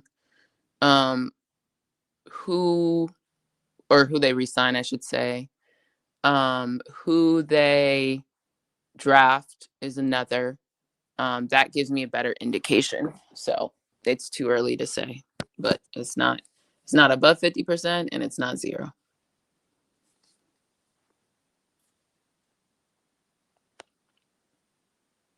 Okay. You're doing better than me. You're doing better than me. Well, the only reason I'm doing better is because the Rakia one makes sense, and the LT there helps too. So that's there's like pieces that make me feel better, but I need to see more. I'm cautiously, well, I'm not even cautiously up. I guess I'm a little cautious. Optimistic isn't the word. I'm cautiously hopeful. I'm cautiously something like that. Got you. I'm kind of trying to see what they talking about. That's what I understood. I think Sky wanted Marquette, Haley, Flage, Rakia, and Camilla to open the season. How does that do for you? How does that track for your All-Star weekend? Who's the big star for All-Star weekend? Dwayne Wade. That's Dwayne Wade. He already told you he was the person. I think maybe they'll try to make it. I think they'll try to make it Rakia because I'm still not convinced. It's funny watching all the discussion happen. I'm still not overly convinced that that the Sky really want to market Camilla. I know all season there was a lot of conversation about they brought in Courtney Parrish for Camilla and this and that. I don't think the Sky have definitively shown you that they want to market Camilla. I'm not saying it's kind of like neutral. It's kind of like, okay, well, Camilla was our player that played the most this season, so we're going to give her the end of the year award. Like, not that she didn't, like, I thought objectively she was there outside of AmeriCup or whatever.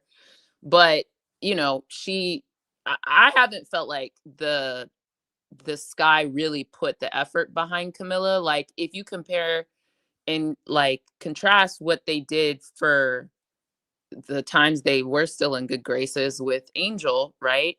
Like, they at least had Barbie night. Like, what's the equivalent for Camilla? Even when they played the Brazilian players in the PMAC, like, I didn't feel like that was a push for Camilla. It was like, oh yeah, and we're playing the Brazilian team or whatever. It wasn't. If you look at what they've done, it's not been one that they've put the full support behind Camilla either. Now, will that change this year? We'll see, but I don't think it's a foregone conclusion that like the Camilla is now their new Angel. I don't know. We're gonna have to see.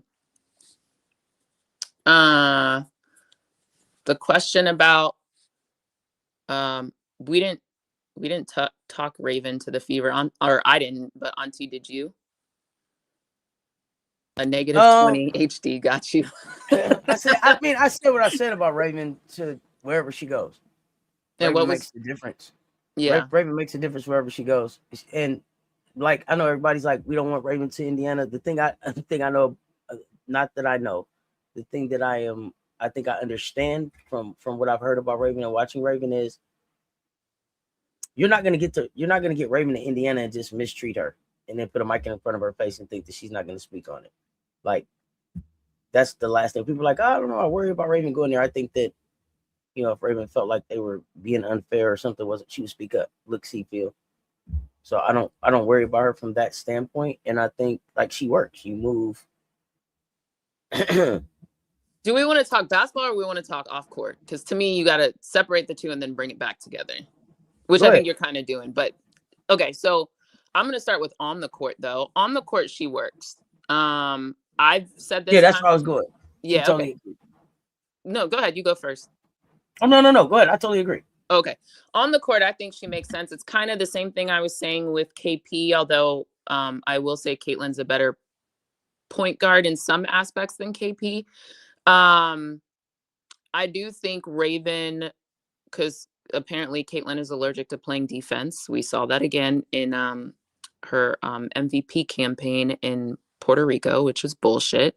But yeah, she don't play defense. So Raven will help with that.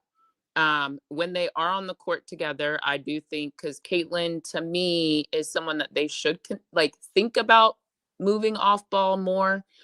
We didn't really see it this past season because she wasn't healthy enough. And then the new pieces that came in, but at times they tried it. Caitlin to me is just a really good shooter and she's capable of passing the ball. So I would move her off ball and use her ball movement I'm not calling her Kate, I'm not calling her Steph, but a la a Steph Curry, that does create a lot of strain on your defense. So her off-ball movement can be helpful. Um, and I do think Raven's a better like decision-making point guard than Caitlin. Caitlin can pass ahead and do, I guess, things people decide are better highlights or whatever. But she's tall. She can play the two. So I would consider that. And then, yeah, the synergy with Aaliyah Boston works for Raven, et cetera, et cetera. Off the court, I think Raven, Raven to me, I don't know if she'll have the same issues. That doesn't mean assholes and racists won't come out of the woodwork. They'll do that regardless. But one, Raven has told you she's off Twitter because the people are crazy on there. So she don't really do the Twitter shit no more. So that will help because that's where a lot of the clan be. And then clan and their bots. And then on the other side of it too, I think Raven is just in a better spot, I think, about herself. So that will also just look different. And then I think the people who the ones who do appreciate basketball or are learning to appreciate basketball will also see the value of Raven as well too. So I say all that to say, I do think it doesn't stop people from being racist and assholes and whatever, but I do think Raven's in a different spot and it won't look the same.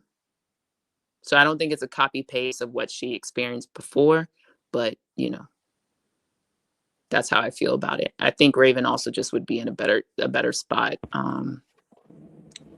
So Can I add one thing? Yeah, definitely.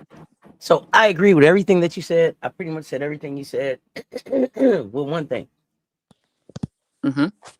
Draft Raven if you want to. Are you sure that you want to deal with the hell that lady will be in practice every day and what her attitude would be having to face Raven every day? Yeah. Look, that's that, but also how are you going to get better in the W if you don't go against it? Then I mean, no, I'm just saying, like, then y'all tell me. No, I agree. That but are you really not like that? Yeah, that's what I'm saying. Do you really want the smoke? This will let me know if you really want that smoke. I think I would rather. I saw the video. I saw the video of Bree Hall. I saw the video of Bree Hall. Now, yeah, I would rather. You smacking the board and shit. I'm sorry. I would rather deal with the hell in practice than when I'm trying to win in meaningful games. Shit, that girl probably thinking. To me, she thinks like shit. I would only have to see Raven 3 or 4 times. Okay, and those 3 or 4 times it's going to be hell. So I mean, here's the other thing I'll add. I don't think Raven is even there. About if you want to get better, right? Sorry, go ahead. I don't even think Raven is there for 10. I don't. If she is, the hell that I will unleash on these teams, because exactly she's going to have to make it past. Again, not saying she's going first, but Dallas,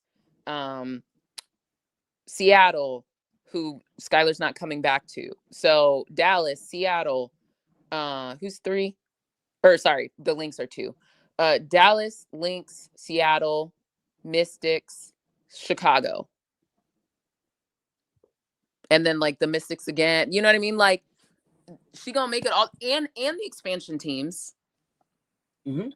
Like if she makes it to the 10th spot or the 11th spot, wherever the hell Indiana is, okay. I don't even think she makes it that far, nor should she. Like logically, not even as a Gamecock fan. It just too many of y'all need point guards. I agree. That's a great point. It just doesn't make sense. Like too many of y'all need point guards.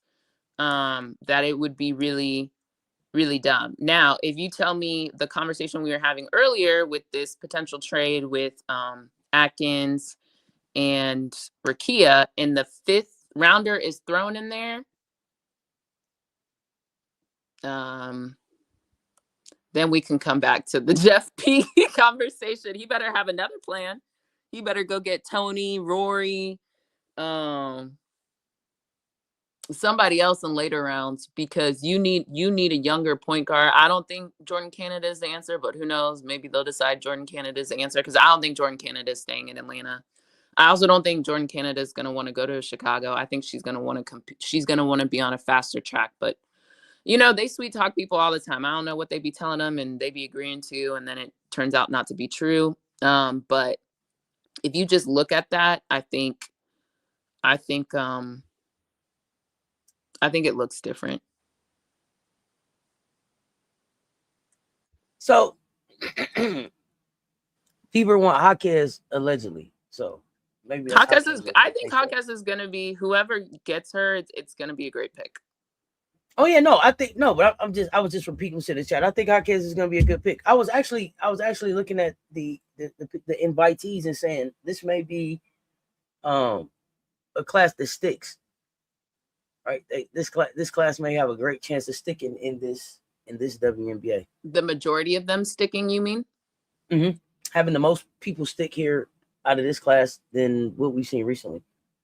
Yeah, I agree on paper, but then again, depending on where they land and if it goes, yeah, you know what I mean? If everything stays as is, pretty much this stuff works. If shit blows up, we will have, I'll have to come back and revisit. Yeah, and that's kind of where I was going, and that's the issue, because I could have said the same thing about last year's class, but then I think after the Georgia Amore pick, I thought that was a reach. I thought HVL was a reach. So then it just threw everything in disarray, and then you just kind of saw stuff happen that really didn't make sense. So it really depends. If everybody picks for the fit that they have, like that the holes and fits the need for their team, then yes, I agree. There's a lot of value, and there's a lot of people who clearly do things and can contribute in certain ways. But what I have yet to see is that actually happen with all the influx of new GMs coming from the NBA, MNBA, and all these other weird things. And then on top of that, you have to throw in free agency. And I'm still not even clear in my head on one side of me. I think that can both be an asset and a detriment for this draft. And the reason why I'm kind of towing the line is, on one hand, not having a clear team allows you to pick best available, or some version of that, like the matrix of best available and what you need, and not just name and because people say you should.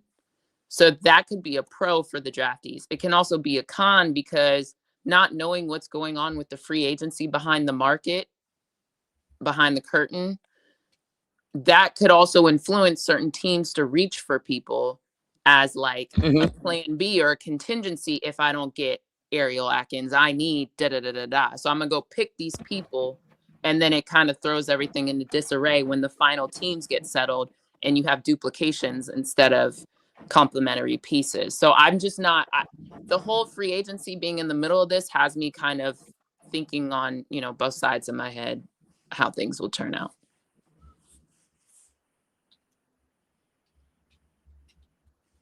Okay. Anything else? No, that's what I got. Unless people in the chat have other questions, I'm good. I just wanted to explain at least the Rakia portion, and then that dovetailed into other things. But no, always a good talk. Appreciate you pulling up. Oh, I'm gonna get ready to wrap it up, y'all. I've been up here for 4 hours. We'll wrap this up on back later. We're gonna talk Chicago Sky from a political standpoint, what the Angel trade means. So we'll have political Lil in the building. We'll have that conversation. Commish, always a good conversation. Appreciate you pulling up. Everybody in the chat that came and hung out with us, appreciate y'all hanging out, getting through the WNBA invitee list. Back later today. Until next time, if it's your first time here, hit that subscribe, ring that notification bell. Don't miss the next drop. Under 75, y'all hit the like, hit the share. They both right there. Hype this video when it's done. Y'all stay tuned. Talk soon. Cess Talks Sports. The Commish.